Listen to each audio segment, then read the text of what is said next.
The forest never chose its victims. Someone else did. This is The Hunter in the Pines, a gripping psychological thriller about a forgotten grave on a remote ranch, a killer who has hunted young women for years, and a sheriff racing to stop a predator before another victim disappears forever. The highway disappears into darkness long before the forest begins. Only one streetlight remains. Then, even that is gone. A young woman walks alone, wrapping her jacket tighter against the cold. Headlights appear in the distance, and relief floods through her as she recognizes the familiar ranch truck. She thinks she's finally safe. She never sees the gloved hand until it covers her mouth. By morning, she has vanished. Sheriff Jenna Alton has investigated enough murders to know when something doesn't feel right. The shallow grave on the Black Rock Falls Ranch should have been hidden forever. Instead, it gives up the body of Maria Reyes, a farm worker no one seemed eager to find. As Jenna kneels beside the grave, she notices the bruises, the hurried burial, and the unsettling silence surrounding everyone who worked the land. No one wants to answer her questions. No one seems surprised that Maria is dead, and someone is watching every move she makes.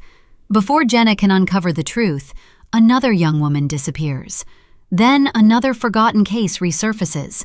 2 people burned alive inside a remote cabin, a crime never solved, a trail that leads back to the same ranch.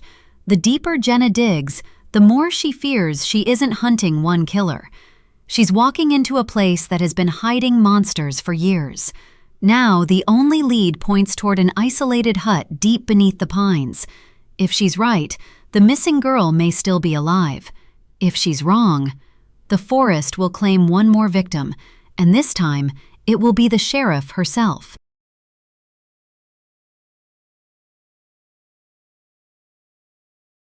Prologue.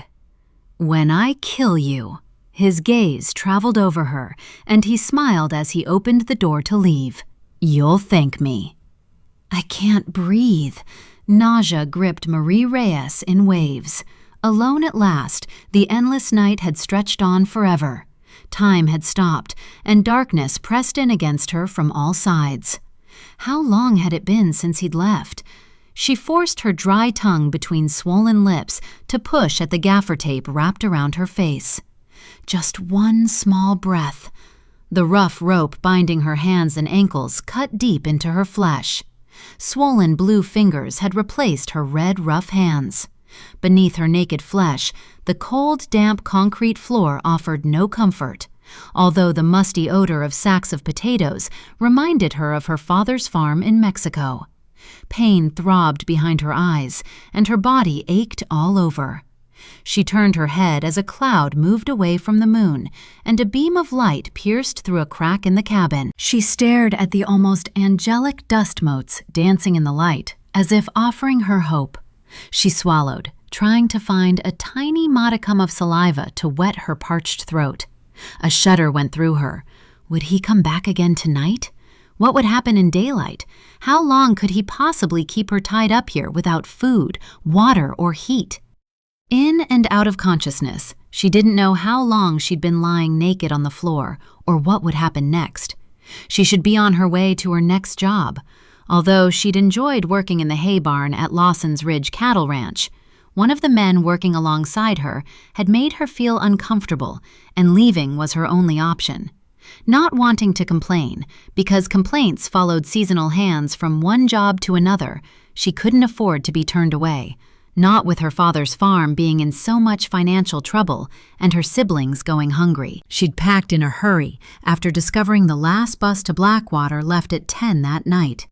She'd asked if anyone was heading into town, and one of the men had offered to give her a ride to the bus station.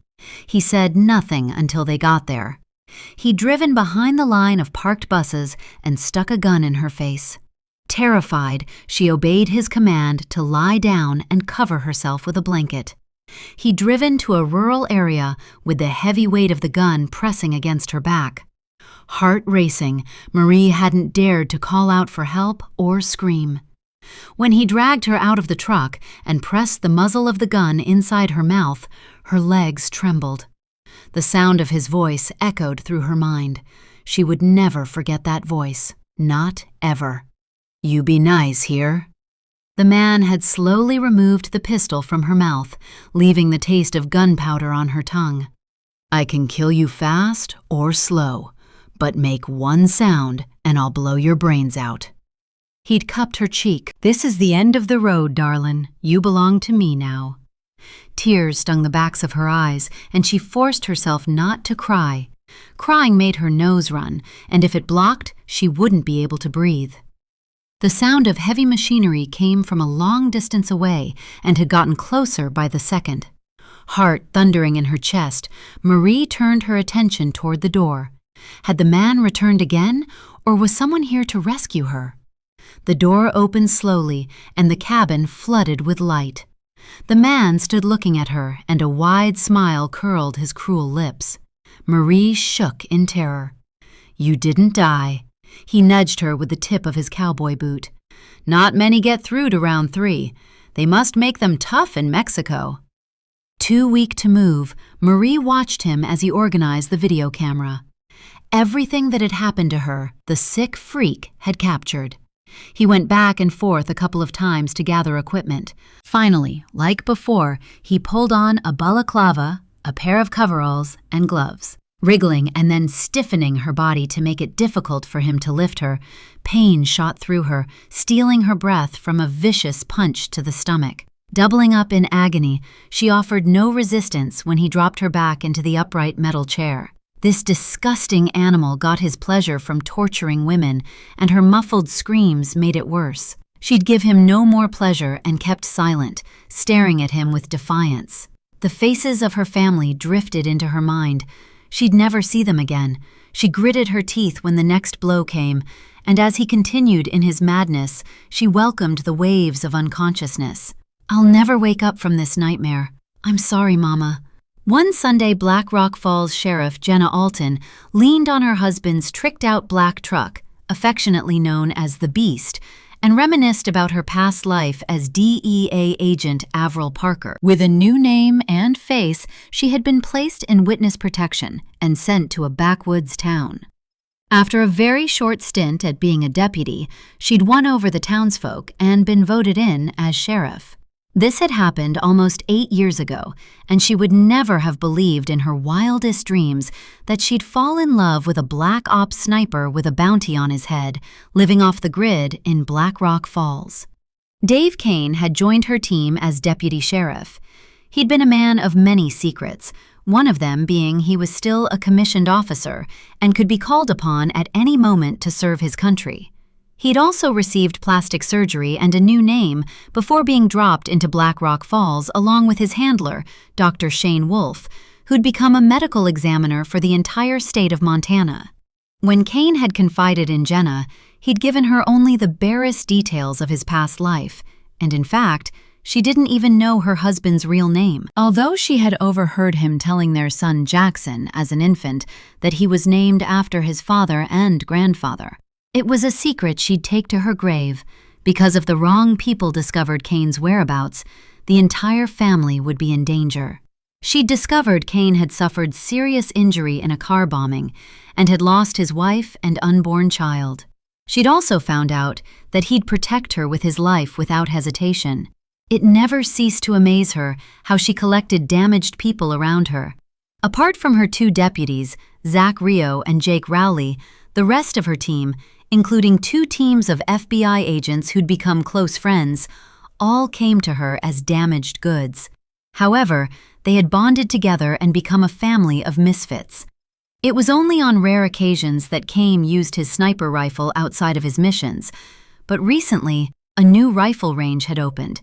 It offered targets as far as 2 miles away. To her surprise, shooters had flocked to the opening, and they needed to book a time to use the range. Rowley's expertise was with a crossbow, but 6 months or so ago he'd purchased a sniper rifle, and Kane had been tutoring him on technique. The third person in the group was Special Agent Ty Carter, a close friend, ex-Navy SEAL, and a fine shot with the rifle. Kane's other student, Rhett Lawson, their new acquaintance and the current boyfriend of Wolf's middle daughter, Julie, joined all of them as they took their positions in a line, each making final adjustments to their sniper rifles to hit the targets 2 miles in the distance. Each took 3 shots. A phone rang in the booth to one side of the range. "Hold your fire!" A man came out with a phone in one hand. They waited for a few minutes. "Shoot now." The process went on until they'd each made 12 shots in total. Everyone climbed back into the beast and they drove to the main building to wait for their results. The targets came back, each one in order and numbered for each shooter. To Jenna's surprise, Kane's target had only 1 bullet hole in the center. The others had various degrees of accuracy, Carter being the best from her perspective.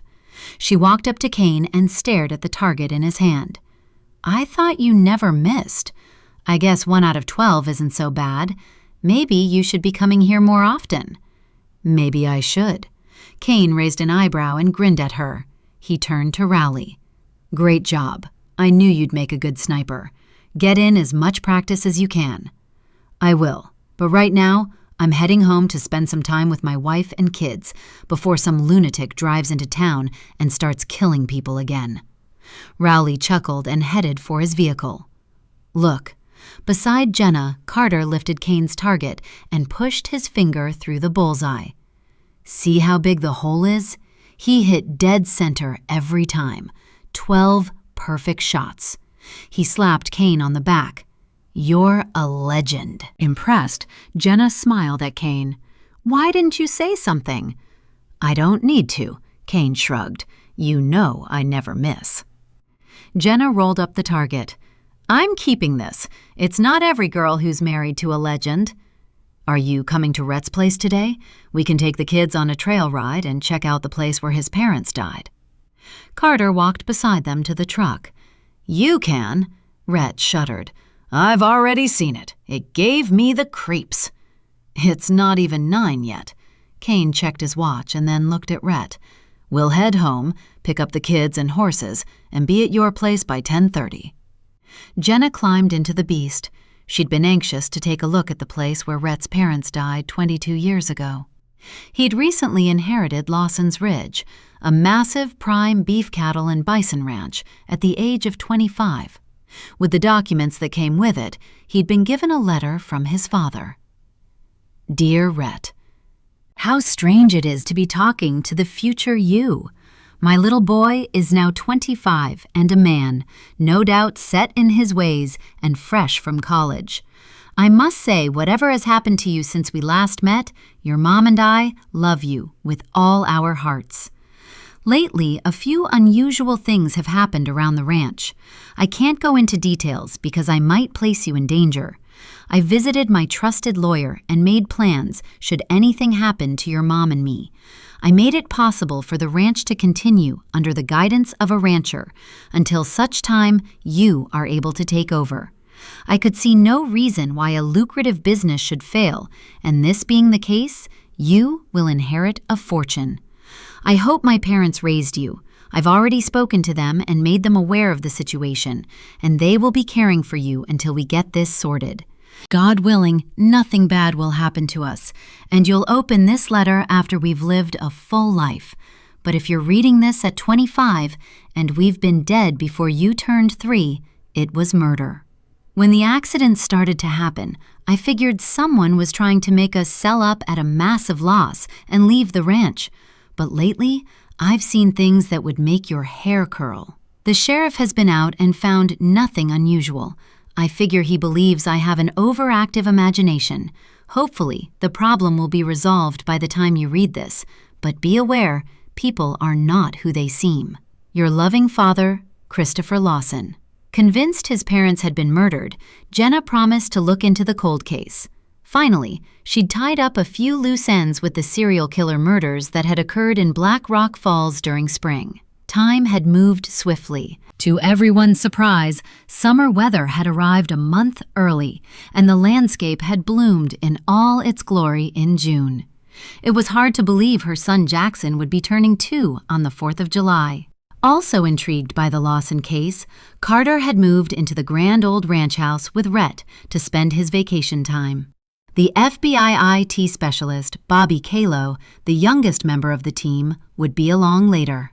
Having a chopper at their disposal, Rhett and Carter planned to search the entire spread for anything that might point toward a reason for murder.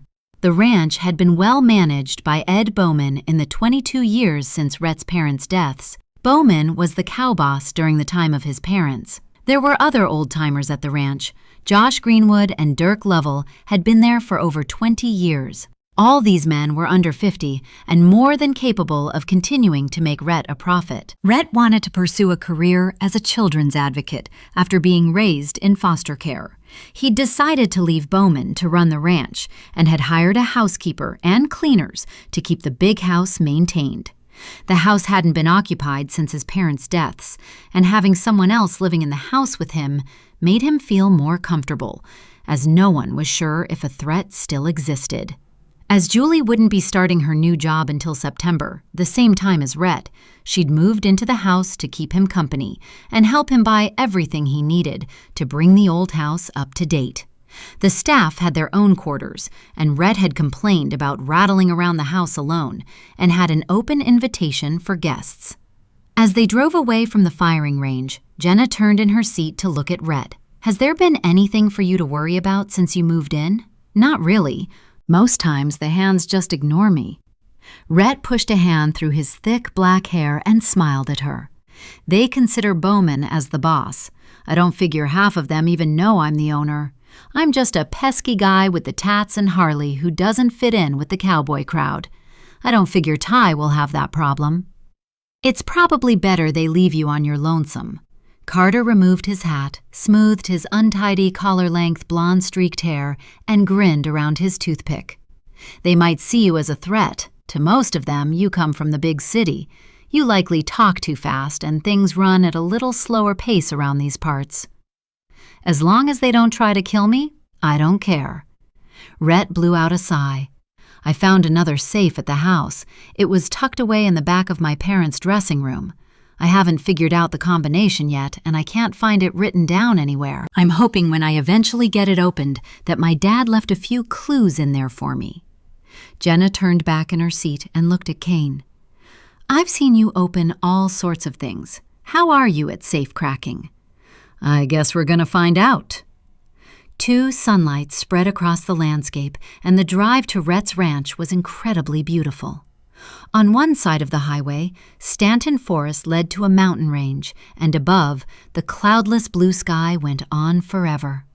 The spring rains had turned everything into a rich green, and the pastures in the lowlands were lush. Every tree they passed was wearing its summer best, and all alongside the road and throughout the lowland pastures, wildflowers spread out like a patchwork quilt. Jenna and Kane, with their sons Tari and Jackson, arrived at Rhett's ranch a little before 10:30.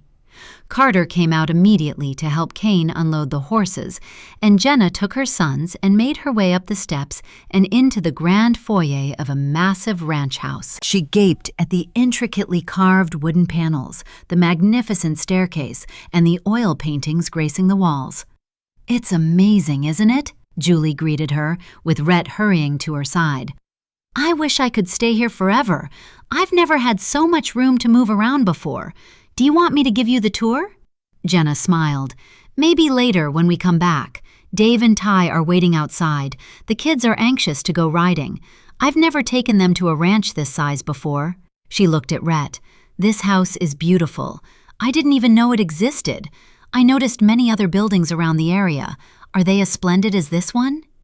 "Actually, I haven't been inside all of them as the ranch staff occupy them. I believe it would be an invasion of privacy, and I don't want to upset them. This house is overwhelming for me, but Julie has been wonderful." Rhett gave Julie a squeeze. "She's been making a ton of changes around here and bringing everything up to date. The house is in great shape, but when I arrived, everything was over 20 years old. Now we have TV and satellite Wi-Fi." He looked at Jackson and Tori. "The kids will be fine. The place had antiques all over, but we've moved them into a spare room." Jenna smiled. I'll keep them close. I figure they'd get lost here. The house is much bigger than I envisaged. Are we going riding soon? Tori looked at her. Dad said they have cows and bison. I'd like to see them. They're all over. I promise you won't miss anything. Rhett smiled at him. We're ready to go if you are. Julie grabbed the food. I'll go and get the horses. Meet you round the front. He turned on his heel and headed along the passageway. Jenna took the boys outside and they mounted their horses. Kane took Jackson and placed him before him on the saddle. He went a little ahead with the children, and Jenna rode beside Rhett. You've been here for a few weeks now. What's the lay of the land like? It's a very busy working ranch, and people are coming and going all the time. Rhett stared into the distance. They employed 20 or so people last week. The place is filled with seasonal hands, so it is difficult to figure out who is here permanently.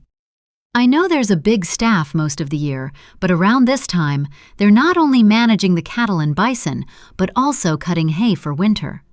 Jenna nodded. So nothing weird is happening? Not that I can see. Well, apart from a few side eyes from the hands. Rhett frowned. They shake their heads and roll their eyes when they see me. I'm not a good fit for a cattle ranch, and I know that. Looking at the fresh from graduating young man, she had to admit the bad boy biker image did look out of place. Jenna smiled. Well, this is a western county.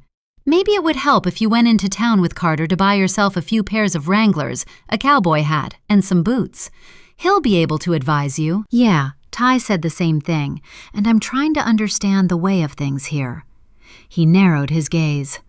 I have a ton of records from when my dad was in charge.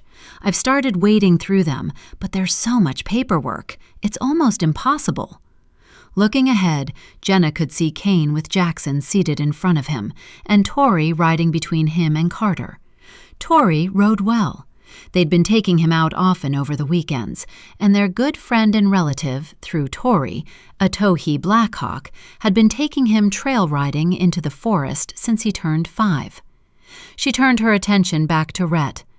Carter mentioned he planned to do an aerial survey of the ranch. How did that go? Yeah, I went up in the chopper with Ty and noticed many patches of freshly toiled earth. When I came back to the ranch, I asked Bowman about them, and he said that they bury dead cattle where they fall. They have a ton of tractors and other machinery at their disposal. Apparently, it's easier to bury them where they drop rather than try and drag them back to a burial area or whatever. Once they've laid in the field for a few days, which is usually the time it takes to discover them, they're no good for anything. Immediately, Jenna's mind went on alert. Freshly turned soil could well be burial plots for dead cows, but they could also be burial plots for victims of crime. She nodded to Rhett. I'm going to catch up with Dave. Seeing an anxious look flash across his face, she reined in Seagull. I forgot to ask if you'd ridden before. But before Rhett could answer, Julie rode up beside her. Yeah, he's ridden before. In fact, he spent some time as a foster kid on a turkey farm. Julie smiled. He knows his horses, too, but Blackhawk came along when we purchased 4 for our own use, just to make sure they were sound. We've been out a few times, which is just as well, because when I came back after not riding for 10 or more years, I couldn't walk the next morning, he laughed. I sure looked like a cowboy then, bandy legs and all. Ty pushed me back on a horse, and it got better from then on. Seagull pulled at the bit, dancing sideways, snorting, and doing everything to encourage Jenna to move faster. A white Arab, Seagull wanted to gallop the moment she could see an open stretch of green grass in front of her. Jenna turned her round a couple of times to get control, and they cantered toward Kane and Jackson. Hey, has Carter mentioned the patches of freshly turned soil all over this spread? Nope. Kane looked at her and raised both eyebrows. I know what you're thinking, but that's normal practice, and something the boys don't really need to hear about. She turned to Carter. Can you give Jackson a ride? I need to talk business with Dave. I only need 5 minutes. Not a problem. Carter rode closer and took the little boy from Kane's hands and placed him in front of him on the saddle. Jackson laughed and bunched his fingers into the horse's mane. Jenna rode beside Kane as he urged Warrior forward in a canter and then pulled back to a walk 20 yards or so from the others. Jenna looked at him. "I want to take a look at the burned-out cabin where Rhett's parents died, but we need to look at this place like a crime scene. People are coming and going here all the time. Look at this place. It would be paradise for a serial killer. There are so many places to hide a body." "Yeah, that ran through my mind as well." Kane turned in his saddle to look at her. "Not that the records from 22 years ago are very good. In fact, most are non-existent. But Blackwater and Lewin both have records. If a list of people went missing around the time Rhett's parents were murdered, we could look into possible burial sites." He sighed. "I figure his father stumbled into something else. Maybe money is involved. Rhett may need to hire a forensic accountant to go through the books from around that time and see if he can find anything unusual." Jenna nodded. She thought for a beat. "I'm still inclined to do a search for missing persons around that time. Just hearing about the graves for the cattle makes it so convenient for a serial killer. What if Rhett's father discovered one of the bodies and was murdered to silence him? Nah, a psychopath would kill him right away and not risk being exposed. I figure as Rhett's father made a point of leaving a detailed letter for his son, he would have told his lawyer and gone to the sheriff for protection." Kane met her gaze. "If he was able to run this place, he was a smart man. I can't see him taking chances with his family." Unconvinced, Jenna shook her head. "I guess this is another mystery we're going to have to solve." 3. It took them almost an hour to reach the old cabin, and Jenna had made the right decision to leave Duke at home with Raya. Although Carter's dog Zorro appeared to be having the time of his life, they could have taken Carter's FBI chopper to find the cabin, but when Rhett mentioned the hands on the ranch had literally gone to ground when it arrived, they decided to take a trail ride. No one would suspect they'd be investigating a possible murder with kids tagging along. To calm the situation with the hands, Rhett had explained to Bowman that Carter maintained the chopper and was taking it out on test flights. He hadn't lied to him. Carter did maintain the chopper and took it out on many flights. Rhett just left out the fact that Carter was an FBI agent.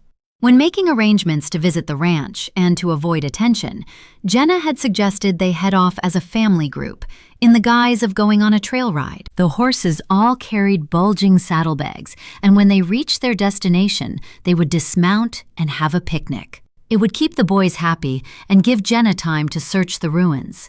She glanced around to see Tari ride up beside Kane. Jackson had insisted on riding with him after Carter's horse reared and sidestepped at a shadow. Now settled in front of Kane on the saddle, her little boy kept up a "What's that?" conversation, pointing to everything in the vicinity. They had passed a few scattered cabins on the way to what Rhett described as one of the back pastures. Jenna turned to Kane. "They look like hunting cabins. Do you figure anyone lives there?" "Nope." Kane adjusted his grip on Jackson. The little boy had started to wriggle a few moments ago. "They're likely for holding equipment.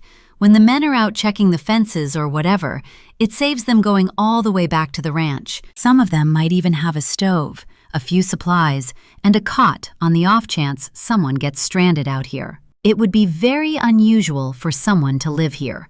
Most of the hands live close to the ranch house. I noticed the layout includes a cookhouse and what I would call a mess, a building where people go to eat for regular meals. They likely feed everyone at a certain time, but often people need a snack during the day, and so there would be a kitchen open most times. They've been traveling uphill for a time, and now the way ahead flattened out onto a narrow plateau. On one side, a sparkling river wound its way downhill, and on the other side, woodlands stretched out to eventually join Stanton Forest in the west.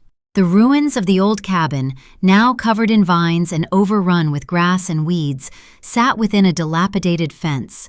Once it had been a pretty hideaway or fishing cabin. A shiver went down Jenna's back, and Siegel snorted and pranced. Beside her, Kane rested his hand on his weapon as he scanned the area. She moved up closer to him. Do you feel like someone's watching us? I don't feel it, but I did catch sight of a reflection in the woods.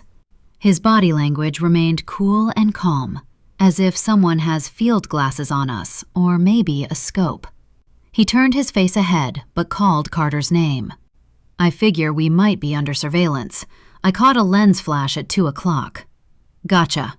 Carter maneuvered his mount toward Kane. I'll take the boys to Julie and Rhett. They can set up a picnic under the trees by the river. It's well protected. Rhett's smart enough to keep everyone behind one of the boulders. They should be fine. I'll take my rifle and move along the riverbank and watch your back.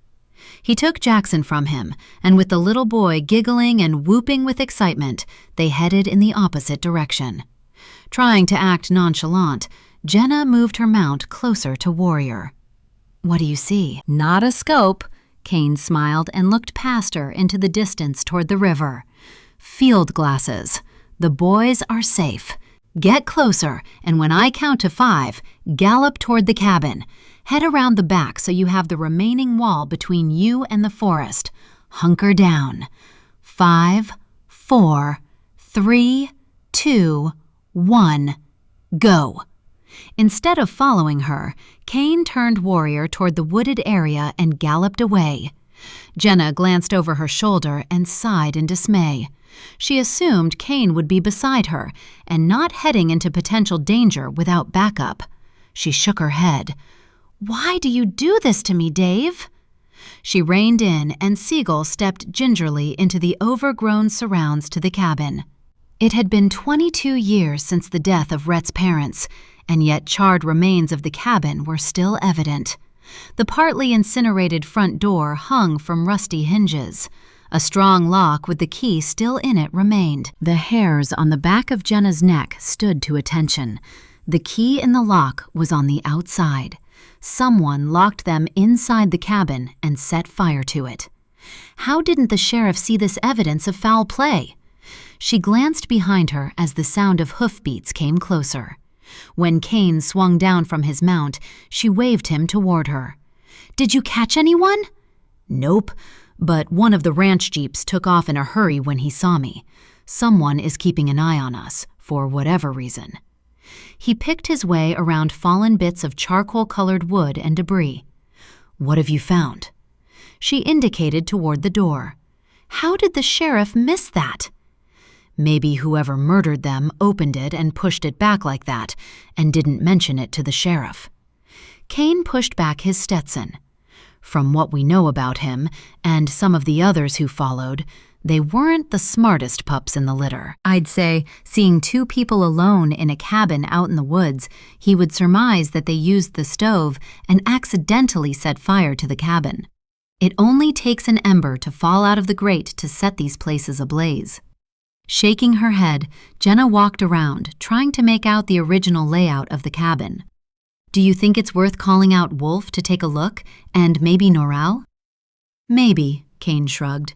From what Rhett told us, there are still original members of the regular staff living here. 2 people burning to death in a cabin isn't something you'd forget in a hurry. I'd like to know what time of day this happened. I know they sent Rhett to his grandparents because of a threat that hasn't been disclosed, so they didn't come here for a romantic hideaway. And why would they leave the house if they believed someone was trying to murder them? Kane removed his Stetson and pushed a hand through his black hair before replacing it. Why were they here in the first place? If we can get to the bottom of those questions, maybe we discover what was going on here. Agreeing with Kane, Jenna pulled out her phone and took a few photographs, concentrating on the door and the key in the lock. The place held a terrible sadness, and she could almost hear the screams of Rhett's parents dying. She wanted to be as far away from this terrible place as possible. The people who died here needed justice, and she would do everything in her power to get it for them. Blinking away tears, she turned away. This place doesn't feel right, does it? I mean the entire ranch? I feel eyes on me every time I go outside, as if we're intruding into something secret. She sighed. I'm not saying there are ghosts haunting the ranch seeking justice, but there's an undercurrent that makes my hair stand on end. Do you figure we're in danger? I'd hope not. Kane moved closer beside her. The people who live on any remote ranch the size of this one are a community in themselves. We're intruders, so we are scrutinized is all. Jenna shook her head. So the guy spying on us wasn't a threat? She glared at him. How can you say that? He could have picked us off one by one. No, he couldn't have, but I agree he could be a threat. Kane turned her to face him. I wasn't distracted at any time since we left the ranch house. I noticed him right away and gave chase. You don't believe I would risk you and the kids, do you? Jenna shivered. If there is a killer lurking on the ranch, working alongside everyone in plain sight, they might be waiting for one of us to venture out alone. Accidents happen on ranches. Herds stampede. People get crushed under machinery. The hostility is there. You can't deny it. I'm aware. Kane indicated to the stand of trees where Carter had led the kids. That's why the kids are over there behind the trees. After seeing that guy watching us, maybe we'd better head back to the ranch house? Not before I give the kids a snack. We did promise them a picnic. To be honest, I can't wait to see what Rhett's housekeeper will make us for lunch. She forced a smile and leaned into him. Can you manage until 2? I can hear your stomach rumbling from here. There are enough sandwiches for everyone. I'm not the only one here who likes a snack. Kane smiled at her and linked his fingers. Here, I'll give you a boost. She placed her foot into Kane's hands and he hoisted her onto Seagull. Thanks. It will be interesting to listen to the different stories the old hands come up with about this murder. As it was already written up as an accident, we'll need to tread lightly and go in as interested friends of Rhett's rather than sheriff and deputy. He mounted Warrior and leaned toward her, squeezing her thigh. There is one thing we need to do today, and that is open the safe. As it was hidden away inside Rhett's father's dressing room, it makes sense it would be the most likely place to hide something of importance. He scanned the area in both directions before moving out into the open and heading toward the river. Following, Jenna moved up beside him. Do you think you can pick the lock? Nope, but I have a gizmo in the beast that Kalo gave me. Kane smiled. Apparently, you just input the make and model of the safe, and it runs it through a series of combinations. I hope it works, because I haven't cracked a safe for a long time. I could blast it out of the wall, but I think that's going a little bit too far. Firebird, Tori's horse, weighed as they approached, and Carter rounded a boulder to greet them, with Zorro trotting along beside him, ears pricked and mouth stretched in a doggy smile. Julie and Rhett came along behind, with Tori talking 100 words per second. Tori really liked Julie, and she had the patience of a saint. Rhett, Jenna waited for him to look at her. Have you found a good place for a picnic? Yeah, follow me. Rhett led the way to a small crop of trees alongside the riverbank. Jenna smiled. We'll be right along. Was someone watching us? Carter lifted his chin toward the woods. Yeah, but they left in a hurry when I rode out of the trees holding a rifle. Kane shook his head. Was it just curiosity, or did someone send him to spy on us? After what we found at the cabin, I'd say the latter. Something happened in Rhett's father's time, and it's likely still happening now. Making an effort not to transmit that anything was wrong to her sons, Jenna jumped down from her horse, took Jackson from him, blew raspberries on his cheek, and handed the laughing boy to Kane. She glanced over to Rhett and Julie, and moving closer to Carter, lowered her voice. There's no doubt it was murder. She scrolled through the images on her phone and handed it to Carter. The sheriff must have been blind not to have noticed the key was on the outside.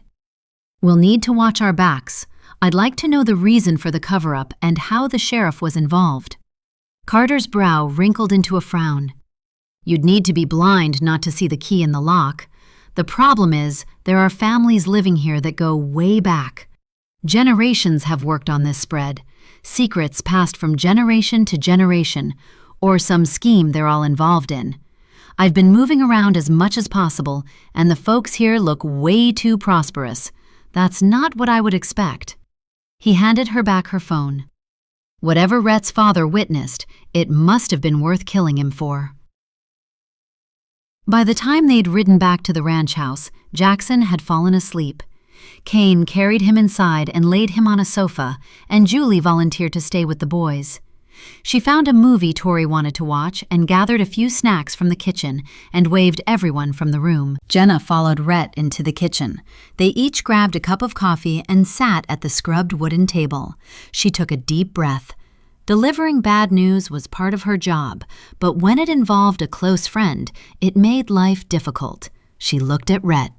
"I'm sorry to have to say this, but I found evidence to prove that the cabin had been locked from the outside. There's no doubt in my mind that your parents were murdered.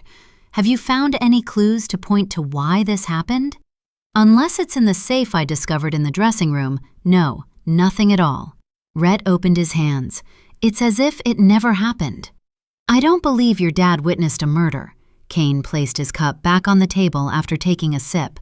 "Anyone normal who kills usually does so in a fit of rage and is remorseful afterward. But if it's a psychopath, it can be a frenzy or calculated and deliberate. And it's likely if that type of person was committing the murder and happened to see your father watching, he'd have attacked him as well." He looked at Rhett. "More likely he witnessed the aftermath, like the body disposal." "So what would be the motive?" Rhett pushed both hands through his hair and raked his head. "Why didn't my father tell anyone he was in danger?" "I can think of many reasons." Carter removed his toothpick and sipped his coffee, eyeing him over the rim of his cup. "Maybe your pa wasn't certain of what he was seeing and didn't want to falsely accuse someone. From what I hear about him, he was a good man with a high standing in the community. For someone as young as him, that's an achievement."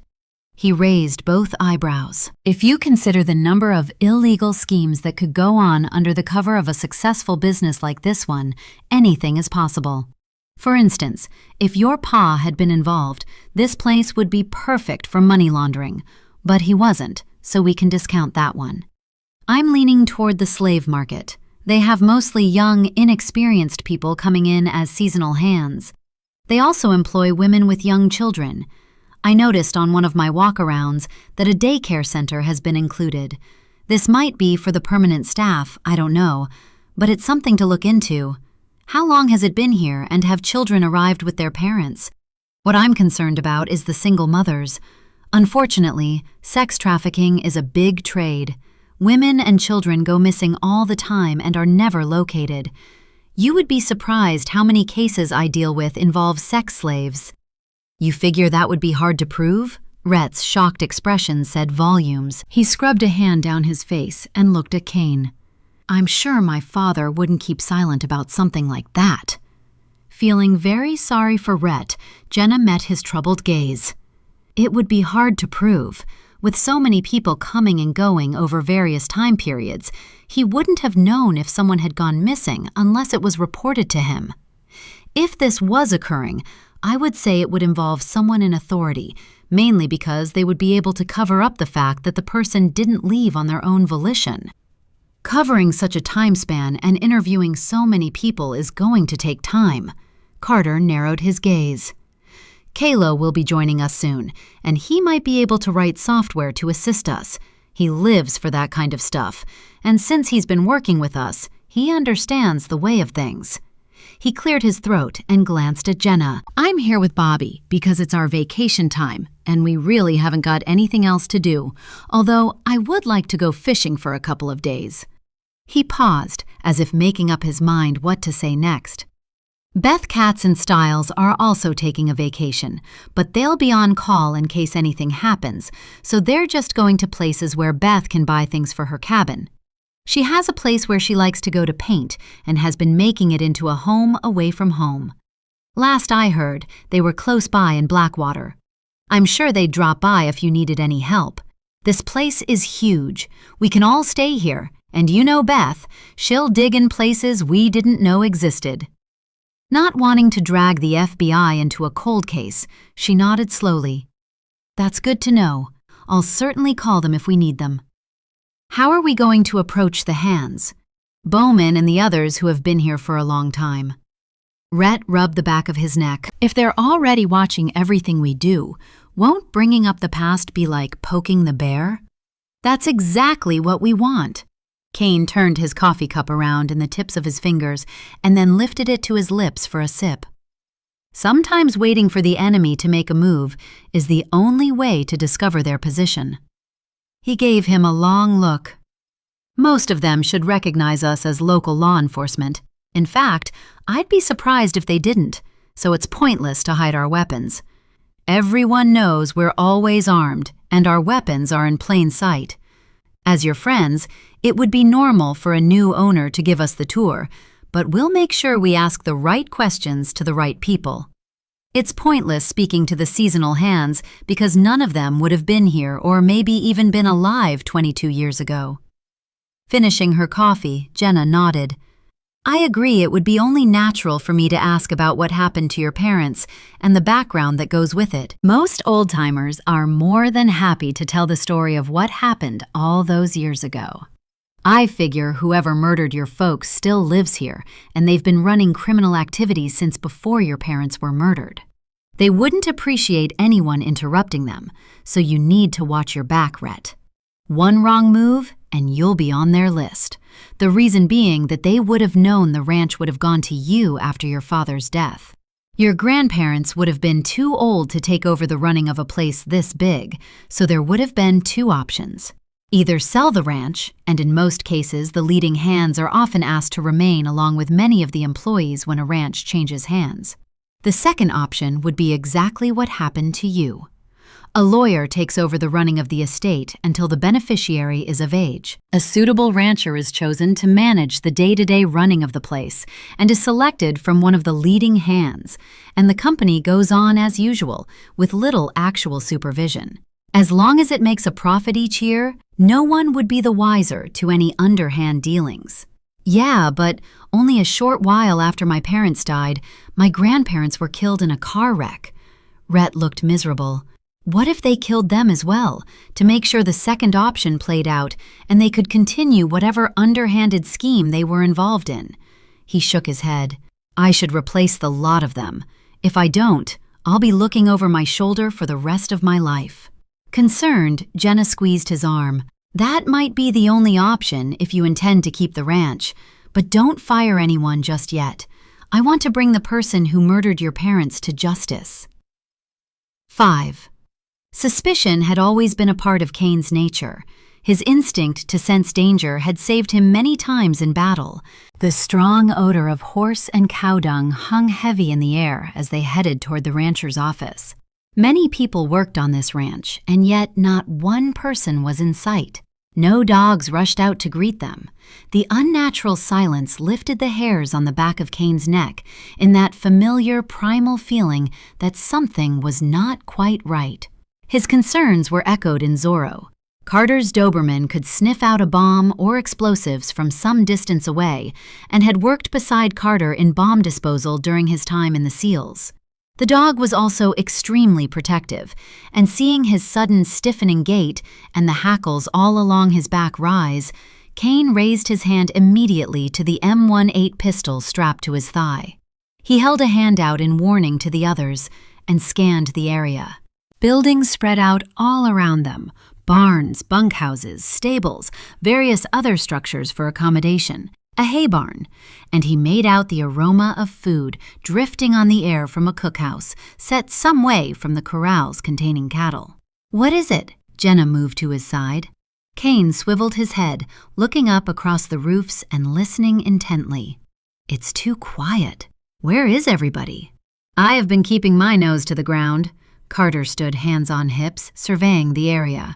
I'd say most of the hands are in the mess hall at this time of day. They start work at daybreak, and usually, if they're working around here, take a break around 10 and then eat again at around 1 to 2. He indicated toward Zorro. Don't take any notice of that nonsense. One of their prized bulls is in that shed, and he and Zorro don't get along. Where are the dogs? Jenna dropped her sunglasses and peered over the top at Rhett. All ranches have dogs. The ranch hands take them out with them, Rhett shrugged. Apparently, they are a really good early warning signal if there are any bears around. Well, that's what they've told me anyway. Are grizzlies really a big problem in this county? Kane turned to look at him. No, not a big problem. There's wildlife all over. Bears and cats can be a problem with livestock, but they're not stupid. Most times they hunt at night.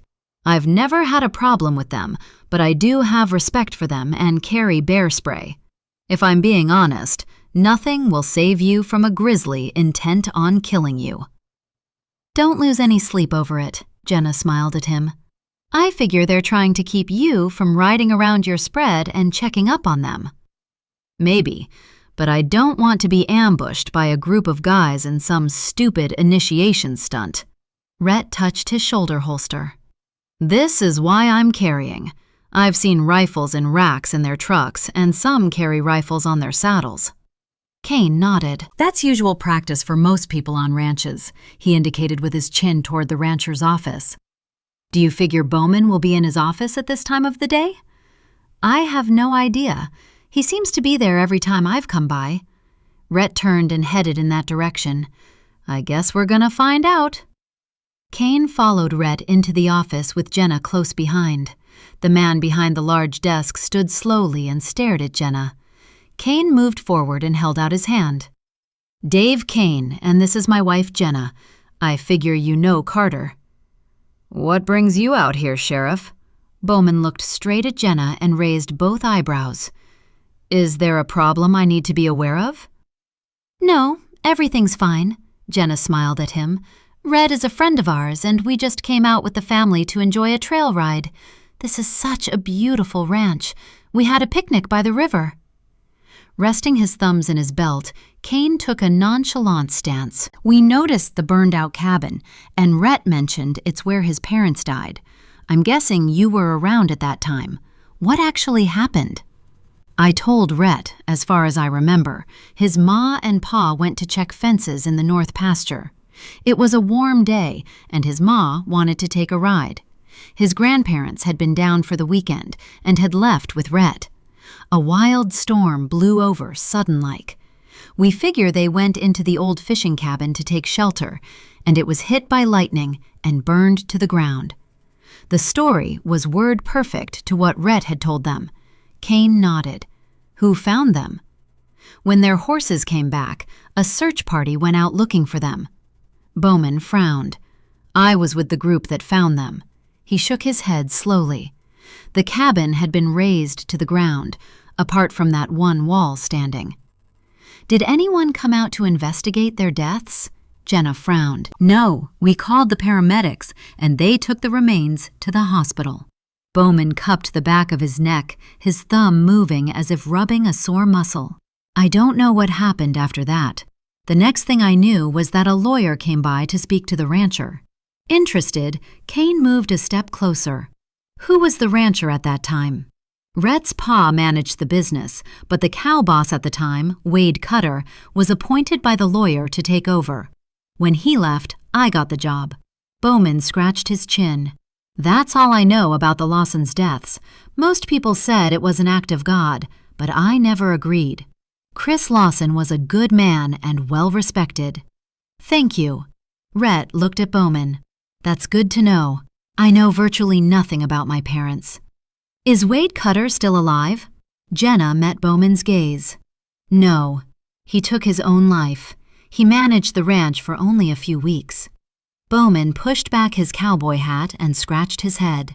He took the Lawsons' deaths real bad. He found the bodies all burned up, and I had no idea it had affected him in such a bad way. He didn't tell anyone. He rubbed his chin, thinking. After he died, I called the boss, the lawyer overseeing everything, and he put me in charge. I moved into the rancher's house and gave Mary Jo Cutter and her son one of the smaller buildings. She's still here and is the payroll clerk. Her son, Branch, is one of our wranglers. He nodded slowly. We have the sons of Josh Greenwood and Dirk Lovell, the foreman, working here as well. It's nice to see the new generations willing to work alongside their pa's. Don't you agree? Kane nodded. Yeah, it's a real family business.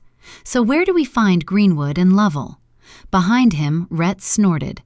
Lovell works with the cattle, and Greenwood with the horses, same with their boys. Bowman checked a chart on the wall. They should be around here somewhere. And Branch? Jenna met his gaze. What does he do? I took him under my wing. He works alongside me, learning the ropes. Bowman indicated with his chin to the door. The hay is being cut, and he's supervising the stacking of bales in the hay barn. It's the winter feed. We need to get everything in while the dry weather holds. He frowned. Is there a problem I should know about, Deputy Kane? Kane straightened. Not that I'm aware. I'm just interested in the dynamics of running a place this big. You must need to be watching just about everyone. Not the regulars. They know what to do and instruct the seasonal hands, Bowman sighed. My job is mostly making sure everyone has a place to sleep, has food, and gets paid. They come and go frequently. Some only make it through the first day. The work is tough. We've held you up long enough, Jenna turned to Rhett. Where to next? I'll show you the horses. Rhett nodded to Bowman and slipped outside. Kane touched his hat. Thanks for your time. He caught up with Rhett and slapped him on the back. You okay? No, I'm fuming, Rhett's eyes flashed. He says family business as if he owns it. My dad built this place, and if someone hadn't murdered my parents, I could be running it with my brothers. He seems helpful enough, but I figure he was putting me in my place. You could start advertising for a new ranch foreman.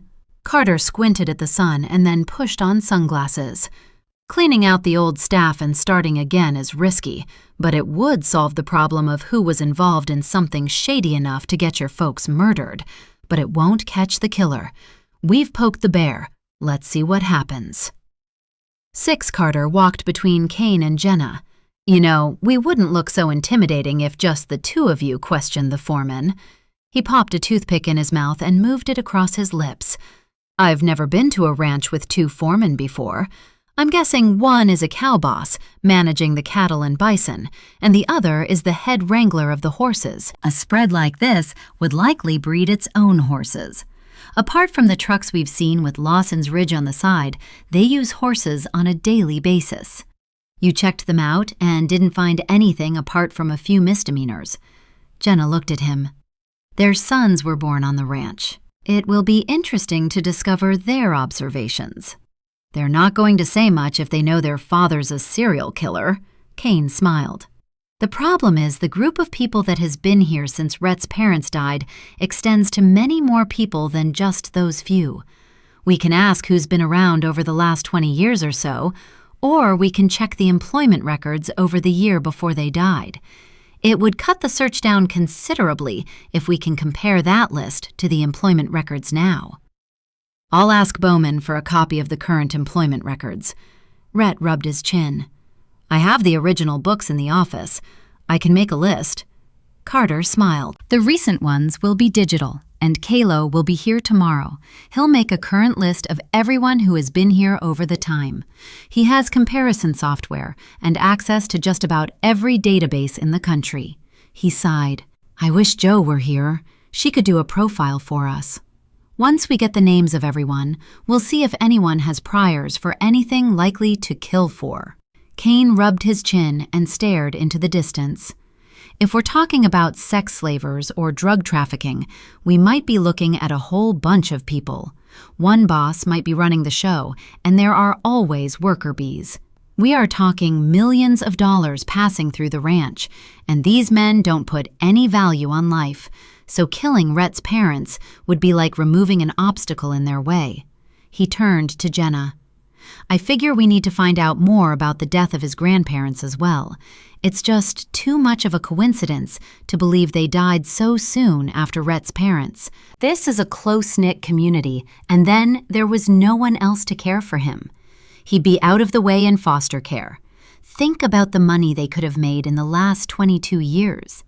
He moved his attention back to Rhett. Now you come along and upset the apple cart. Trust me, knowing these people like I do, Carter is right.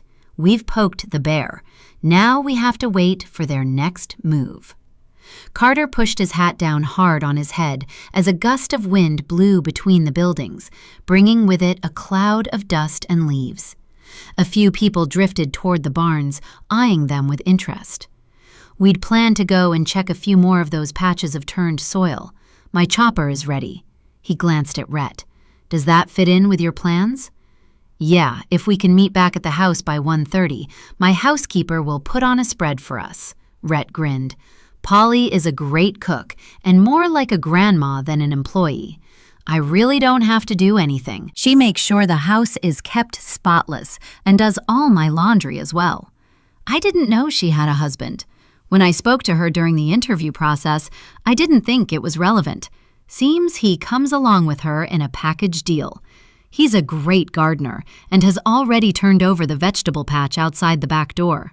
He figures he can grow a few crops that Polly will preserve for winter. He smiled at Jenna. Julie will show you where everything is if you need anything for the boys. The coffee pot is always on, so help yourself. Thanks, Jenna smiled. We'll see you both later. She followed Kane to the barn. Carter led the way to the paddock where he'd left the chopper. He'd refueled it the previous day at Wolf's office. Having a helipad on the morgue roof, along with available aviation fuel, made a world of difference. Most times, he refueled at various airports.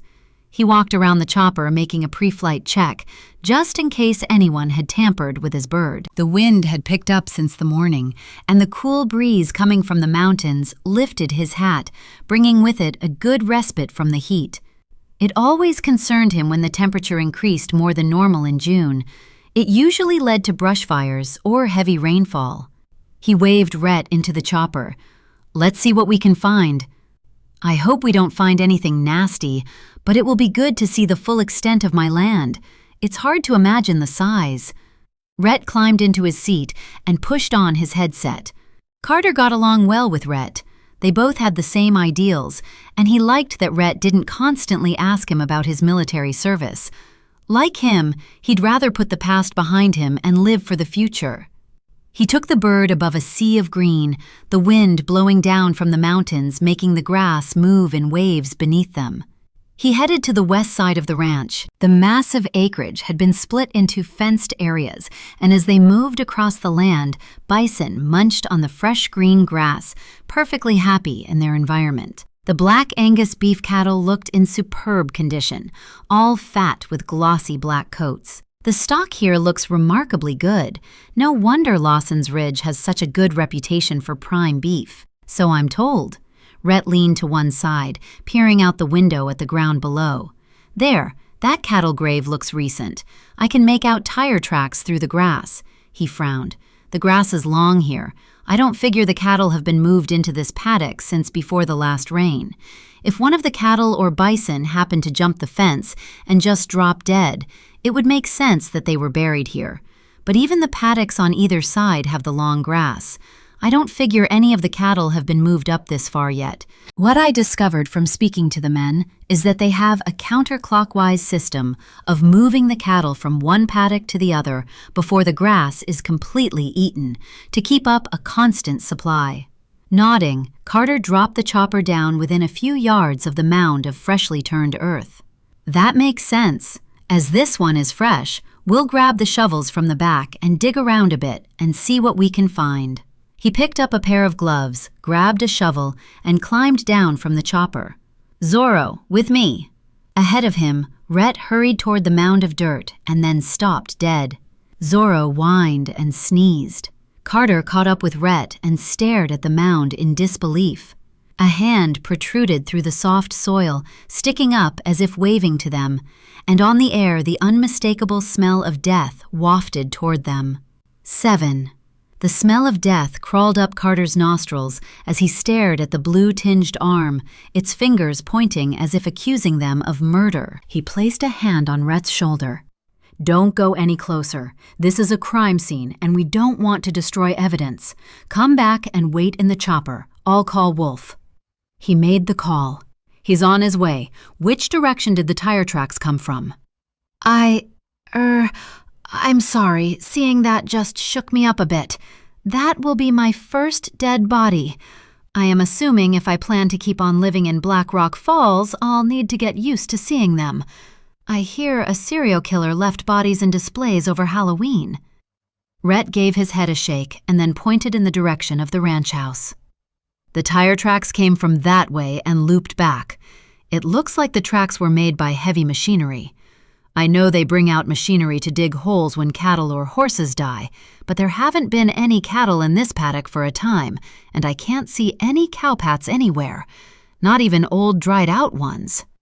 Sweeping his gaze across the landscape, Carter took in the location. The fencing was recent, maybe erected in the past year. There would be no need to send out fence-mending crews in this area. The work schedules and where everyone is located during the day are up on that notice board in Bowman's office. The thing is, a killer wouldn't be stupid enough to bury a body near where anyone is working, would they? Not likely.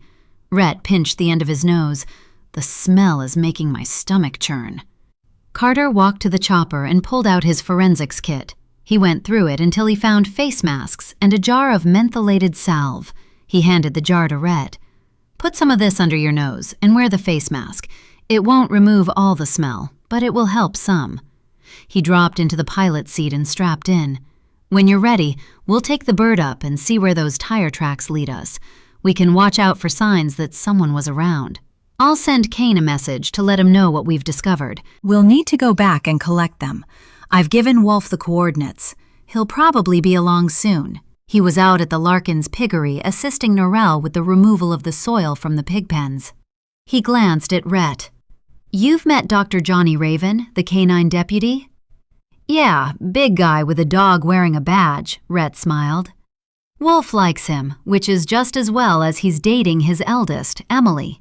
What does Raven have to do with a pig pen? Chuckling, Carter nodded. Yeah, that's him. Last month, during routine questioning, Bill Larkin and his wife attempted to murder Raven and feed him to their pigs. They've been arrested for assaulting a law enforcement officer and are currently in county awaiting trial. It took forever to convince the judge to issue a search warrant to Wolf and Norrell to remove the soil from the bottom of the pig pen and have it analyzed. They're hunting for bone and tooth fragments that might be human. You what? Rhett's mouth hung open. What have I gotten myself into? He handed back the salve and face mask. I won't need these if we're leaving now. You know I figured this county was as pretty as a picture when I Googled it. Julie told me that it was known locally as Serial Killer Central, but I thought, hey, nothing can be that bad. He climbed into the chopper. She wasn't joking, was she? Carter stowed away the forensics kit and climbed into the pilot's seat. He turned to rub Zorro's ears and then strapped himself into the seat. Nope. Unfortunately, this county and the others around it, with the mountains and dense forests spreading for miles and miles, are a perfect environment for criminals. There are thousands of places to murder people, dump bodies, and live off the grid without anyone even knowing they exist. We deal only with the killers who leave a body where we can find it. Over 600,000 people go missing every year. I figure we're seeing only the tip of the iceberg. When you take into account the size of this county, per acre, we have only a very small percentage of murders in comparison to some of the other states. In some cities, they have more murders in one weekend than we have in an entire year, including my parents. Rhett strapped in and then stared straight ahead. I can't stop thinking about how smart my pa would have been to build this business. I've been going through some of the ledgers and reading his day-to-day running notes. He wasn't a fool, that's for darn sure, which makes me wonder why he didn't go and tell someone about his suspicions if someone was out to get him. Lifting the chopper into the air, Carter swung back toward the ranch house and followed the tire tracks in the long grass. It didn't surprise him when the tracks led back to the covered area, holding a line of Lawson's Ridge trucks and machinery. The vehicle had made a round trip, so the body had been taken to the parking area. From there, tire tracks led all over. He landed in the empty paddock reserved for his chopper and turned to Rhett. I figure the hands take the vehicles as needed. They likely all have the keys in the ignition, and no one has to sign them in or out. That's the usual practice on big spreads like this, so our chances of finding out who was driving what over the last few days is going to be difficult. Oh, my lord. Rhett stared into the distance, and his Adam's apple bobbed as he swallowed hard. He turned his attention back to Carter. I've inherited a cattle business with a resident serial killer. 8 Josh Greenwood might have been a hellraiser in his time, but Jenna found him soft-spoken and almost eager to answer their questions. Greenwood had given them a tour of the massive stables, which covered 3 large buildings. The day-to-day running of the stables interested Jenna, and the smell was comforting. The scent of horses, leather, and manure made her relax. She always enjoyed working beside Kane in their own stables. It was never a chore. Here, the horses not used for work spent their time in a corral during the day and were brought in at night, then groomed and fed. As Kane's knowledge of horses outweighed her own, he took the lead in the questions. It interested her to see the way he managed to maneuver the conversation around to what happened to Rhett's parents. Nasty accident. Greenwood stroked the stubble on his chin and leaned against one of the posts in the middle of the stable. Act of God, they say. He stared at his boots for a time. Chris Lawson was a really good man, and his wife always made me feel welcome. When I first came here, I was practically destitute. I had a young, pregnant wife, no money, and all I knew about was horses. He gave us a place to live, and I worked alongside the head wrangler. He was an old man, but he worked right up until the day he died. It was only a couple of days after Chris and his wife perished in that fire. I've always figured that it was the shock of them dying like that did him in. How long was it before people noticed they were missing? Kane absently rubbed the nose of a bay gelding. I remember that day very well. Greenwood straightened, and his mouth turned down at the corners as if the memory was painful. I saddled their mounts. They had been away for a few hours when a storm rolled in. I'd warned them before they left that it was on the way, and they said they would shelter in the fishing cabin if it got too bad.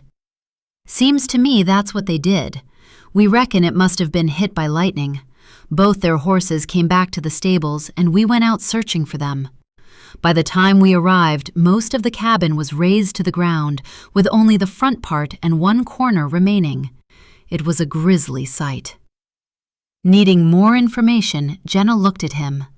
Did anyone call the sheriff? Not that I recall. Greenwood looked at them, and his eyes narrowed. We waited until it cooled down. No one could get into that place until the following morning. Everything was red hot. The roof had caved in, but Chris and his wife were up against the front door. It was plain to see. It's not something I would forget. So who removed the bodies? Kane turned away from the horse and looked at him with one eyebrow raised. Could there have been any chance that they were still alive when you found them? Nope. Greenwood stared into space, as if remembering the horror of the day. I'll never forget the smell. They were just charcoal. If I recall, someone opened the front door. We loaded them onto a flatbed and took them to the family cemetery on the hill over yonder. We didn't have coffins, but we wrapped what was left of them in blankets and buried them. I recall Ed Bowman saying a few words over the graves. The story was different than Bowman's. He'd told them they'd called the paramedics, who removed the bodies. She glanced at Kane, and he gave her an imperceptible nod. He'd picked it up too. Who opened the door? Kane looked at him. If it was unlocked, why didn't the Lawsons run out? Oh, yeah, that's right. Greenwood looked at his feet. The door handle was red hot, and someone went through the back where the wall had collapsed. He cleared his throat. I wasn't really with them. I'm sorry. I'm just telling the story Bowman told me. So the Lawsons aren't buried on the ranch. Kane stared at him.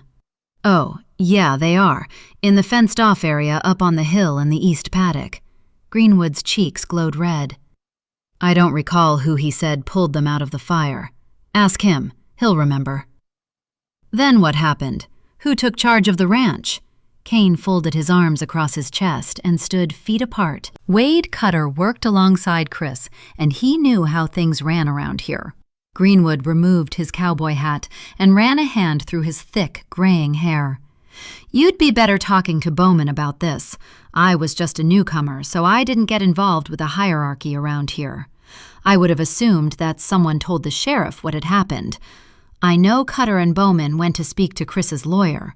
People started showing up with clipboards and doing inventories of everything on the property.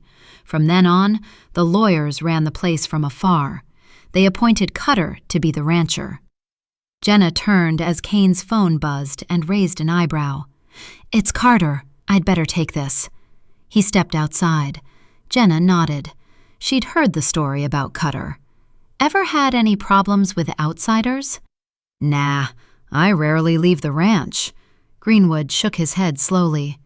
"Me and my boy work sunup to sundown and then some. There's no need to go to town. Chris set it up so we have everything we need. We can order our boots, shirts, gloves, whatever we need, and they're supplied. He was like that. He cared for his hands. The ranch made good money, and everyone benefited." Moments later, Kane returned, his expression granite. Something had happened. Jenna nodded to him and turned back to Greenwood. "I'll give you my card. Call my office if you think of anything else we might need to know." "Jenna, I hear the chopper. I figure we should go out and meet them." Kane moved his attention to Greenwood. "Thanks for the chat." "Any time." Greenwood pushed the card into his top pocket, turned away, picked up a pitchfork, and started to muck out one of the stables. That guy couldn't lie straight in bed. Kane led Jenna away from the door and then leaned toward her. The call was from Carter. They found a body. Wolf is on his way. What Jenna had dreaded slammed into her, and she gaped at him aghast. "A fresh body?" "I'm afraid so." Kane nodded. Horrified, Jenna hurried alongside him. "How bad?" "It's buried in a cattle grave. One arm is sticking out." Kane grimaced. "Now we're all in danger. This is a warning to stay away." Medical examiner Shane Wolf glanced at his daughter Emily as he circled the coordinates given to him by Carter. "It looks like we're going to need boots and coveralls for this one. If someone's been using the cattle burial plots for hiding bodies, we're going to be wallowing in mud for the next 3 months, maybe even a year." Emily had settled in well and took her job as medical examiner very seriously. In the last few months, she had been called into service by the Helena office and conducted her own forensic investigation into a suspicious death. Wolf figured her experience in Black Rock Falls during her training had been beneficial, as she'd come up close and personal not only with the victims, but also some of the serial killers as well. She was tough and had found herself a very strong man in Johnny Raven. He hated to admit it to himself, but he really believed they'd make a good match, as long as they didn't rush into anything. "I'm guessing Narelle should have been here rather than me." Emily held on to her seat as they dropped to the ground. She wasn't good with heights. "It makes me wonder if this case overlaps with the cold case Jenna is working on at the moment." "That would be very coincidental, wouldn't it?" Badge-holding Deputy Colt Weber removed his headset as the chopper's rotors slowed down.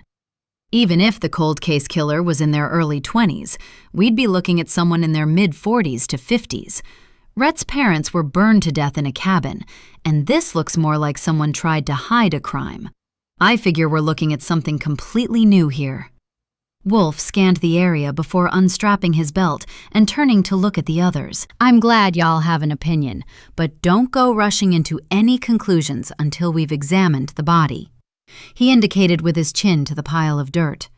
"I don't want anyone taking one step toward that mound of earth until it's been completely processed." Carter dropped his chopper down over there by the looks of things. They did climb out of the chopper, but didn't go more than 10 feet. "Get suited up." He climbed from his seat and made his way to the back of the chopper to collect his things. He led the way toward the mound of dirt, carefully checking for footprints. He turned to the others. "Whoever did this drove the vehicle to the gravesite and then dumped the body." "So they dug the grave before they murdered the victim?" Emily moved beside him and stared at the arm sticking out of the soil. "Look at the position of the arm. It's as if the victim tried to dig themselves out." Wolf looked at her concerned expression. "Maybe not. We'll check the lungs for any soil residue. We'll need to go real slow exhuming the body." He turned to Weber. "Get some footage of the complete site, then photographs. We'll gather everything we need from the chopper." Above, the sound of a chopper approaching thrummed in the silence. That must be Jenna and Dave. They all turned as Carter dropped his chopper into the field close by. After a few moments, Jenna jumped down and he walked away from the gravesite to meet her. "I'm not sure what we've got yet. We just arrived. If y'all give us a few minutes to record the scene, we'll move in to exhume the corpse. At this point, I don't even know if it's just the arm." "By the smell, it's been here a couple of days." Jenna pulled a face mask from her pocket and pressed it over her nose. "Male or female?" Wolf shrugged. "Unknown at this time." He turned as Weber called his name. "There are spare boots and coveralls in my chopper. I suggest you suit up, unless you want to stand back here and watch from a distance." "No way." Jenna followed him back to the chopper, with Carter and Kane close behind. "I hope it's coincidental this happened when we're investigating a 22-year-old cold case." She shook her head slowly. "It sends shivers down my spine to even imagine that there's a killer close by. There are so many people working on this ranch, it could be anyone or none of them." "Don't worry about the kids." Carter walked to her side. "I told Rhett to stay inside the house and keep the doors locked. He was happy to do that, and he carries a sidearm now. He has an excellent alarm system. I don't figure anyone is getting into that house." "That's good to know." Kane ambled up beside them, constantly scanning the area. "We had someone watching when we were out earlier today. We figure they work here. They were driving one of the ranch trucks. It seems to me they were interested in what we were doing out here. It could just be one of the ranch hands checking out strangers on the property. Maybe when they saw Rhett, they decided to go back to headquarters." Back at his chopper, Wolf indicated to the pile of coveralls and rubber boots he carried. "Suit up. The soil looks damp. We'll use the small spades to remove some of the soil around the body." He glanced at Kane and Carter. "If you're planning to help, I'll show you the technique. It's frustratingly slow, but we don't want to damage the body." "Did you find any evidence apart from the tire tracks?" Jenna pulled on coveralls. "Any footprints?" "No." Emily pulled on a face mask. "Whoever did this covered the body and cleaned up all around, likely using machinery. The tire tracks are all we could find." An hour or so later, they had uncovered the head and torso of a badly beaten woman. With help from Kane, they managed to pull the body free of the mud. In an attempt to preserve evidence, they eased the victim into a body bag. Straightening, Wolf sighed as Weber stepped in to zip it up. "There's not a chance of using an image of the victim to identify her. Even her own mother wouldn't recognize her." He turned to Jenna. "It's clear she has olive skin, black hair, and brown eyes. Taking into account the bloating, I would say she is young, maybe between 18 and 22, small build, approximately 5 feet 5 at a guess, from Latino descent." "Okay, I'll make inquiries with Bowman. He's the rancher." Kane removed his coveralls and then peeled off the gloves. "If she worked here, someone must have noticed her missing. They wouldn't have heard her screaming." A look of despair crossed Jenna's face. "Not with gaffer tape wrapped around her mouth." She shook her head slowly. "What kind of monster does that to a woman?" "I'd say one close by." Carter sat on the edge of his chopper, changing his boots. "From what I'm seeing, people are coming and going all the time. This is likely someone passing through. The M.O. is different to Rhett's parents' murders. They're likely not connected." "Really?" Jenna stared at him, hands on hips. "Do you know how many serial killers change their M.O.? Well, I do. Heaps of them. They're smart and can spin on a dime if necessary. If they were predictable, we'd catch them before they murdered again." "I'm aware." Carter's eyelashes dropped over his eyes, hiding his expression. He shook his head as he pulled off his gloves, balled them up, and tossed them into a bag Wolf had offered for the garbage. He lifted his gaze to her, and sorrow etched his face. "I'm just saying that no one has reported finding a badly beaten corpse lately, and no one has been reported missing from around these parts. This looks to me like a new type of monster, and hopefully one just passing through." Go easy on him, Jenna. Emily frowned. We're all unsettled by finding that poor woman. I'm so sorry, Ty. Jenna pressed her fingertips to her temples and blew out a long breath. I didn't mean to jump down your throat. It's just seeing someone beaten to death makes me angry. I've seen men do this to women they're supposed to love. Everyone tells them to leave, but most have nowhere to go. It's a vicious circle that often ends up with something like this happening. Trust me, I know. A tear ran down Jenna's cheek. This shouldn't be happening in my county. Did something bad happen to you one time? Carter moved closer. Give me his name, and I'll go with Dave and pay him a visit. No need. Kane put a protective arm around her. He's long dead, but things like this bring back bad memories. He pulled her close. You got this, Jenna. We'll take him down. You're not alone now. Concerned, Wolf exchanged a meaningful glance with Kane. He'd been aware Jenna had been placed in witness protection 8 years ago, but didn't know why. She'd been the champion of abused people since becoming sheriff, and set up a charity to build the Her Broken Wings Foundation, an ever-expanding home to care for and support anyone facing abuse. Now everything became clear. Her fierce independence and reluctance to accept Kane's protection in the field, something he'd been trained to do, had made life difficult for both of them early on, but everything made sense now. He rested a hand on Jenna's arm. I'll need to collect soil samples and clean the body. I'll do the autopsy in the morning at 10. I can call you with the results. No way! Jenna straightened and stepped away from Kane. I need to be there!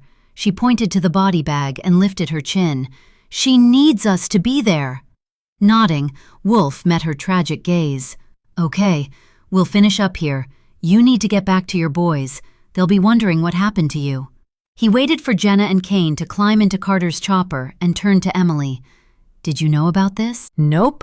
Emily held her hat as the chopper lifted into the air and headed back to the ranch. She's the strongest woman I've known, apart from Mom. Is she going to be okay? Nodding, Wolf gathered evidence bags and handed them to her. Yeah, Jenna's seen things hard to forget. He shook his head.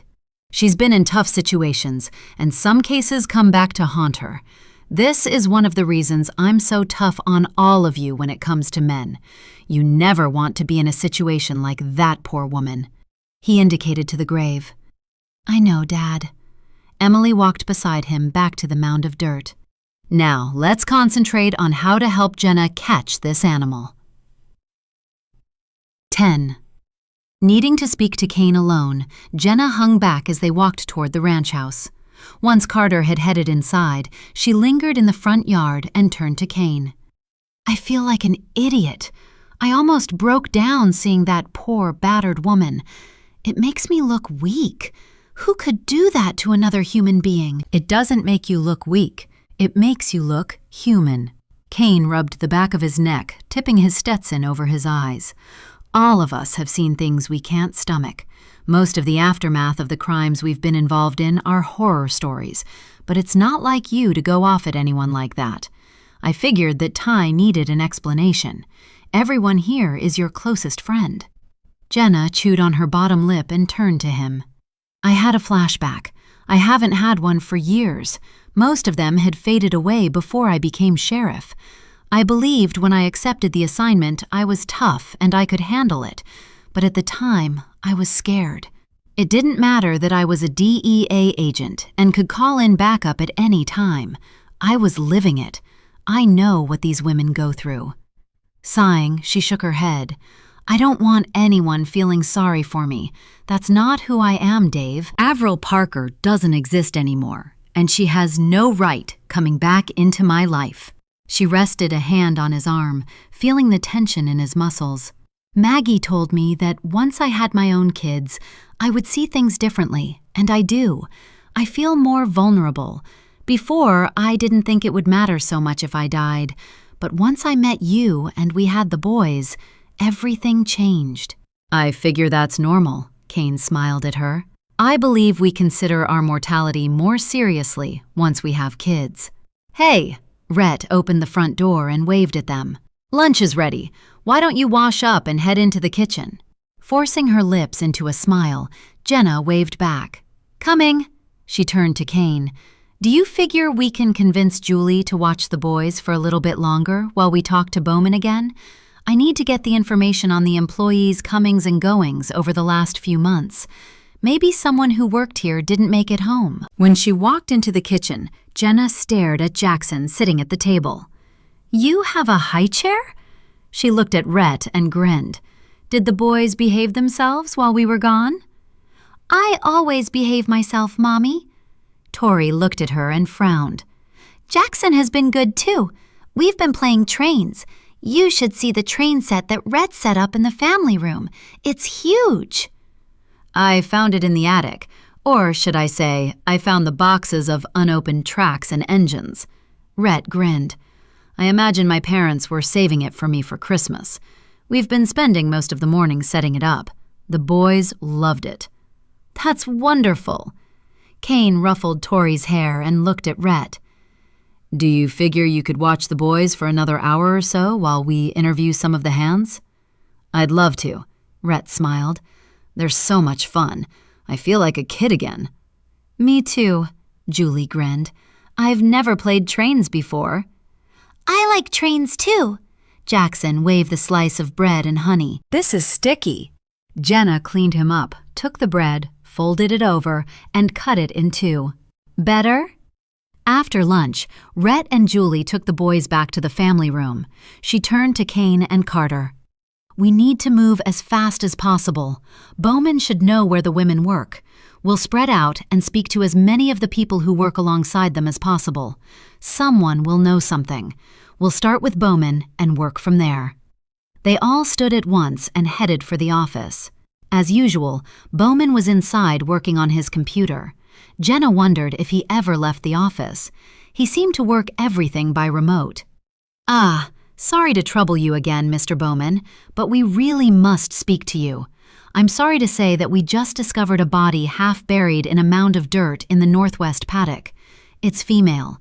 I need to know if any of your hands are missing or have left recently." "A body?" Bowman stood and leaned on the desk. "You saying someone died on the ranch? Was she murdered?" "That hasn't been determined. We'll find out more at an autopsy in the morning." Carter chewed on his toothpick. "Has anyone been reported missing?" "Nope, not a soul." Bowman frowned. "The northwest paddock isn't being used. We're giving that area time to regrow so we can move the cattle up there later. We move them around so they don't destroy all the grass." He scratched his head. "There'd be no need to dig a hole up there. In fact, leaving an empty hole would be dangerous for the cattle." "I never mentioned an open hole?" Jenna frowned.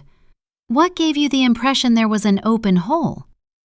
"I figured she fell into a hole." Bowman eyed them critically. "You're not giving me much information to go on here." "That's because it's an ongoing investigation, but we know someone on the ranch was involved." Kane leaned against the doorframe and eyeballed him. "There is more than one set of tire tracks from the ranch right up to where the body was found and back again. Unfortunately, there are tire tracks all over where the heavy machinery is kept, so we couldn't discover where the body came from. We're assuming that it was taken to the vehicle and then transported to where it was buried." The man was no help at all, and the fact that a body had been found didn't seem to faze him. It wasn't the reaction Jenna had expected. Usually, a person would ask how they died at least. She looked at him. "Do you have a log of who is driving what vehicle on each day?" "I'm afraid I can't help you with that information." Bowman sat down heavily in his office chair, lifted his hat, and scratched his head. "Different trucks and machinery are needed during the day and night sometimes, and it would take forever to log them in and out during the course of the day.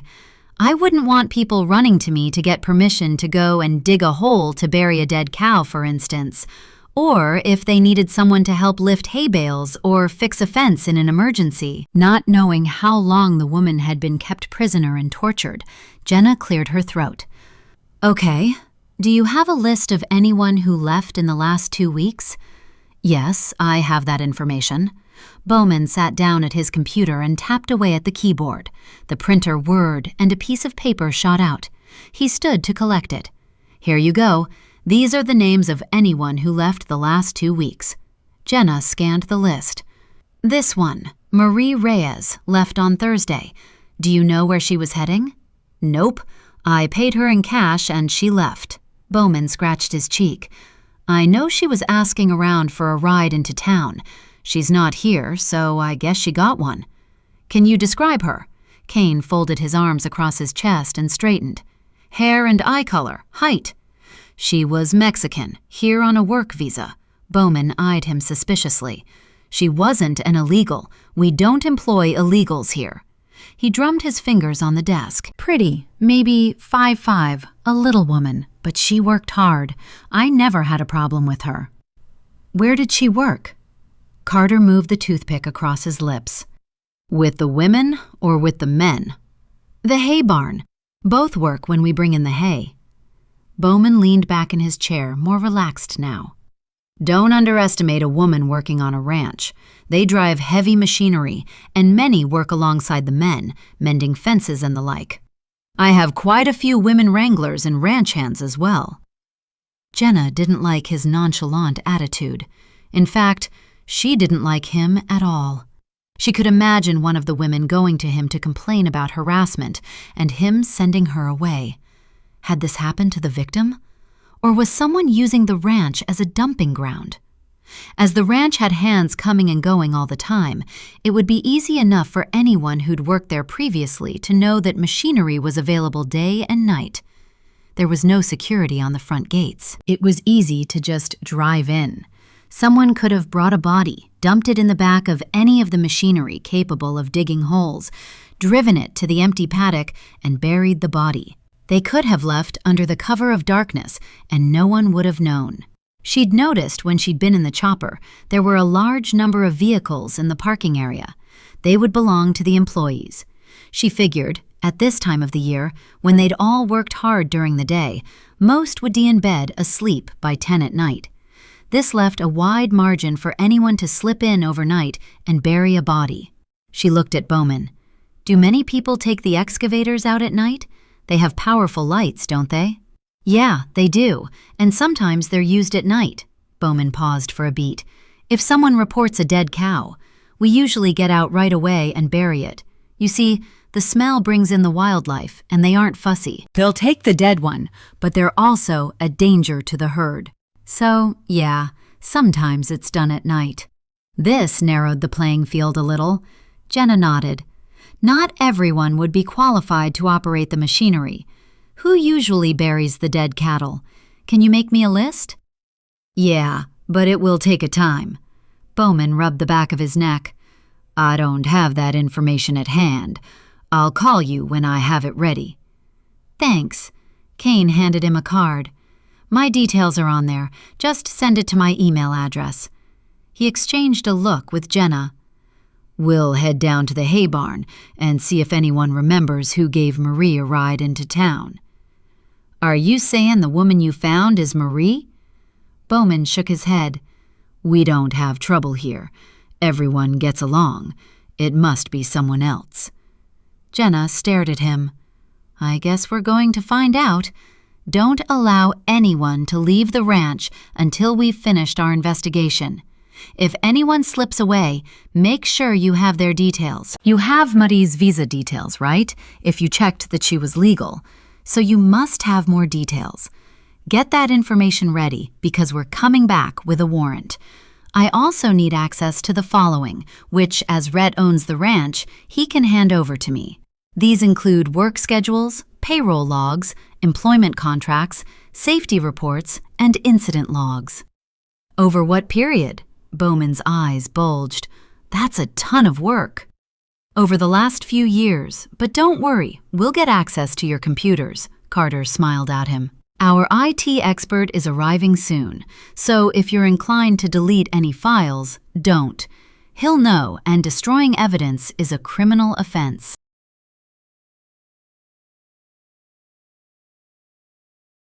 11. That was smooth. Kane flashed a smile at Carter as they walked toward the hay barn. Real smooth. Possible information gathering flashed through Jenna's mind. She pulled out her phone and called Rio. Rio, I need copies of the camera footage from all around the bus station. Most of the businesses are happy to assist. Head out there now and grab what you can. What time frame? Rio yawned. Sorry, Sheriff. I was half asleep watching TV. Although it was Sunday, Rio was the closest to town. Frowning, Jenna cleared her throat. We have a possible homicide on Rhett's ranch. We believe the female victim was taken to the bus station on Thursday evening, possibly in a truck with the ranch logo on the side. I'm on it. Rio disconnected. The Triple Z Roadhouse recently mounted a camera on the side facing the bus station.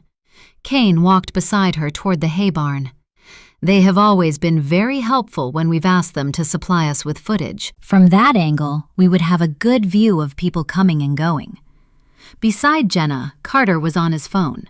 She waited until he disconnected and looked at him. Do you have an update on Kalo's arrival? Yeah, he's on a bus heading for Black Rock Falls now. Carter's boots clattered on the cobbled stones. Did I mention Beth and Stiles are in Blackwater and they have vacation time due? I know Beth has been hunting down antiques to put in her cabin, so I was thinking of asking if they wanted to spend a few days here on the ranch. We could really use 2 teams working at the moment. Don't you agree? Jenna stopped walking and looked at him. We might need 3 the way things are going. The cold case and now this murder. But if Wolf and Norell find anything in the pig pen, we'll also have that to deal with. I've managed to run 2 cases simultaneously, and it was difficult, but 3 will be impossible without more help. All this, and the day-to-day running of the town, I'll need another 6 deputies. I hate to say it, but Rhett's parents' murder will need to stay on the back burner for a time. Kane blew out a sigh. What Norell discovers in the pig pens will take time to analyze. Nodding, Jenna inhaled the smell of freshly cut hay and exhaust fumes. As they got closer to the barn, wispy bits of hay collected around their feet and the air filled with puffs of dust. Inside, the barn hummed with the loud sound of machinery. People unloaded bales of hay from the backs of trucks and piled them at the back of the barn.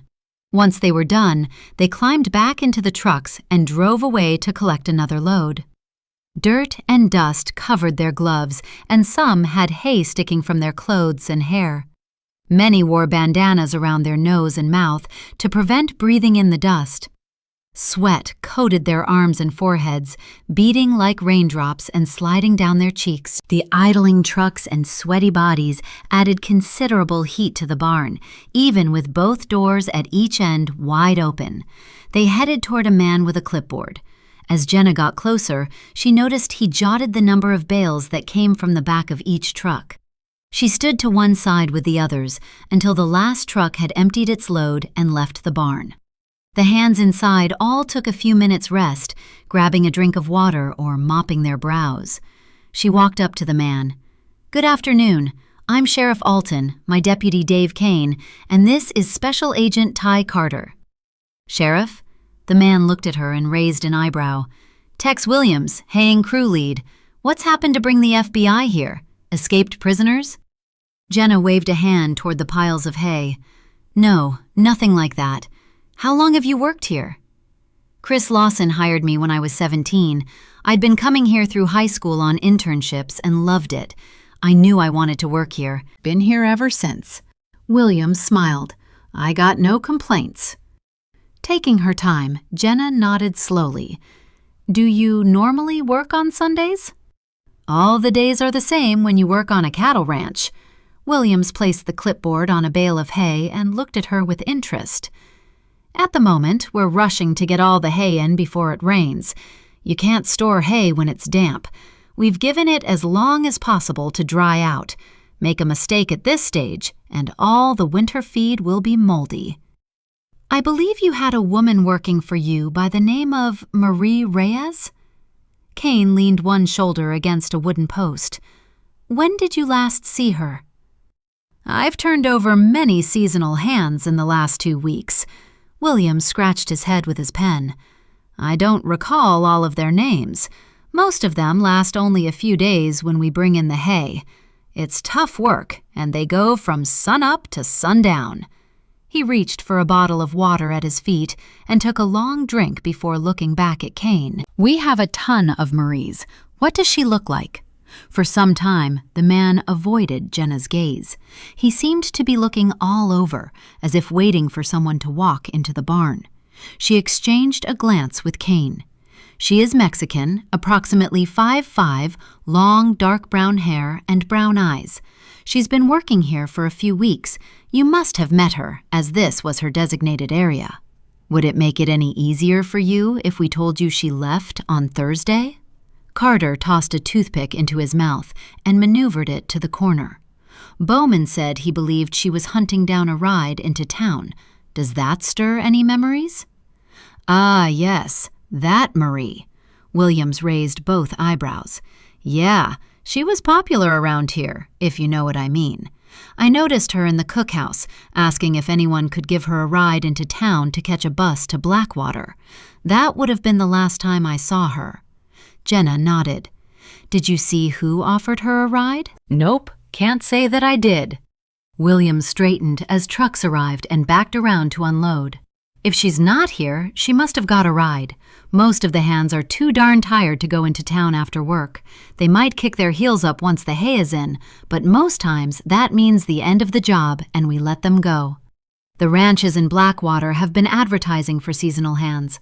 I figure they're rushing like we are to get in the winter feed. He indicated toward the trucks and the tired hands standing reluctantly to climb up and unload them. I gotta go. When is this shift over? When does everyone go to the cookhouse to eat? Kane straightened. They eat at 6, but then come back to work until sundown. Williams picked up his clipboard.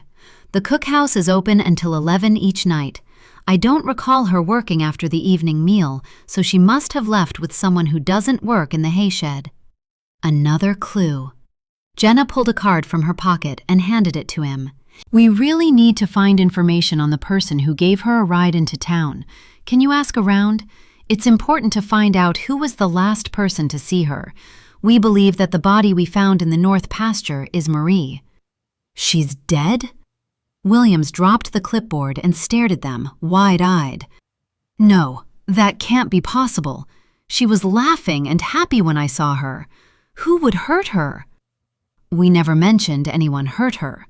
Carter's eyes bored into him. The cause of death is undetermined. Is there something you need to tell us? No, I've told you everything I know. Williams bent to pick up the clipboard. I really need to get back to work or I'll miscount the loads. Jenna turned and walked away. Outside, she turned to the others. I wonder if the hands come in different shifts to eat. It would be an opportunity to speak to everyone on each shift at the same time. Someone must have offered to give her a ride or know who did. We should be able to get that information from the cookhouse. Kane scanned the area and then headed in a different direction. From the smell of cooking, it's that way. Jenna's phone chimed. She pulled it from her pocket and put it on speaker. Hey, Rio, what have you got for me? I have footage of a Lawson's Ridge truck coming and going to the bus station. Rio's boots clattered on the tile as he walked. I'm at the office now. I'll upload it onto the server for you. The Roadhouse manager was very helpful, and he enlarged the image, but it was still difficult to see who was driving. I figure we need Kalo to take a look at it. He might be able to clean it up for us. Smiling, Jenna punched the air. That's brilliant! Why don't you take the rest of the afternoon? We can handle it from here. I'll see you in the morning. Thanks, Jenna. Rio cleared his throat. Before you go, I have information on the wreck that killed Rhett's grandparents. I was able to find a report. They were T-boned at an intersection by a drunk driver. Everyone died at the scene. The driver of the other vehicle was a 17-year-old kid. It was a tragic accident. Jenna swallowed hard. That's so sad, but it's good to know it wasn't murder. Yeah, I guess so. See you on Monday. He disconnected. She turned to Kane and raised one eyebrow. What? I can see your mind working from here." "That doesn't make sense." Kane stopped walking and turned to look at her slowly. "If Rio has discovered footage of a Lawson's Ridge truck driving to the bus station, we assume with Marie, how the heck did she get back here?" Trembling all over, Zoe Carpenter stared at the man's back as he walked around her. He'd said nothing since arriving, as if he enjoyed making her wait for his next move. The heavy smell of his sweat filled the room and crept up Zoe's nostrils, choking her. Trapped with a vicious lunatic, she couldn't think straight. What would happen to her now? She couldn't take much more of his sadistic torture. Would he kill her soon? Anything would be better than a slow death by him or the rats nibbling at her toes and crawling all over her when he left her alone. Swallowing a sob, she dropped her head, making her face throb harder. After spending the last 2 years working on ranches, Zoe figured she'd gained enough good sense to keep herself safe, and then she'd made a stupid mistake. Her teeth chattered as fear shook her at the memory. When a group of hands had announced they were going to drop a few people at the bus station and would be hanging around town for a short while, she jumped at the chance to go with them and purchase a few things she needed. They'd scattered in town, arranging to meet up later, but when she got to the meeting place, they were nowhere to be seen. She'd waited until it was almost dark before she had headed along the highway. Walking miles in the dark was her only option, but when the flashlight on her phone died, fear gripped her with the implications of what she'd done. In the middle of nowhere, with no streetlights, knowing that at any second a bear could rush out of the forest and kill her, she was so scared she could hardly breathe. All sense of self-preservation had flown when she'd seen a Lawson's Ridge truck pull up ahead of her, and she'd breathed a sigh of relief. The door had opened and she'd run toward it, thankful for a ride, but the moment she'd climbed into the front seat, he'd struck like a snake. Pain shot through her head and the world had gone black. She'd come around in a world of pain, tied naked to a chair in an old shed. She'd screamed until her throat ached. He'd just watched her, saying nothing, and then wrapped gaffer tape around her mouth. She couldn't breathe, her nose broken and clogged with blood. As she suffocated, the room faded away. But she'd screamed in agony as he dragged off the tape, ripping out her hair, and then he'd beaten her until she spat blood. Much later, when he'd opened the cabin door to leave, weak dawn sunlight poured through the door, but she didn't see open fields. Outside, thick forest closed in around her for as far as the eye could see.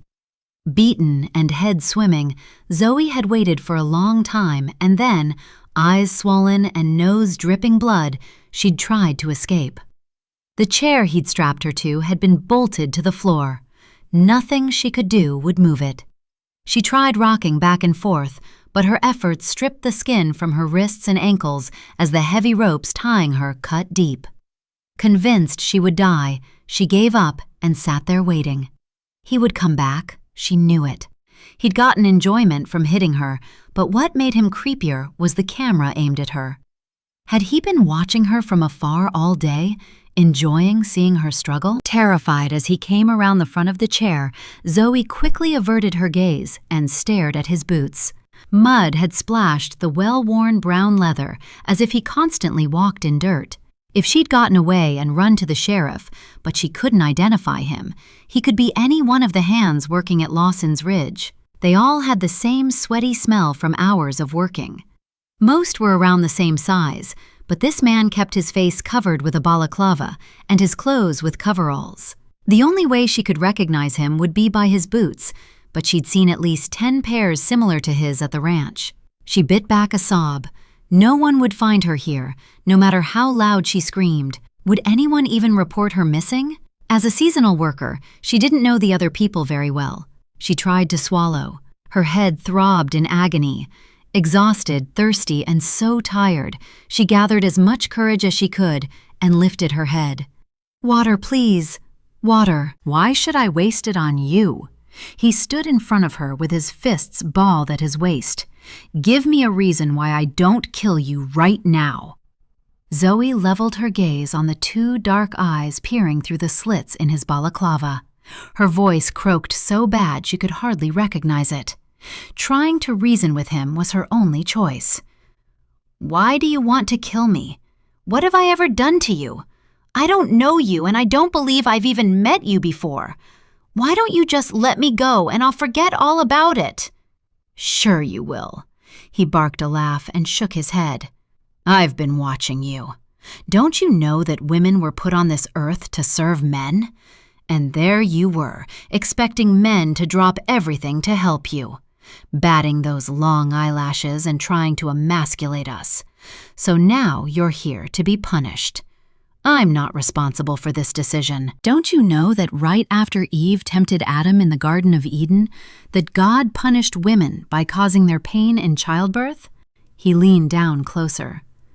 "I'm doing God's work by punishing women." Staring at this deranged man, Zoe sucked in a trembling breath. "I believe in a merciful God." "Well then, scream for mercy." He lifted her chin. "The louder, the better." 13. Lawson's Ridge. The sun had dropped low in the sky as Jenna led the way back to the ranch house and turned to Kane and Carter. "We have 3 investigations going on at the moment, and I need to consider how to proceed. Our priority is the homicide, but we can't leave the others behind because there's always a chance they could be connected. There's a lot of ground to cover here.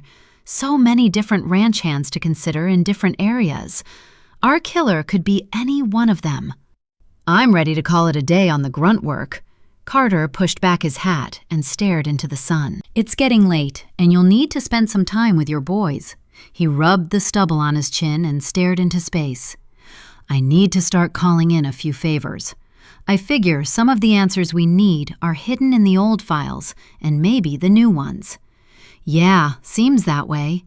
Kane stopped and turned slowly in a 360 spiral and then looked at Carter.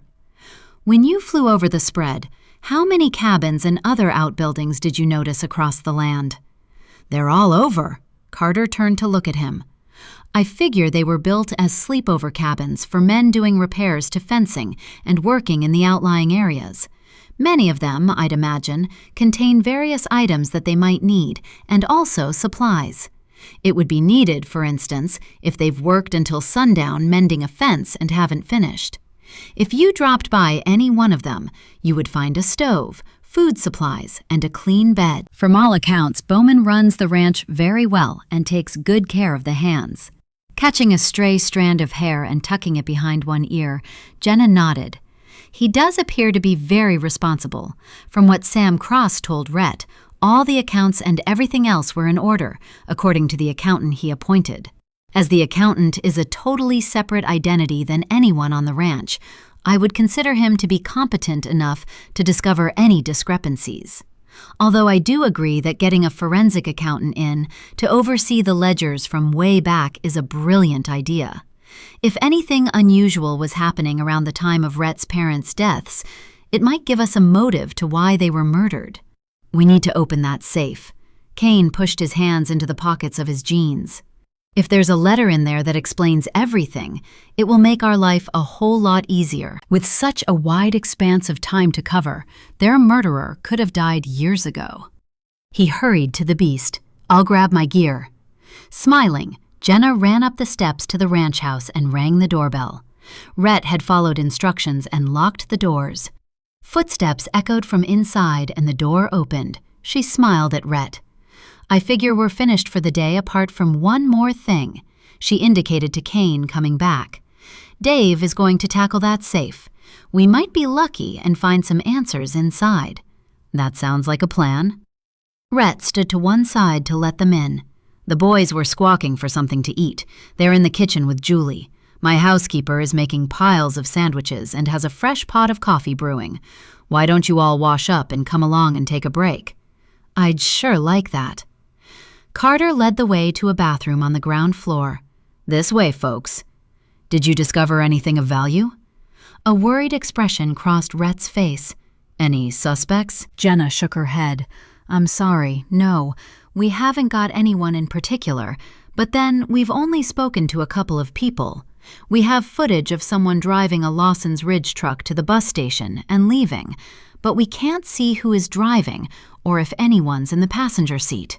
Bobby Kalo will be here by tomorrow. He has everything with him and has access to all types of databases to help us with our investigation. She paused a beat. Giving him the information about his grandparents' deaths could go both ways. Rio was able to find information in police files about your grandparents' deaths. It wasn't murder, and it wasn't their fault. Do you need to know the details? Not just now. Sorrow crossed Rhett's eyes, and he nodded. Thanks. What about my parents? Jenna met his gaze. I haven't given up on who murdered your parents, Rhett. It will just need to be moved to the back burner while we concentrate on the current threat. Oh, I understand completely.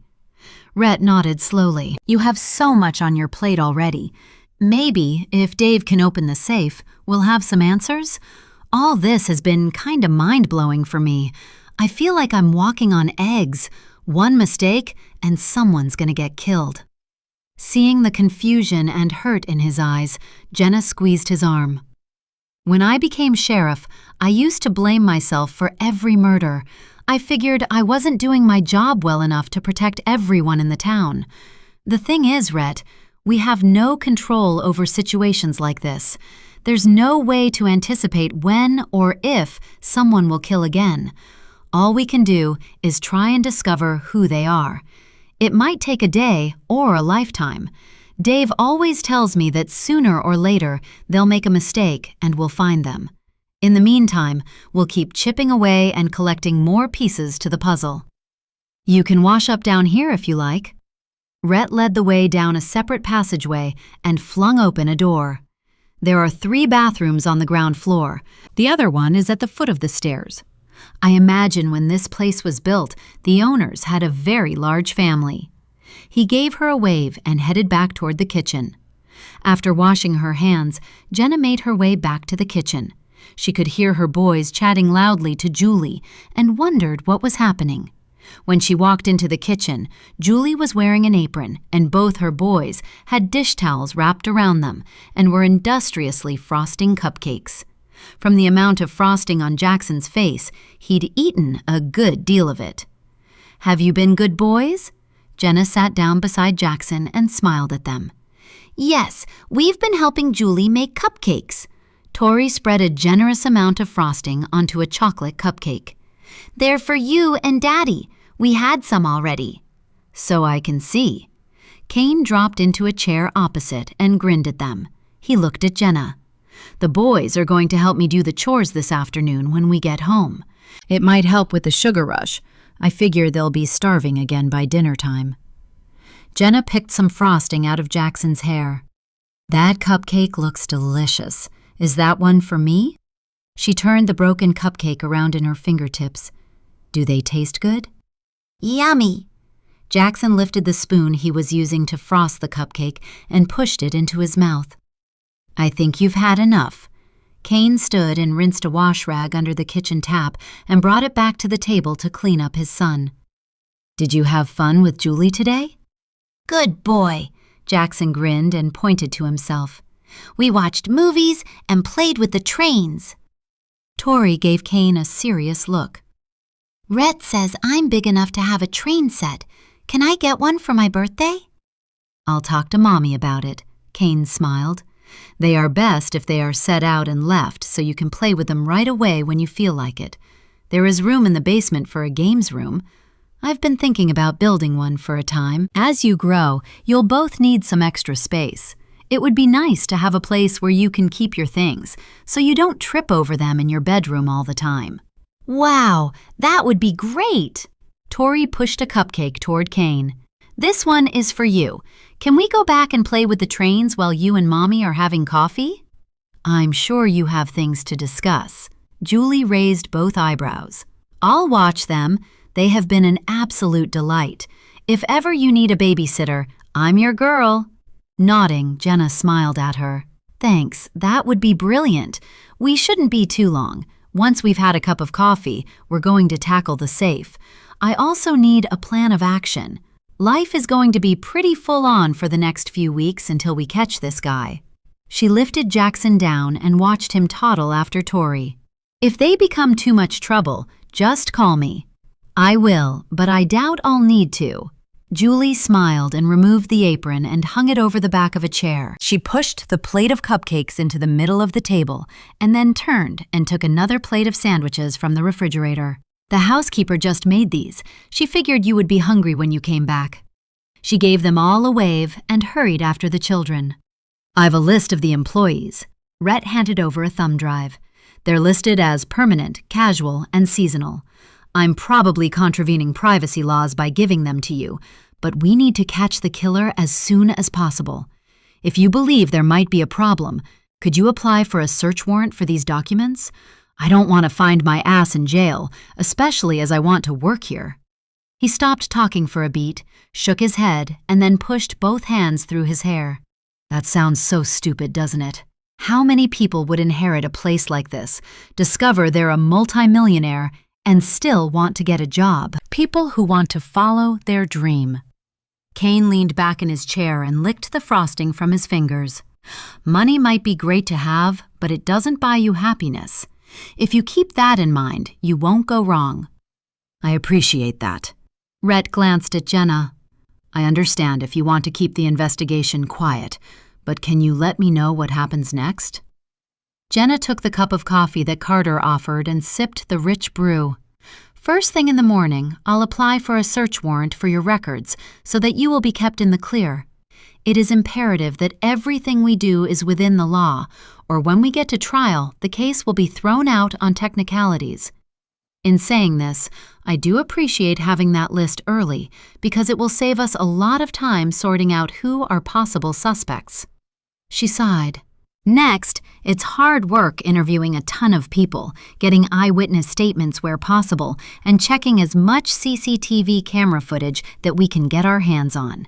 Luckily, Kalo has the capabilities to hack local feeds, and he might be able to find more footage of the same truck at the same time. She sipped her coffee. One of the things puzzling us at the moment is, if the dead woman is Marie and someone dropped her at the bus station, how did she end up back here, in a grave? So how do you find the answer? Rhett scratched his cheek. Surely it's impossible. This is why we need all the other footage that we can lay our hands on. Kane sipped his coffee.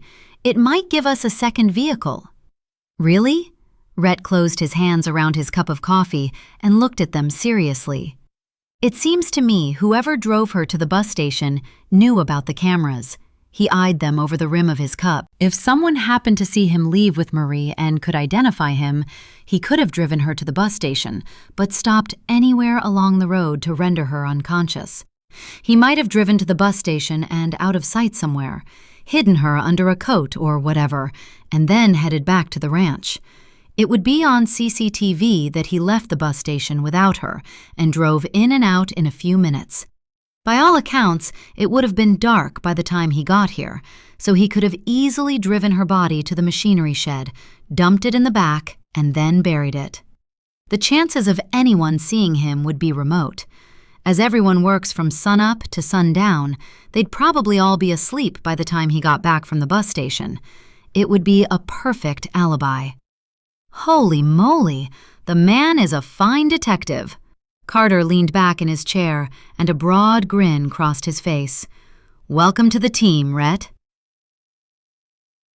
14. Kane checked his watch. We'll need to get the boys home soon, but while they're playing, we'll have time to take a look at that safe. Sure. Rhett pushed away from the table and stood. Follow me. The safe is in the dressing room in my father's old bedroom. It is only by chance that we've discovered it. It's very well hidden in a closet behind his clothes. It looks very old. I would say it's been here since the house was built. You won't need me up there, Carter indicated toward the family room. I'll go and play trains with the boys and Julie. He headed along the hallway with Zorro on his heels. Can you open old safes? Rhett looked at Kane and raised an eyebrow. I know you have gadgets for the electronic ones. Kane followed him toward the stairs. All I can do is look at it. I've been lucky in my lifetime to have met many people who can break into different places. In law enforcement, this can be advantageous, especially if people are in danger inside. I can open many types of locks, and I've opened a number of safes in my time. I do have the gadgets Jenna mentioned, but I can still use my ears and listen to the tumblers falling. The bedroom was surprisingly light and airy. It had been kept in pristine condition. Light filtered through the cotton curtains bleached by the sun. A tall chest of drawers as old as the house, with a rich patina gained from years of beeswax polish, stood against one wall. On top, a pair of glasses sat beside a book, as if left to continue at another time. The only bare space in the entire room was the bed, solid with a carved wooden headboard, and on one end of a pristine new mattress sat a neatly folded patchwork quilt. Jenna's gaze moved to the bedside tables. On one side, a bowl containing cufflinks sat beside an old oil lamp that had been converted to electricity. It was as if Rhett's parents had just walked away moments later. Being inside felt obtrusive, as if she had invaded their privacy. The bathroom is on the left, and the dressing room on the right. Rhett led the way across the room and threw open a heavy door. The safe is in that closet. The other one was my mom's. We've already removed the clothes. Julie and I packed them into the old suitcases. I'd planned to take everything to Goodwill, but we figured they may carry some evidence. Everything is packed in plastic bags. He stood to one side to let Kane and Jenna enter. You'll need this. He handed Jenna a flashlight. The above light isn't very good. Is this the only safe in the bedroom? Jenna turned to look at him. You mentioned others throughout the house. Have you managed to open any of them? Yeah. The lawyer gave us keys to open all the others. They held business documents, personal documents, a copy of his will, etc., but nothing relating to his fear of being murdered.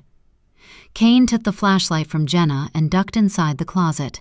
Paneled in dark timber, the room smelled faintly of tobacco. He'd seen photographs of Rhett's parents in the family room, and his father smoked a pipe at one time. After all these years, the smell had clung to his clothes and infused the wood. He moved his flashlight around the small room. Sunk deep into the wooden paneling, the safe was hardly visible. Dark with age, the surrounding boards had warped from a century of Montana winters, leaving only a dull steel face visible. The dial was worn smooth, and the numbers barely readable. When he angled the flashlight, faint scratches on the dial stood out. Someone had tried to force it open, and not so long ago. He looked over one shoulder at Rhett hovering in the doorway. Did you try and force this lock? Nope. I spun the dial a few times, trying my birthday and other significant dates that I could think of, but no, I didn't try to force it.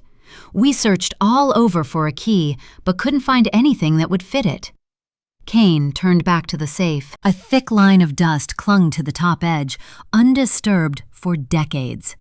He ran his fingertips over the lock. It was a fail-safe in case someone forgot the combination. He used his flashlight to examine it closely.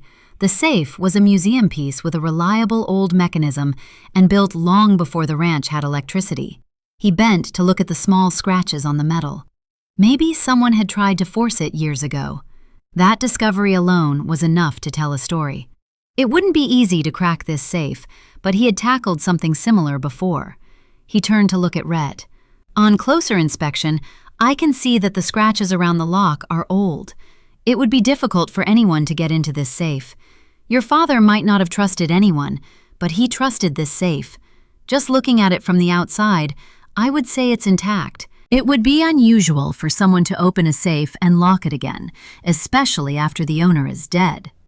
He handed the flashlight to Jenna, who held the beam steady on the front of the safe.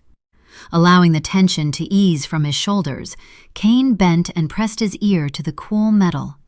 He spun the dial back and forth, listening to the clicks and feeling the subtle shift in resistance. Around him, the house groaned, and Jenna shifted her weight. Can you hear anything? Jenna sucked in a deep breath. I'm glad I'm not here alone.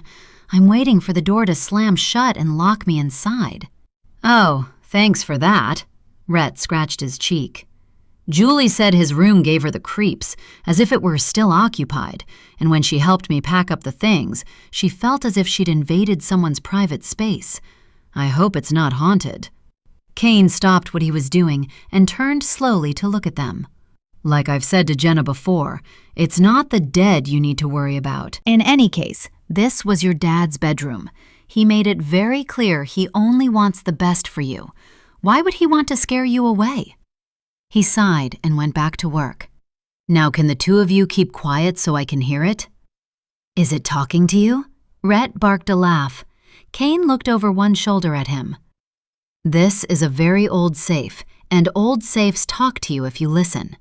He pressed his ear against the front of the safe again and turned the dial, listening to the faint metallic drop that signaled the first number had fallen into place. Jenna, maybe you should write this down. The first number is 3. You hold the flashlight. Jenna thrust it into Rhett's hands and pulled out her notebook and pen. Moving on, Kane heard a second click and then a third before the dial stopped resisting. He relayed the numbers to Jenna, took a deep breath, and turned the handle. The door came open in a soft metallic sigh, and a smell escaped that was reminiscent of old paper with a faint tang of gun oil. Behind him, Rhett aimed the flashlight into the interior. The beam moved over a stack of notebooks, a bundle of letters tied with twine, a small tin box, and a gun wrapped in a yellowing white handkerchief. As Rhett stepped forward, Kane raised a hand to stop him. Don't touch anything yet. This could all be evidence, and we need to be sure no one has tampered with it. I'd imagine that the contents will only have your father's fingerprints on them. They'll be on the letter he left you and other documents he's handled, so we can get a match. He pulled examination gloves from his pocket and handed Rhett a pair before pulling on his own. We'll remove everything piece by piece before looking at it and laying it out along the top of the nightstand. We'll be able to examine it there in the light. Suddenly, I'm not sure if I want to know. Rhett's mouth turned down. With the murder of that poor woman, what if my dad had something to do with the killer and the man's still here? Kane raised one eyebrow. It's remote, but possible, and this might be the evidence we need to catch him. It's your property. If you want us to drop it, we will. Your choice. No, keep going. Rhett sighed. I need to know the truth. Rolling his shoulders to remove the stiffness, Kane bent and peered into the safe. Gently lifting the top item, he flicked open the first page of a spiral notebook. The cover was bent and creased. He handed it to Rhett. That's his writing. I recognize it from the letter he left me. Rhett stared at the first page, covered in frantic handwriting with lines crossed out, rewritten, and circled. Look at the dates. These go back years. We'll look later. Jenna pulled on examination gloves and waved him from the dressing room. There's a ton of things in there, and we need to keep moving.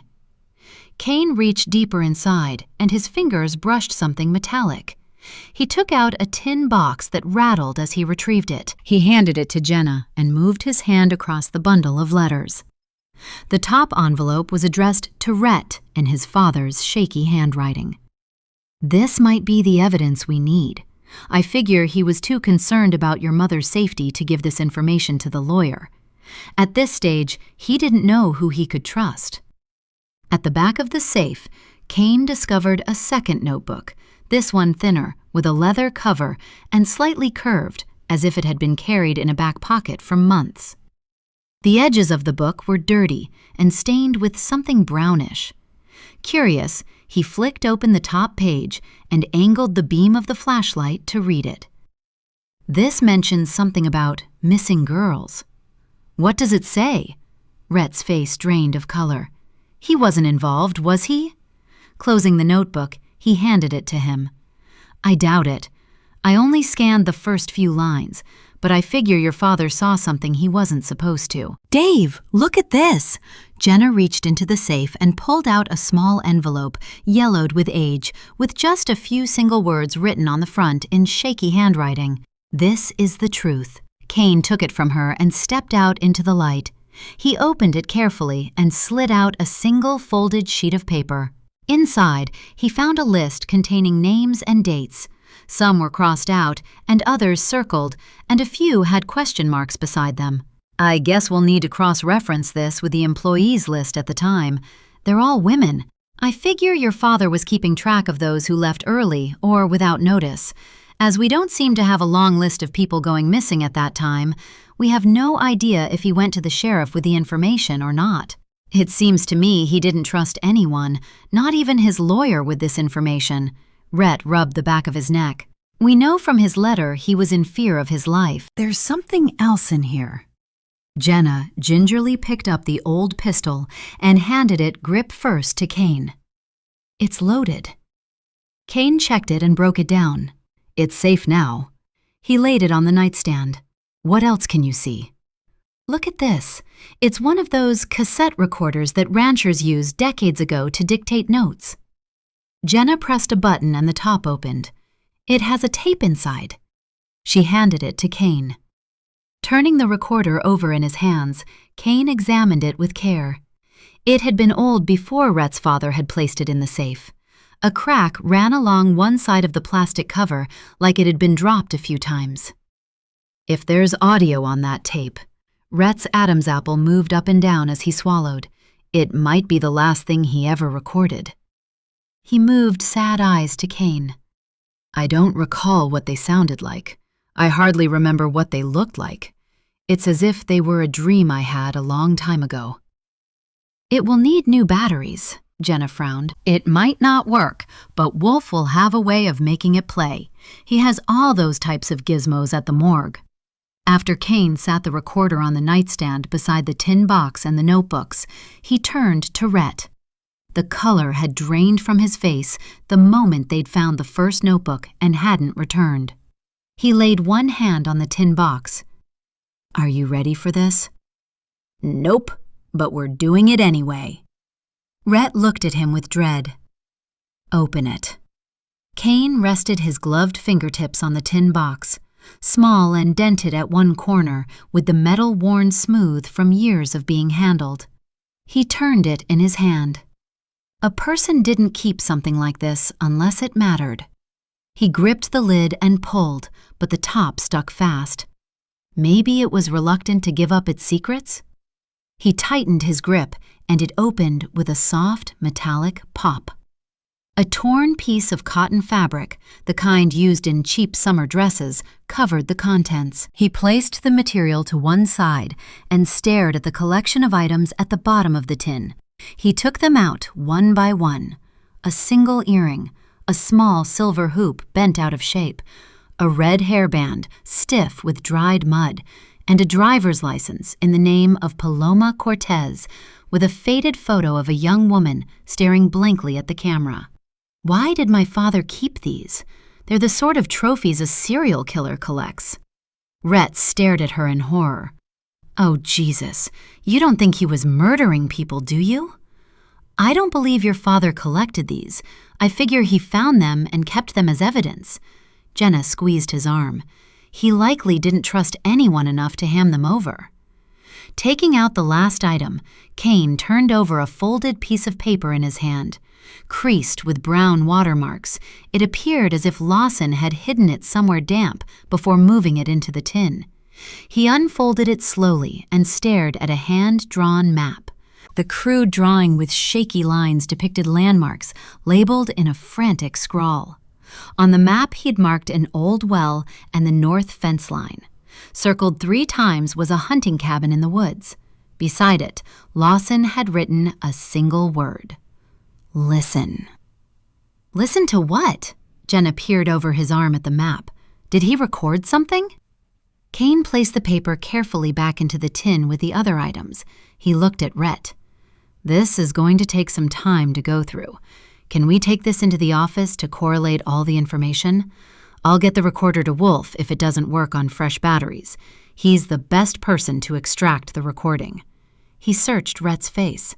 Unless you'd prefer to go through this in private? No, I trust you to discover what happened to my parents and why. Rhett cleared his throat. But I also understand you have an ongoing investigation here. If someone is murdering the hands, that's the priority. Right now, I need to keep a distance from the investigation. If there is someone on the ranch murdering people, and they've been doing this for decades, I don't want them to consider me a threat. It will give me the opportunity to act as your undercover agent. I'll keep my eyes open, but make sure Bowman believes I want nothing to do with the investigation.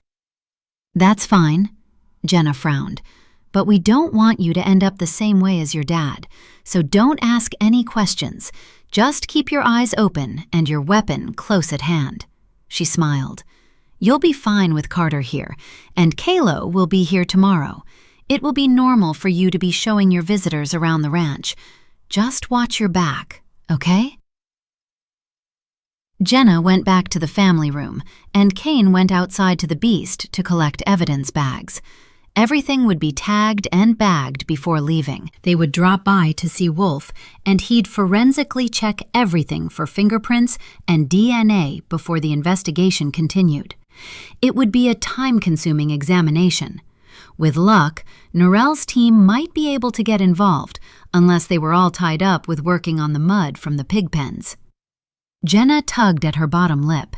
It seemed that with each hour that went by on Rhett's ranch, life became more complicated. She had limited manpower and would take up Carter's offer of assistance from Agents Katz and Stiles. They were friends and had offered to help numerous times in the past. As they were working close by, they might enjoy a couple of weeks on Rhett's ranch. He had plenty of room and a housekeeper to care for everyone. She looked at her boys playing happily with the trains with Carter and Julie. Tori looked up and grinned from under Carter's hat, which was hanging over his ears. Jackson stared, mesmerized as the train sped past him, clapping his hands in excitement. Julie, with the patience of a saint, crawled around the carpet with them. To one side sat Zorro, looking like a statue with only his eyes moving from side to side. Turning as Rhett walked in behind her, she smiled at him. I'm going to need more manpower to cover both investigations. Rio and Rowley will be able to work from the office and read the journals. I don't know if you're aware, but Rio has a retentive memory and is an excellent person for correlating information, especially from a large number of documents. I will make sure he has your number and be able to keep in touch with you about what he's discovered. I'm sure it will remove some of the stress you're going through right now. I would appreciate that, thank you. And what about the current case? Rhett's troubled eyes rested on her. Is there anything I can do to make it easier? I have an entire house here with plenty of rooms we can use for office space or accommodation if you want anyone else to stay over. Nodding, Jenna led him into the hallway so they could talk in private. Beth Katz and Dax Stiles are finishing up a case in Blackwater. They have vacation time, and I believe Carter can talk them into coming by and lending us a hand. If it turns into a workable case, they'll be able to contact their director and inform him that they have become involved. They live in Rattlesnake Creek, so they are very much country folk and will fit in here just fine. They are both extremely good agents. Beth is a cybercrime expert and worth her weight in gold on a job like this. Also, Kalo is arriving tomorrow. You'll have two of the best cybercrime experts in the country working in your ranch house. If they can't help us get to the bottom of all this, no one will. Yeah, for sure, Rhett smiled at her. Let me know when they're expected to arrive, and I'll tell the housekeeper to make up their rooms. They'll need a room to work in as well. There is a huge dining room at the end of the hallway. I assume it was used for dinner parties. We can change that into a command post. What else do you need? The conference room at the sheriff's office was set up as a command center most of the time, and she recalled what she needed. Power outlets. They'll need to set up their gear. They'll use their own phones, they drink a ton of coffee, and the guys need to be fed almost constantly. Not a problem. Rhett rubbed his hands together. I'll head into town first thing in the morning and get things organized. My housekeeper will be able to keep them in food, but I'll pick up some extra supplies. Glad to see him so enthusiastic and not so concerned, Jenna smiled. Of course, my office will reimburse you for any out-of-pocket expenses. No need, Rhett laughed and shook his head. My inheritance would last me 2 lifetimes, and I have income coming in from the ranch. I just want to get to the bottom of all this so I can live a peaceful life here. This place is so beautiful. I would like to make it my home. It's what my parents wanted, and I'd like to fulfill their wishes. Nodding, Jenna met his gaze. That's good to know. We'll take the boys home now. I need to drop by Wolf's office on the way to give him everything from the safe. Once Wolf's gone through it, I can give it to Rio and Rowley to begin the investigation. She chewed on her bottom lip. There's an autopsy in the morning at 10. Once we're through there, we'll come back to continue interviewing people. I don't know how you keep it all in your head. Rhett rubbed the back of his neck and eyed her with admiration. 3 cases on the go at the same time. It must be a nightmare. Laughing, Jenna met Kane's gaze as he came back into the house carrying evidence bags. It's a juggling act, that's for sure. Most times it's just following procedure and designating jobs to the right people. When we all work together, we usually solve the cases. She indicated toward Kane heading up the stairs. I'll go and help Dave bag the evidence, and then we'll get out of your hair. Thanks for allowing my boys to play with your train set. It looks brand new. I found it in the attic. He lowered his gaze. I guess he was going to give it to me the Christmas he died. I've gotten a ton of enjoyment out of watching your boys playing with it. I hope one day I'll have kids who can play with it too. Eyes stinging with unshed tears, Jenna nodded. I'm sure you will. I gotta go. It's getting late. She turned away and ran up the stairs. She found Kane meticulously turning each page of the journals and taking photographs. I was going to suggest you do that. You must have read my mind. I've taken photographs of everything in the tin and made copies of the small notebook. Kane indicated toward the pile of bags, each with a description printed on the front. There are only a few pages left. I haven't had time to read them. I just figured I couldn't wait to find out what's been going on here. Now we have copies. Rio and Rowley can start the investigation right away. Jenna still wore the gloves she'd put on earlier and held the pages open for Kane to capture. In no time at all, they had copies of everything that had been in the safe. She bagged the gun and the clip Kane had removed.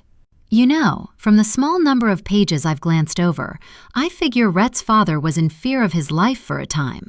I wonder why he didn't go to speak to the sheriff about his concerns. There must be a reason. Kane put his phone in his pocket and took the bag containing the gun and wrote on the label. I'll be looking for any link between the employees back 20 years ago and the local sheriff. Maybe they were related or close friends. That being the case, Rhett's father wouldn't feel safe going to the sheriff about one of his relatives, would he? Understanding completely, Jenna sighed. I feel as if I'm being torn in 2 directions. Discovering these journals and seeing the frantic writing inside, I feel we need to follow up on this case as soon as possible. It feels almost raw, doesn't it? As if Rhett's dad is reaching out from the grave and begging us to help. She pushed her hand through her hair and looked at him. Then we have that poor young woman who may have been buried alive. We can't turn our backs on her either, can we? Both cases are important and need our attention. I just can't stop the notion that there's a connection between both of them. It's not impossible to believe that one man has been killing over all this time. Many serial killers murder until they're caught and have been killing for 20 years. The urge to kill never goes away, and they all have to live their fantasies. Sometimes they can keep it under control for a short period of time, but with the number of women coming and going in a place like this, it's like a serial killer's smorgasbord. 17 Black Rock Falls, Monday. Late June mornings in Black Rock Falls were glorious. Sunlight filtered through the trees, leaving zebra patterns across the landscape, and in the distance, the mountains rose black against a brilliant blue sky that went on forever. Each morning, they'd done their chores, let the horses out into the corral, and worked out for an hour before Jackson and Tori came bounding out of their bedroom. Since Jackson's birth, any time that Jenna left the house, even for a second, she took the baby monitor with her. They had Raya, their live-in housekeeper, to watch them, but usually the boys slept until 7. Just before 8, she climbed into the truck with Kane and they headed for the office. They'd decided to leave Duke behind today. He liked to stay home with Jackson, and they would be driving all over today, maybe even riding out to examine murder scenes. And Duke wasn't getting any younger. They couldn't expect him to keep up with them all day. She turned to Kane as he accelerated along the highway. "We have quite a few things to get through today. I'm really anxious to see what was written in the journals, and I'm keen to know who was doing what at the ranch on Thursday as well. But I need to concentrate on one case at a time. When we get to the office, I'll work out a plan of action. Carter is going to call Beth and Stiles this morning and ask if they want to join him at the ranch. I'm sure having 2 FBI choppers parked there will be a topic of conversation for a few days." Kane smiled at her. "One thing, whoever is murdering people will likely stop with the FBI hanging around." Jenna collected her long dark hair and tied it behind her neck, fastening it with a hair tie she wore around her wrist. "Maybe a few rats will desert the sinking ship. Then we'll have a list of suspects without doing the grunt work." When she arrived at the office, she ushered everyone into the conference room. Chief Deputy Rio and Deputies Rowley and Raven. Deputy Johnny Raven, their canine handler, a medical doctor, and chopper pilot, usually worked when they needed him. The rest of his time was taken up with training dogs for protection, most of which he collected from the local dog refuges. Many dogs that became problems for their owners because of their size or activity were perfect specimens for him to train to be canines or personal protection dogs. In any case, if they passed with flying colors or not, he guaranteed he would find them good homes. Once everyone was assembled, she set up her laptop to display the files on a flat screen opposite the long conference room table. As these journals will need to be carefully analyzed by Wolf, we took images of everything so that we could begin the investigation immediately. Yesterday, we went and visited the place Rhett's parents perished in a fire. There was no investigation into their deaths, not by the fire department or anyone else, to determine what caused the fire. The people we spoke to mentioned there'd been a bad storm that afternoon, and they assumed the cabin was struck by lightning. When we examined the remains, we discovered a key in the lock on the outside of the front door. The door had been opened and pushed back against the wall. I assume this was done to remove the bodies. To me, that is a sign that someone set fire to the cabin and locked them inside. What about the windows? Rio's brow furrowed. If they couldn't get out the door, wouldn't they have climbed out the window? I'm assuming this refers to a small cabin used for either fishing or for storing items needed on a ranch to save the hands returning to the main buildings during the day. Am I correct? Raven leaned forward, resting his clasped hands on the table. Yeah, I couldn't see windows wide enough for a man to crawl through, and they had bars as well. Kane doodled on a legal pad. Too much time has gone by to do any testing, but from the fire pattern that I could see, I can assume that some type of accelerant was used. I took some soil and Wolf has it for analyzing. You've all seen how fast those cabins catch fire if the forest is ablaze, and I'm not buying the storm explanation either. If they'd been struck by lightning, yes, the cabin would have caught fire, but they'd likely have time to get out, and if it was a storm as bad as they say, it would have been doused well before it burned to the ground. Jenna cast her gaze around the table. We've all read the letter Rhett's father left with the lawyer. It didn't give any information about the reason he was in fear of his life. We found the journals locked in a safe with an old cassette recorder, which will likely give us more details. I'm anxious to get this investigation moving, but due to the murder victim we discovered yesterday, I'll need to hand this investigation over to you. I'm not sure, but I have a feeling that these murders are connected in some way. What I need from you is to discover who was at the ranch 22 years ago and who is still at the ranch now. We have all the records that Rhett supplied. I uploaded everything he gave us on a thumb drive to the server last night. The hard copies are in the back of Dave's truck. I need you, Rio, to get a search warrant to cover past and present employment records for Lawson's Ridge. You can mention that the owner is cooperating. You have 2 reasons: the recent murder and the suspected murder of Christopher Lawson. Get the warrant, and then you can collect the hard files after we get back from the autopsy of a woman we believe is Marie Reyes. After, we'll be heading back to Rhett's ranch to continue the investigation into her murder. I can give him the warrant then, so don't mention to the judge that we already have the files, not that we've opened them yet. With the recent homicide, Carter is on scene now, and Kalo will arrive shortly, as will hopefully Beth and Stiles. Okay. Kane took control of the laptop, and the images flashed up on the screen. We're anxious to know what's in the notebooks, but unfortunately, we won't be able to go through everything today with you. I'm sure you'll be able to correlate everything and proceed with an investigation. Let's start with the items we found inside a tin box. On first inspection, you would consider them to be serial killer trophies, but I believe the entries in the notebook and this map will explain them. The first pages had lists of female seasonal workers, with small descriptive notes beside them. Lawson had mentioned where the people worked and certain character traits. On a few of these, he'd left asterisks with the dates they'd arrived and the dates they'd left. As they went through the pages, they discovered 4 women's names with asterisks that he'd tied directly to the items he'd collected. Each had a little note beside it. Fabric. I found this piece of fabric beside the fence line in the north paddock. It's the same pattern as the shirt I last saw Sophia wearing when she came to the office to collect her check. Earring. I recall Camilla wearing these earrings. They have a distinctive pattern. If she'd lost one, wouldn't she ask around about it before she left so suddenly? Hair tie. I found this hair tie in the mud near the north fence. It was still wet when I picked it up. Luciana always wears bright orange hair ties. This must belong to her. But where is she? Driver's license.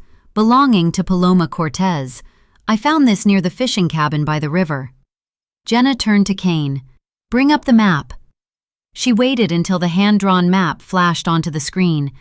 See here, he marked where he picked up the items. There are other places on there as well. The old well, a burn pit, and a cabin he included with a disused root cellar. She stood and walked around the table and used her pen to point at the map. See here, he mentions this as an area where I assume he heard something that concerned him, and he's labeled this area with the caption, "Don't dig." We need to look into all of these and see if anything about them is mentioned in the journals. The map alone is useless. I know it's going to take time, but there is one entry that caught my attention as we were copying the books. Lawson mentions that he was afraid to hand them in to the sheriff because he suspected the sheriff was involved with the missing women. I believe this is an account of everything he saw over a period of time. Maybe not enough to identify the perpetrator, but enough for him to become suspicious. I don't believe anyone goes to this much trouble if there isn't something really disturbing within these pages. It sounds to me like he saw something he shouldn't have. Rowley leaned back in his chair, frowning. I feel sorry for the guy. If he believed the sheriff was involved or had connections to the perpetrator, it's no wonder he made his will and left a letter for Rhett to read to get down to the truth. I wonder why he didn't tell the lawyer. Rio tapped his pen on the table. He trusted him with the letter and the will. If he really believed his life was in danger, surely that would be someone he could tell. Obviously not. Kane went back to the laptop and displayed an aerial image of Lawson's Ridge. We know they were heading toward the river when they took shelter in the cabin for whatever reason. I have a theory. We know they sent Rhett to his grandparents. Maybe it was getting a little too hot around the ranch, and rather than pack up their bags and leave, Lawson decided to make as if he had to go and check the fences, and his wife went along for the ride. Where they were heading is the only bridge across the river for some miles. On the Lawson's Ridge side, there's a locked gate, likely installed to prevent cattle from wandering across the bridge. I figure he planned to escape on horseback with his wife. He'd have known there was a storm brewing and likely planned to use that as a cover. Everyone back at the ranch would assume they took shelter in the old cabin. So, how did they get trapped inside? Raven leaned back in his chair, making it creak under his weight. Jenna looked from one to the other. I figure someone followed them and took them by surprise. They could have drawn down on them and ordered them inside the cabin and locked it. Setting fire to it would have been easy enough. It's miles from the ranch, and a bad storm was on the way. No one in their right mind would ride out in one. Intriguing. Rio rubbed his hands together. This case has good bones. Do we have any information on the hands still working at the ranch from back then? I recall Rhett saying that some of the hands had been there since his father was in charge. I'll need to make a list. He turned his attention to Jenna. If someone is still on the ranch murdering women, a list of those people might be crucial to discovering the recent killer. I'll get on that right away. I noticed other things on that map. Rowley looked Kane. Can you get it up again? He pointed. Look at the key at the bottom. It says, hair clumps found here and footprints in mud. I figure the journals are a terrified man's attempt to document a crime he didn't fully understand. Nodding, Jenna checked her watch and collected her things from the table. I agree. We'll leave this investigation in your capable hands and go and attend the autopsy. We won't be coming back to the office today. We'll be hunting down clues and doing interviews with Rhett's employees out at the ranch. You know the drill. Keep us in the loop by uploading everything you find onto the server, and call if you get a breakthrough. I agree with Rio. It's more than likely there's a link between the cold case and the current one, so watch your backs, everyone. 18. As they drove to the morgue, Jenna buzzed down her window and inhaled a few deep breaths of fresh summer air. An autopsy wasn't something she enjoyed, and although Kane never said anything, she noticed the way he stiffened his shoulders the moment they stepped inside the examination room. The smell was always the same, antiseptic mixed with the recognizable smell of human decay. It had its own sweet, disgusting smell that clung to clothes and hair. As this victim had been partially buried, the smell would be worse, and Jenna covered her hair and dressed in full PPE before entering. Beside her, Kane had taken the same precautions. They took their usual positions. She stood underneath the air conditioner, and Kane moved closer to the gurney containing the body. The sound of instruments clattering on stainless steel trays seemed magnified in the quiet, almost reverent atmosphere. Beside the gurney, Wolf and his daughter Emily collected swabs from the corpse. Wolf concentrated on the body, and Emily meticulously removed dirt from under the fingernails and toenails and from inside the victim's ears. She took swabs from her mouth as well. "It's good to see y'all." Wolf glanced at the clock on the wall. "Right on time. No Raven today?" Jenna shook her head. "Nope, we have him working on the Lawson case right now. It's impossible for us to cover both of them at the same time, so I've split the team. We have Carter to assist and Kalo. I'm also expecting Beth and Stiles to arrive sometime today." "That's good." Wolf's brow wrinkled into a frown. "The tape. The recording goes for a few seconds. It's a woman screaming. It's been taped over notes about livestock. Later, I'll listen to it all and let you know if there's anything else significant." Swallowing hard, Jenna nodded. Lawson must have heard something. I wonder why he didn't go and help the woman. Most people would. Not if he knew his wife and son would be next if he failed to take him down. Kane shook his head. Not with that gun he carried. I don't believe he was a coward. He wasn't a violent man. I noticed there wasn't a gun safe in the house. I mentioned it to Rhett, and he's having one installed. No rifle racks, nothing. The man didn't like or use weapons. Jenna nodded. That makes sense. "Okay, we'll start." Wolf tapped his earpiece to begin the recording. He gave the date and time. "The victim is adult female, mid-20s to early 30s, brown eyes and hair, 5'5" with olive skin. The condition of the body is consistent with a shallow burial." He turned to Emily, who was examining a sample underneath a microscope. "What do you see?" "Mostly organic debris." Emily returned to his side. That would be expected given she was found in a cattle grave. As a side note, when I exhumed the body, it was obvious that it had been placed in the ground deliberately. It was laid out, and I didn't get the impression it had been thrown in.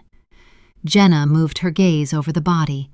The poor woman had been beaten to a pulp. She looked at Wolf. How did she survive? It's surprising how the will to live keeps people going even when they're very seriously injured. Wolf turned back to the victim. There's evidence of gaffer tape stuck to her hair and fragments of adhesive across her mouth. I'm also seeing ligature marks on both wrists and ankles. The markings are consistent with rope. Soil was packed deep under the fingernails. Emily glanced up at Jenna. That will be consistent with her clawing at something. She was probably trying to dig her way out. I'm seeing multiple contusions to the face and scalp. Wolf indicted to a large round mark on her cheek. Some of these blows are from gloved fists. The others are consistent with the use of a blunt force instrument, possibly a baseball bat. Can you see the elongated but rounded edges to the bruising? It's repeated blows almost in a pattern, as if he intended to leave his mark on this victim. He let out a long sigh. This wasn't a single attack. From the bruising pattern, I would say this happened over 1 or 2 days. I'm seeing bruising, but I'm not seeing any defensive wounds. Kane leaned closer. Would you agree that all the bruising is consistent with having her arms tied behind her back? I would. Wolf looked at him over the top of his face mask. I'll open her up and see what damage there is inside. Looking away, Jenna hummed to herself to try to block out the noise coming from the gurney as Wolf cut into the body and broke open the ribcage. At no time did she ever consider the body on the examination table wasn't once a vibrant, living young woman. She admired Emily's strength and the way she treated each body with the utmost respect. Everything about her reflected her father. She noted the compassion in the girl's eyes when the examiners peeled back the skin to reveal the fractured ribs below. She stared, almost trance-like, as they continued with their examination. 4 ribs are fractured on the left side, and the hemorrhaging confirms they occurred while she was alive. The airways are obstructed. Emily indicated to the throat area. Take samples. That looks like soil in the trachea and bronchi. This indicates she breathed it, and it's our primary indicator of death by asphyxia. We will collect samples from the lungs, stomach, and under her nails and compare them to the burial site. If the killer moved her, we'll know. Wolf shook his head slowly. This woman suffered before she died, and whoever did this wanted her to experience fear, not just injury. This is a methodical torturing, and I haven't seen anything quite so bad since I left the service. He gave Jenna a long look. We have a killer enjoying what he's doing, and from the precision, he's been doing this for a long time. Any of these blows could have killed her, but they didn't, which means he wanted to prolong the agony for as long as possible. He likely left her tied and returned another time to finish her. He enjoyed the fact he'd trapped her, and he made her wait for him and fear his return. This is an animal y'all need to take down before he does any more damage. I've collected a ton of swabs from all over her body. Emily frowned over her face mask. If he left any fibers or DNA, we'll find it. She let out a long sigh. I know it's not much consolation, but I can tell you that there's no indication of sexual activity. Thank God for small mercies. Kane straightened. Thanks, Shane. Emily, we'll head out to Lawson's Ridge now and try and discover who did this. Sorrow engulfed Jenna as she stepped forward to take one last look at the poor woman's face. We believe her name is Marie Reyes. She is Latina and fits the victim. She apparently left the ranch on Thursday evening. We're investigating if she actually arrived at the bus station. She had planned to start a job in Blackwater today. I can check the ranch job boards to find out where she was heading and if she showed. She sighed. If not, I'll contact her family and arrange for a DNA sample to be sent here ASAP. I'll run her prints and DNA, Wolf sighed. Don't worry, Jenna. We'll take good care of her from here. Nodding, Jenna turned and headed out the door. She stripped off the PPE and dumped them into the garbage. As she walked along the white-tiled passageway, the battered face of Marie hovered in her mind. She'd seen many victims of crime, and it never ceased to amaze her how a cold-blooded killer could function normally after inflicting such damage on another human being. It made her sick to her stomach. 19, head thumping and ears ringing, Zoe Carpenter froze, too afraid to move or open her eyes. She'd lost consciousness, and he'd moved her, and she rested on something hard. Her throbbing cheek pressed against cold metal, but she'd survived. She sucked in air between swollen lips and gasped at the sharp pain in her ribs. The residue from the gaffer tape stuck on her cheeks, collecting strands of her hair. She tried to lick her dry lips, but her mouth held no moisture. All around her, the air tasted stale, tainted with the smell of death. She opened her eyes a crack and peered between her eyelashes, but all she could see was a wall in front of her face. Panic gripped her. The thought of being buried alive terrified her. Agony shot through muscles as she lifted one hand. The ropes he'd used to tie her were gone. Her heart pounded in her ears, and her breathing came out in ragged gasps. Above her head, a thin line of light peeked through a gap. She stared at it for a long time, listening for footsteps or someone coming. Nothing. With trembling fingers, she pushed herself onto one elbow. Every movement hurt, and dizziness made her stomach threaten to spew. Gingerly, she pushed the lid open and stared at the cabin some yards away. She listened to the sounds of the forest as she scanned the area. No truck sat out front. She crawled out, dragging one knee and then the other over the edge of the metallic box. A cool breeze bit deep into her bare skin, raising goosebumps. She shivered and dragged herself painfully to her feet. Swaying, she kept one eye on the front door of the cabin. She couldn't tell if he was inside, and she wouldn't risk finding out. Taking small, deliberate steps, she made it to the tree line and leaned heavily against the rough bark. The world tilted, threatening to make her fall, but she gripped tightly to the tree. Cool air washed around her, and her breath came out in a cloud of fog. Using the dense pines for cover and support, she moved from one to the next, each step getting her farther away from the cabin. Underfoot, small stones and pine needles cut deep into her flesh, and branches whipped against her already beaten body. Constantly looking behind her, she pushed on. She must keep going. He could be back in any moment. She stumbled downhill and cried out in joy as a glistening river came into view. She'd been told so many times never to drink creek water, but she didn't care. Her tongue stuck to the roof of her mouth, and her body screamed for fluid. She moved as fast as possible, gripping each tree as she went for support.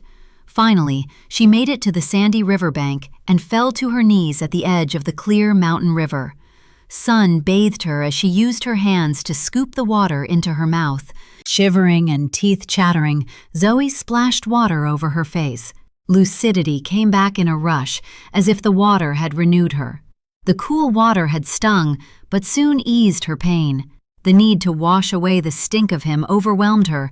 She smelled as if she'd been lying next to a corpse. Without thinking of the consequences, she crawled into the river and ducked under the flow.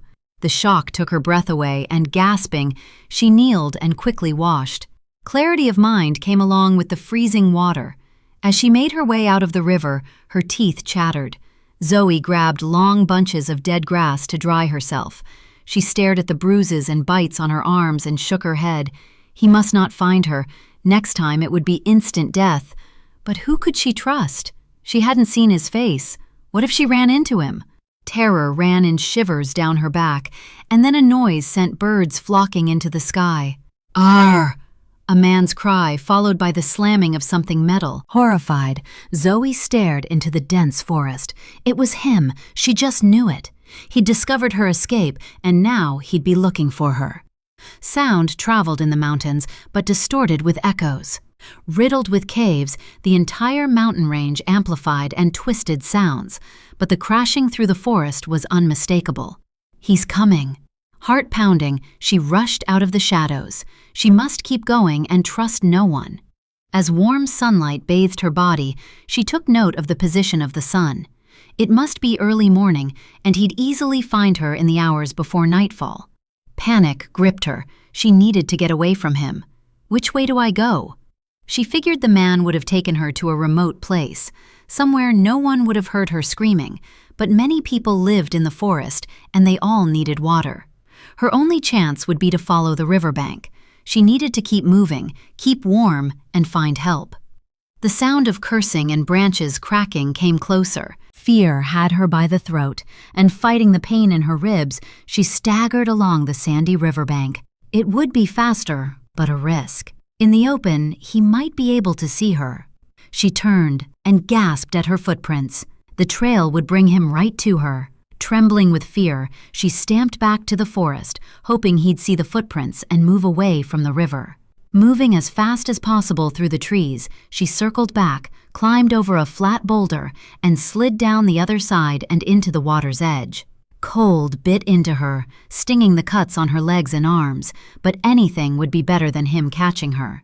Branches cracked, and he sounded so close. She sobbed in terror. Gasping for breath, she waded through the water, glad when a line of cottonwoods hid her. As she followed a bend in the river, a cabin came into view. Had she walked in a circle? What if this place belonged to the monster? She shook her head. Think. I followed the river. This isn't his cabin. Using the rocks to prevent footprints, she moved closer and hid behind trees, watching. Smoke curled from a chimney, and a clothesline strung between two posts contained shirts and jeans. Heart thundering in her chest, she moved closer. Whoever lived there could be friend or foe. She must be close to the monster's cabin and couldn't risk asking for help. Somewhere behind her, deep in the forest, she could still hear him, but fainter now. Had he taken the bait and turned in a different direction? Naked and shivering, she needed to get warm. Creeping slowly, step by step toward the clothesline, Zoe kept her attention fixed on the cabin door. Trembling, she pulled down 2 flannel shirts and a pair of jeans. They smelled of detergent and sunshine. As she clutched them to her chest, a dog barked inside. Panic trembled down her legs as she bolted into the trees.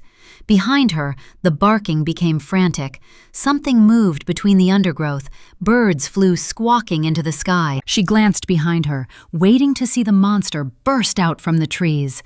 Ignoring the pain, Zoe kept running, and the next moment, a deer and fawn bounded past her, the whites of their eyes flashing in terror. Behind them, nothing stirred. Hurting all over and gasping, Zoe staggered to a halt, holding her ribs. Breathing with difficulty, she leaned heavily against a tree, trying desperately to force air into her lungs. She searched the forest behind her. The dog's barks echoed through the forest, and then a man's voice shouted a command for the dog to be quiet. She had no idea if the animal was locked away or free to roam.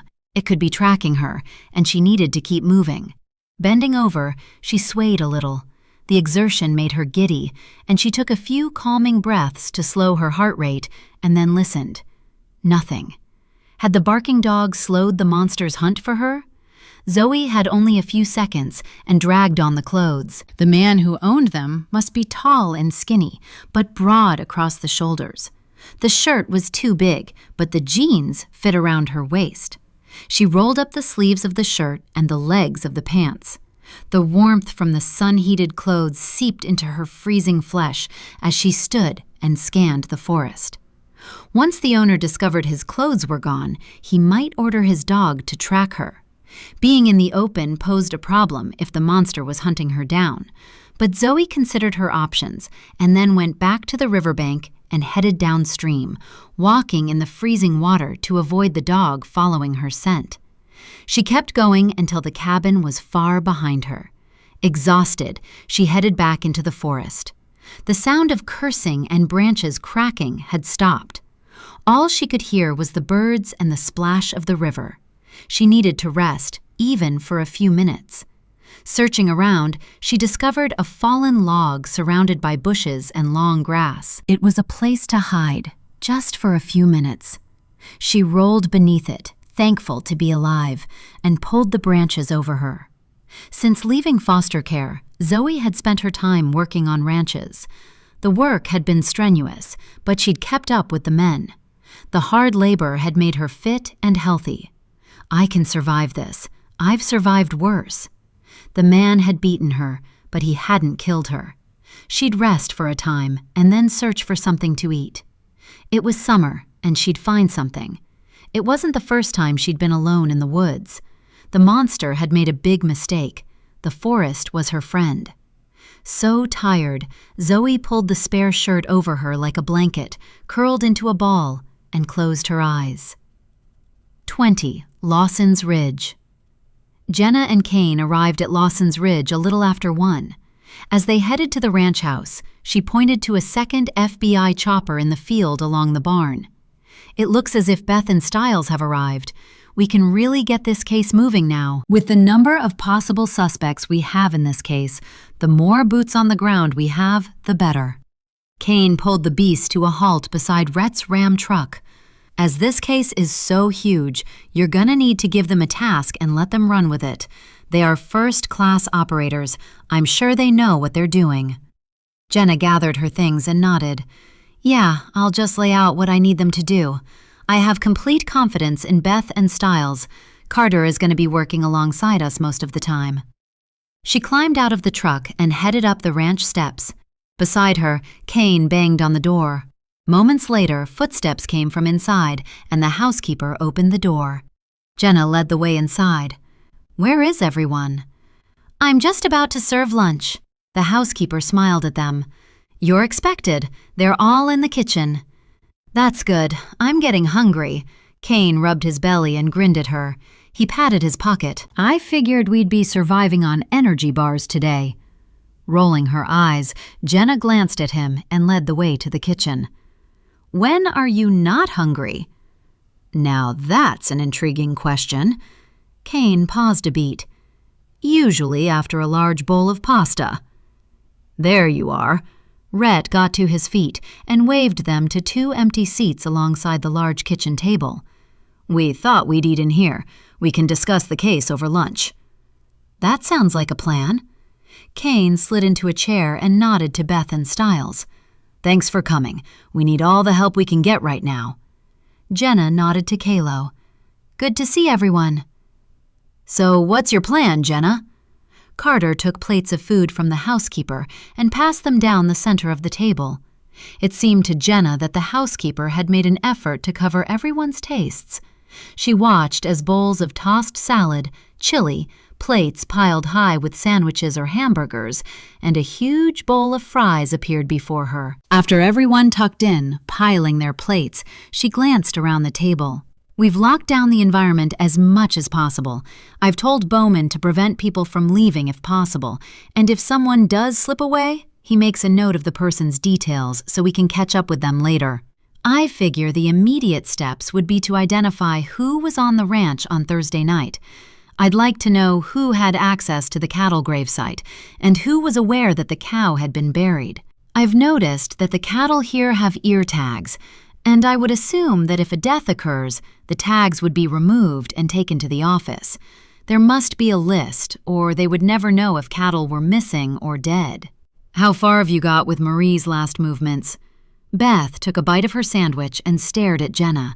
There was always something about Beth that put Jenna on edge. She couldn't quite put her finger on it. She liked her, but couldn't quite call her a best friend. It was as if Beth wore a cloak around her that prevented anyone from getting close. She was a loner and had purchased a cabin deep in the woods in Rattlesnake Creek and spent as much of her downtime as possible alone there. Stiles had mentioned she liked to paint landscapes and use the time away from work to unwind. Beth had very few friends. It was as if she didn't trust anyone to get close to her, and in all the time Jenna had known her, she'd never had a boyfriend. The closest person Beth had in her life was Stiles. Although Beth had been very open about the fact her father was a serial killer by the name of Cutthroat Jack, currently doing time in a maximum security prison, Jenna believed she carried untold secrets. Dragging her mind back to Beth's question, she shook her head. "I don't have very much to go on. Bowman, the rancher, knew she was leaving and he paid her cash. He informed us that the last time he saw her, she was looking for a ride to the bus station. I'll ask the women in her bunkhouse if she took her belongings. It's very strange that she decided to leave in a hurry. They pay the seasonal workers very well here. Have you interviewed any of the ranch hands yet? Stiles tucked into a bowl of chili. Jenna gave them a rundown of the interviews they'd held to date. All my notes are on the server. No one seems to know anything so far. Today, I'm planning to go and speak to the women who share the same bunkhouse. They might have more information. I believe they all work in the hay shed. Okay, we'll handle the cattle hands, Beth smiled. This screams of an organized serial killer to me. They hide bodies where they feel comfortable. I figure this isn't a seasonal worker. It's someone who works here year-round. Yeah, Stiles nodded thoughtfully. We need to discover who dug the original grave. I'd like to see if it ties in with who was working that area on Thursday night, and if they had access to heavy equipment. Carter mentioned that you have reason to believe this homicide might be linked to a cold case 22 years ago? Kalo met Jenna's gaze. Nodding, Jenna reached for the coffee pot and filled her cup. It's possible. We've just discovered a ton of evidence left in a safe by Rhett's father. Rio is leading the investigation with Rowley and Raven. We'll need to run the cases parallel to each other. I can help by cross-referencing current employees with past ranch employees. Kalo nodded slowly and stared into space. I'll make a list of anyone connected to the cold case victim or suspects. I'll be concentrating on anyone who left abruptly 22 years ago and has now returned, as well as anyone who has remained here. Of course, I'll run them all through the databases to see if anyone has a criminal record. Although it seems to me that most serial killers don't have a criminal record until they're apprehended for murder. What did you get from the autopsy this morning? Carter glanced up from his bowl of chili. She wasn't sexually assaulted. Kane looked up from his meal and sighed. But she was tortured to near death and then buried alive.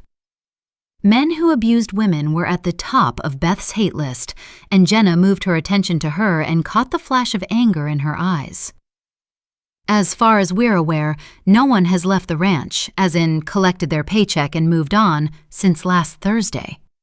Which means, Beth moved her gaze towards Stiles, and the corners of her mouth quirked up. He's still on the ranch.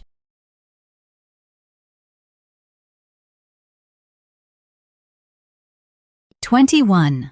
After lunch, everyone split up and headed out to complete their assignments.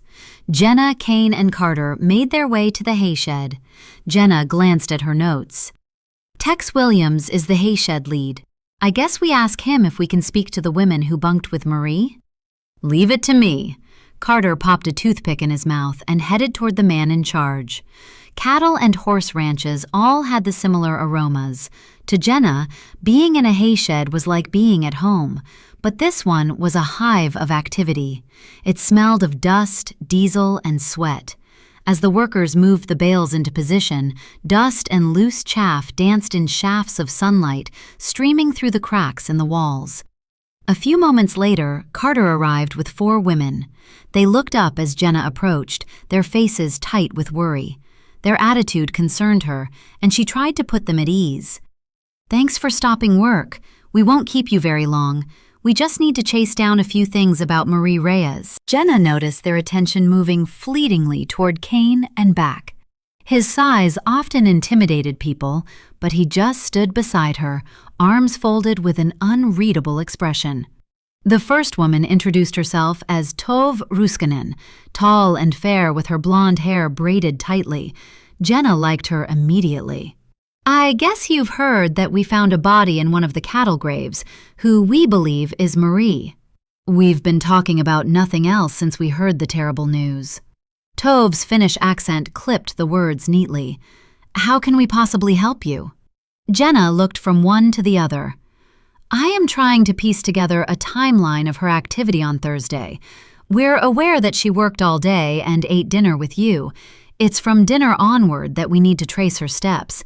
Maybe we should start with how well you knew her. I am Turid Solberg. Another woman stepped forward, removed her gloves and pushed them into her back pocket, and then brushed hay from her jeans. We only knew her for a few weeks, Sheriff. The four of us arrived on the same bus together, but I can tell you that she was friendly and talked to everyone. Her Norwegian lilt softened the edges of her voice. What do you recall about Thursday night? Kane looked at the third woman. Did anything unusual happen? Tiffany Emerson from New Zealand. Nice to meet you. She folded her arms and leaned against one of the posts. When we were eating dinner, she asked everyone along the table if they knew anyone going into town. She wanted a ride to the bus station. Jenna nodded. So she was in a hurry to leave? Seems so. She was asking the guys. A Canadian by the name of Susan Gliss met Jenna's gaze. She needed to get to Blackwater, but she didn't seem upset or anything. Did she say why she needed to go in such a hurry? Carter raised both his eyebrows. Yeah, she had a job offer in Blackwater at the Broken Bridge Ranch. Tove nodded. She mentioned wanting a change of scenery. As far as I know, everything was arranged by phone. Did any of you see who she left with? Kane straightened and looked from one to the other. Or overhear who offered to give her a ride, or suggested someone? No, Tiffany frowned. She didn't say anything to us before she left. She picked up her backpack from the bunkhouse, gave us a wave, and then walked off toward the equipment yard. That's the last time I saw her. There's something else you should know about. Susan lifted her chin. It's Zoe Carpenter. She didn't come back to the bunkhouse last night, and we haven't seen her. She's usually working right alongside us during the day. When did you last see her? Kane's jaw tightened, and he exchanged a look with Jenna. Dinner. Tiffany moved around uneasily. She didn't sit at the table. She just grabbed a plate and said she'd be back later, but never showed. A ripple of unease crept down Jenna's spine. Did Zoe know Marie very well? No more than we did, but they talked, Susan shrugged. Everyone does. We're all stuck in the same bunkhouse. It's not exactly the Hilton. Jenna needed to dig deeper, and she looked slowly from one woman to the other. This is really important. Do you recall Marie mentioning anything about being concerned about someone here at the ranch? She seemed to leave abruptly as if she was running away from something. Did she mention any concerns to you about anyone or anything? She seemed a little on edge last week, Turid frowned. The men here are always asking us to sit with them for meals or to go for a drink. It's innocent enough, I guess, but it gets annoying after a time. Marie used to complain about them being overly attentive. This is something you come up against frequently when doing seasonal work. At some of the places I've worked, everyone has been really great, and other times I've left early because of the sexist environment. Do you remember the name of anyone she complained about? Carter tipped back his Stetson and eyed her critically. No one will know if you gave us a name. He glanced behind him. Everyone has returned to the field. It's safe to talk to us. All she said to me was that the men were driving her crazy and wouldn't leave her alone. Tove pushed a strand of hair behind one ear and frowned. If she'd said something to us, we'd have made sure she was never left alone with him. That's what we usually do if someone is getting singled out. Okay, that's all for now. Kane pushed his notebook back into his pocket. If Zoe doesn't show by this afternoon, we'll start tracking her down. If any of you see someone hanging around or a vehicle you don't recognize, go straight to the ranch house and talk to Agent Carter. He indicated toward him. He's staying here for a few weeks until we get everything sorted. The women's subdued expressions spoke volumes. Jenna softened her voice. You're not in trouble. We just need to find out what happened to Marie and make sure that Zoe is safe. Sheriff, Tiffany's expression filled with concern, do you figure something has happened to Zoe too? How could Jenna possibly answer that question? We'll find her. Stay together as much as possible and don't wander off alone. If you speak to any of the other women, give them the same advice until we can sort out what's happening here. As the women exchanged uneasy glances, Jenna followed Kane out into the sunshine. 2 missing women in under 4 days. Kane lowered his voice to just above a whisper. Someone is hunting on this ranch. And they're escalating. Carter shook his head slowly. It could be any one of the 40 people working here. The awful feeling of being watched crept over Jenna as she scanned the sprawling property, the distant forest rising to the familiar mountain range, and then back slowly to the maze of outbuildings. Somehow, we need to find him before he strikes again. 22. Beth Katz carried a secret no one could ever discover, but she'd come close to jail time some years ago. She preferred to work alone, and after hunting down a child rapist and murderer, she'd saved the little girl but been found covered in blood alongside the dead killer. The killer's throat had been slit from ear to ear, and a tarot card, the Grim Reaper, was left on the body. When questioned, Beth had insisted she'd been trying to save the man, when in truth, after seeing him on top of the little girl, she'd lost her cool and murdered him. The result was she'd been reassigned to the backwoods town of Rattlesnake Creek with Dax Stiles, a man who played by his own rules. Working as an FBI agent and seeing so many killers walk free on a technicality when their guilt was evident had triggered the dormant psychopath in her. From that moment on, she lived 2 lives, one as an FBI agent and the other as the mysterious tarot killer. So this guy, Dirk Laval, likes to get in bar fights and had a few problems with the law in his youth. Stiles scrolled down his tablet. He's been at the ranch for the last 24 years and covers our past and recent cases. So how do you want to play this? Pulling out her phone to record the conversation with Laval, Beth fell in step beside him. I would like to get a take on the man, feel him out, and see what makes him tick. Right now, we don't know if he is a reliable witness or not. I figure we're going to get conflicting stories about what happened 20 years ago and what happened to Marie. The news that no one was allowed to leave the ranch had spread like a wildfire. As they walked toward an old room in one of the barns designated to them as an interview room, Beth noticed the suspicious looks from the men she passed. After being a city girl for so long, Beth wrinkled her nose as they walked past a corral filled with bawling cattle. Inside the dim room, a man hovered uneasily with his hat clasped in his hands and his fingers moving nervously along the brim. Sweat beaded across the man's forehead, and the room stank of unwashed mail. "Why don't you take a seat, Lovell?" Stiles shut the door hard enough to rattle the window. "I'm Agent Stiles, and this is Agent Katz. We have a few questions for you, but it won't take long." "I already told Bowman everything I know." Lovell sat stiffly, placed his hat on the table, and folded his arms.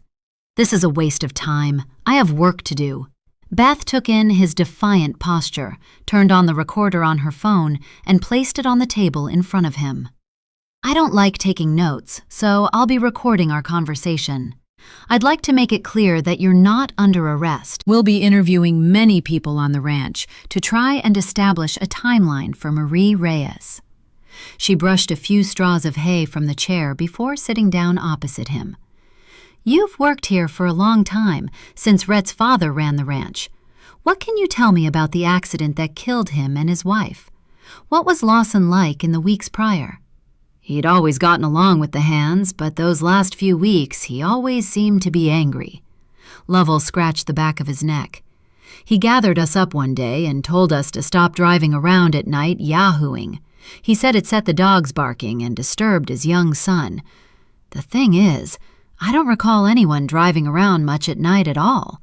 Like now, we're all too exhausted. Some of the hands went into town on the Saturday night and returned late. They'd set the dogs barking. Funny thing, not long after Lawson complained, all the dogs vanished. It wasn't Lawson. He was asking after them." "And what do you know about the accident that killed the Lawsons?" Stiles cleared his throat. "It must be prominent in your mind, even after all these years. It's not every day the ranch owner and his wife get burned to death." I recall it right enough. Lovell ran a hand down his face. Nasty business. Most of us had come in from the fields because there was a bad storm brewing. I didn't know that the Lawsons were out riding way past the north pasture. I'm not sure who did. The thing is, we all know to take shelter if there's a bad storm. There are hundreds of cabins across this spread, so when they didn't return for supper, I'm guessing most people would have assumed they'd taken shelter, which we discovered they had. We all saw the smoke, and when they didn't return the following morning, Wade, being leading hand, got a few of the hands together and rode out looking for the fire. By the time we reached the cabin, it was already burned out. Wade went inside and found the bodies. Beth nodded slowly. Wade Cutter?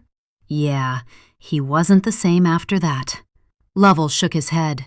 He told Bowman that he kept seeing them all black, curled up and grinning at him. One day, he just up and killed himself. He lifted his chin and stared at Beth. He was weak to leave his wife and son all alone, a coward. I never got along with him. Finding his lack of empathy disturbing, Beth changed direction and focused on the Marie Reyes case. Okay now, where were you working on Thursday afternoon and with whom? I rode up to check the south fence line. I went alone. Lovell's jaw clenched, making a nerve in his cheek twitch. Everyone on this ranch seems to work alone. That's very convenient. Stiles leaned against the door, his mouth turning down. We don't need babysitters. Lovell's eyes flashed. I often send groups of men out to move herds from one paddock to another. This man got into bar fights, so he had a short fuse. Beth wanted to poke the bear. So you oversee all the cattle and bison? Yeah, I've been the cattle boss for the last 10 years or so. Lovell frowned and gave a bored sigh. Is there something specific you need to ask me? Beth leaned forward on the table and locked her gaze on him. So you'd get reports of any livestock found dead and take the appropriate action? Yeah, I guess. Lovell cleared his throat. Most of the hands understand the procedure. They remove the tag from the animal's ear and then get one of the machinery guys to dig a hole and push it in. We bury them where they drop. We don't have an animal graveyard or anything. It would take too much manpower to drag in a steer when it's easier to just go to it and dig a hole. Nodding, Beth watched his eyes. She'd become an expert at reading expressions and gestures. Did you visit a burial pit in the north pasture between Thursday and Sunday? Yeah, Thursday. It was a dead steer. Lovell waved a hand dismissively. Routine. Marie Reyes was buried in one. Is that also routine around here? Stiles pushed away from the door and pressed his hands flat on the table, staring at him. What do you know about that? Nothing. The color drained from Lovell's tanned face. I didn't know she was buried in a cattle pit. Needing a timeline and suspects, Beth pushed a little harder. When on Thursday did this occur? Who reported it and buried the steer? Thursday morning. Lovell scratched his cheek. It was Cutter, Wade Cutter's son, Branch. He lives here with his mom. He was moving horses through the north pasture. We'll be moving cattle into that area shortly. He called me and I went out. It was a bison steer. It had got tangled up in the fence. It's a problem we have because some of the adults lean on the fence posts to scratch themselves. They tip over the fences and the young ones get tangled. We don't have a problem with wildlife migration and the fences due to the cattle grids. Cattle and bison won't cross, but most wildlife negotiate them well enough. So who buried the steer? Stiles dropped into a chair, his expression grim. I didn't ask. Lovell raised one shoulder. Either Branch or one of the other guys, whoever was hanging around the machinery shed, I guess. Beth glanced at Stiles to pull back and allow her to lead. We'll ask him. She narrowed her gaze. You've got a history of losing your temper, bar fights and assaults, but no charges against you. How well did you know the local sheriff back then? I was a kid. Lovell slammed his fist down on the table. I didn't get any favors from anyone. No one pressed charges is all. I figure you still have an anger problem. Styles glared at him. "You don't know me." Lovell shook his head, his eyes flashing with menace. Beth refused to break eye contact with him. He had started to lose control. Perfect. "I don't need to know you. Your file speaks volumes." She waited for him to look away. "One of the seasonal workers said you cornered Marie in the feed shed. What was that all about?" She was upset. Lovell's nostrils flared, and he lifted his gaze back to her. "It wasn't anything to do with me." "I hear girls often get upset around you." Styles drummed his fingers on the table. "You're a married man. Do you have difficulty keeping your hands to yourself?" "I didn't touch her." Lovell shot to his feet. "I'm not answering any more of your darn stupid questions." Beth stared at him unblinking and lowered her voice. "Sit down." She eyeballed him until he dropped reluctantly back in the seat. "Do you know it's an offense to lie to an FBI agent? You're jumpy and defensive. I figure you're lying about something." "I didn't kill Marie." Lovell raked a hand through his hair and let out a low, frustrated growl. "She told me a couple of the guys were annoying her. I laughed at her and told her she was imagining it." No one wants to risk their job, and Bowman is very tough on guys who harass the women. "So she came to you for help, and you told her to suck it up?" Styles looked away, disgusted. "You're her boss." "No, I'm not. I'm the cattle boss.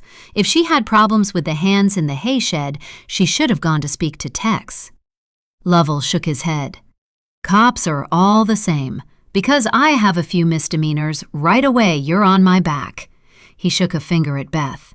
"I'm not scared of you." Beth smiled. "You should be. You see, people who torture women to death can't stop at one. We've dealt with all types of killers, and we're not going anywhere until we find who did this." She stood slowly and stopped the recording on her phone. "That's all for now. You may go." She waited for him to go and turned to Styles. "He's got a short fuse." "Yeah." A slow smile crossed Styles' lips. "And you just lit it." Beth allowed the interview to percolate through her mind. Dirk Lovell was the type of man Beth had encountered a number of times. She could push his buttons and delve into the shadows surrounding him. He had a tell, the kind that made him twitch when one of their questions landed too close to the truth. Even though they'd warned him not to lie to FBI agents, he lied like a man who'd never been caught before.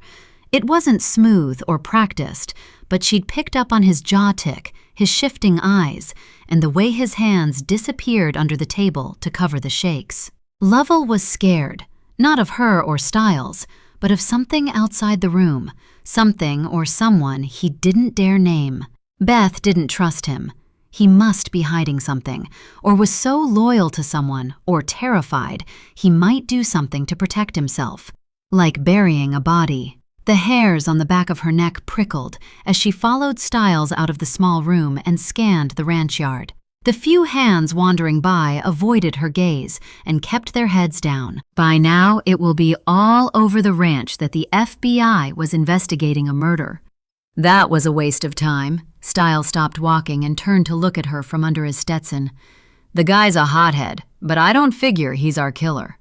Slowly, Beth moved her attention from the yard back to him. "I don't agree. I'm keeping him on the suspect list." "I'm not seeing the smooth, charismatic persona we usually see in a man who dominates women, and this is obviously what our killer is like," Styles snorted. "You had him shaking in his boots. What makes you think he did it?" Beth's gaze didn't leave his face. "I've seen this type of killer before. He's the type who follows orders, impulsive, defensive, and people usually believe what he says, so he gets away with lying. I figure he's terrified of something or someone." "Well, if he was terrified of someone, why didn't he talk to us?" Styles hung his thumbs in the belt around his waist and stared into the distance. Unable to put all her thoughts into words, Beth sighed. "That's a red flag right there. I believe he's covering for someone, or is involved deeper than we believe." Think about it, Stiles. He's been here for 24 years. I figure he knows what happened to Rhett's parents and why. So all this time, he's been hiding something he believes will get him killed, but he's not smart enough to hide it from me. What's he been hiding, Beth? Stiles blew out a long sigh. We have one murder and it's fresh. How could it be linked with whatever Rhett's father got involved in 22 years ago? Shaking her head, she turned her attention back to him again. What if Cutter discovered something so terrifying he covered it up along with what happened to the Lawsons? It frightened him to such a degree he couldn't live with it and took his own life. What if that something is still happening now? We've only found one body. If we're talking about a serial killer, they stop killing only when they're dead. I figure I know what Rhett's father discovered, the torture and murder of young women. He must have seen something suspicious and got too close. Maybe he spoke to the wrong person. Maybe he spoke to Lovell in confidence, and he, in turn, went and told the killer. Their only way out would be to make sure the Lawsons had a tragic accident. It will be all over that he's spoken to the FBI. Do you think he'll try and run? Stiles walked slowly toward the ranch house. Feeling eyes on her, Beth turned to look over one shoulder. No, he's too scared to run. We're not the danger. He figures the danger is out there. So he knows the killer is watching him? Stiles scanned the ranch yard. Interesting. Beth glanced at him.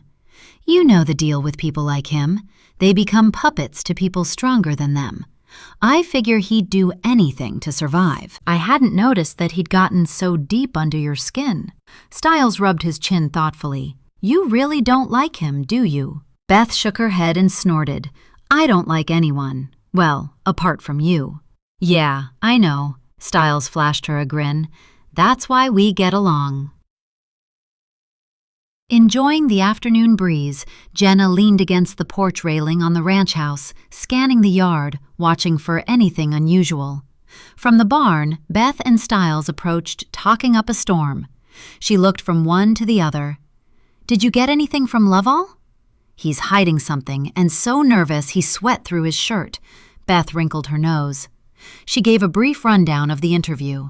I taped it, so I'll upload a copy to the server.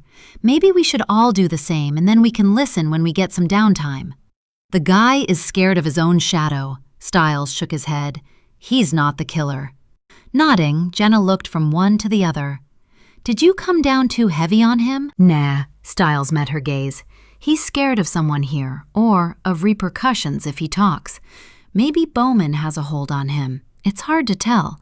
It's as if the Lawsons' death story is rehearsed. Lovell told the same story as Bowman.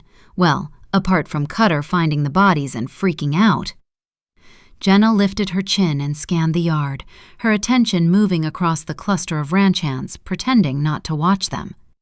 Did he give you anything useful or any clue to who that someone he's scared of might be? No names, no. Stiles leaned against the wall and followed her gaze to the men hanging around the barn door. Like I said, I figure he's too scared to say anything, so whatever was happening back then is happening now. He gave me a ton of information just by watching him. Beth's eyes flashed with indignation. Apart from his evasiveness, I picked up a pattern of lying enough to keep him on the list of potential suspects. Not enough to say he's a killer, Beth. Stiles rested the heel of one boot against the wall and stared at her. I got fear, not violence from him. He's volatile. Beth shook her head. If he didn't kill Marie, he could be involved somehow. Maybe he's the one who buried her body, and I believe he was following someone else's orders. Someone he's terrified of. She met Jenna's eyes. I've read some of Lawson's diary entries. It is obvious he was in fear of his life, too, so he must have seen something bad enough to send his son away. I figure he was planning to leave as well. My only concern is, why didn't he tell his lawyer? He would have known that he could trust him. Considering what Beth had revealed, Jenna chewed on her bottom lip. I have the same feeling that there's a connection between the past and present incidences. We'll know more about what else is in the diaries before too long. If we're talking about murder and Lawson witnessed something he shouldn't have, we need to consider the men who've worked here since Lawson was alive. Lovell and a few others fall into this category. They would know every paddock, every trail, and places a body could be hidden. All of the longtime workers would also know where everyone is at any given time. This alone gives them the advantage of moving a body around and disposing of it without anyone seeing them. It makes sense that if Lawson witnessed either a murder or the disposing of a body and knew the killer saw him, that he'd be in fear of his life. It's not like he could just fire the man, is it? This is exactly why Lovell remains on my list of suspects. Beth lifted up her hands in exasperation and then dropped them to her sides. Now he knows we're watching him, it's going to make his life very difficult around here. Turning to walk inside, Jenna glanced at Beth. Do you believe we could turn him around to be our confidential informer? Unlikely. Beth's mouth turned down. If this has been going on for over 20 years, he's too far gone by now, as in brainwashed. Can you imagine what it would be like knowing that someone close by is mutilating women? Lovell has a wife and family. The killer has most likely threatened them with the same treatment if he opens his mouth or doesn't help him. Knowing exactly what it's like to have her family threatened, Jenna ground her back teeth together and then looked at Stiles. Okay, keep an eye on him and make sure he doesn't sneak off into the night.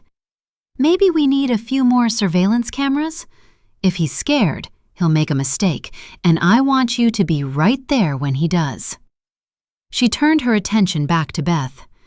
Do you believe his fear makes him dangerous? Right now, I don't trust anyone working here. This monster tortured a woman to death. They enjoy hurting people. Marie's body bears witness to their cruelty. And if it's the same person who burned Rhett's parents to death, there are no depths they won't sink to. Beth met her gaze. I don't scare easy, but the unpredictability of this killer frightens the heck out of me. We all need to watch our backs, and I'm not going anywhere until we take this maniac down. Jenna nodded slowly. Good, then we're on the same page. 25, Stanton Forest, Tuesday. Zoe Carpenter trembled. The man stood in the doorway, wrapping his leather belt around his fist. She could see the bright, glistening coals of eyes peering through the slits in his balaclava. As he stepped closer, she tried to scream, but her dry throat closed around the sound.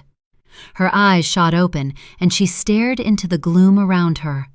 Panting, she sucked in deep breaths. It's just a dream. I'm in the forest. I'm safe. How long had she been asleep? Sunlight no longer streaked between the tall pines surrounding her. Twilight was upon her, and as she curled beneath the overhang of the fallen log, with her knees tight to her chest, night settled over the forest. The bright colors had muted, slowly turning the vivid greens into grays and blacks. Beyond the circle of trees, an inky darkness seemed to crawl toward her. She sat up slowly, her throbbing head reminding her she had been beaten soundly, and the pain in her ribs making her catch her breath. The shirt she'd pulled over as a blanket had become damp from the river's mist, squirming through the trees like a mythical entity. A sharp mountain breeze brushed against her cheeks, biting into the bruises and lifting her tangled hair. Dread seeped into her as she scanned the forest. She might not be a local, but she understood how the forest came alive at night. The forest never slept. A twig snapped somewhere beyond the tree line, and the sound shot through her like a jolt of electricity. Immediately, she went into a crouch and gathered the shirt around her shoulders, ready to run. Convinced someone waited just out of sight, she moved her gaze back and forth, scanning the darkness between the pines. Heart pounding so loud she feared it might give her away, she strained her ears. The river rushed by in a constant sound, but was it masking footsteps? With every breath of wind, her mind played tricks on her, making shadows move, as if the man was stepping through the trees and coming for her. She flinched and her attention darted upward as branches creaked and swayed, the pointed tops dark sentinels against a star-scattered sky. He could be out there, watching for her to emerge. She needed to move and pulled the shirt tighter around her shoulders, inhaling the scent of fabric softener, and took a few careful steps toward the river. The forest would be teeming with wildlife, all looking for a meal. As if on cue, an owl hooted. The sound echoed through the mountains. It was just one of the predators that hunted at night. It didn't frighten her, but everything else did. A woman alone wasn't meant to be in the forest at night. Something rustled in the undergrowth, and panic gripped her so tight she couldn't breathe. Had he found her? Zoe froze as two red eyes flashed in the darkness. Moments later, a young buck bounded past, kicking up the undergrowth in his wake. She pressed her forehead to the rough bark of a tall pine, trying to steady her breathing.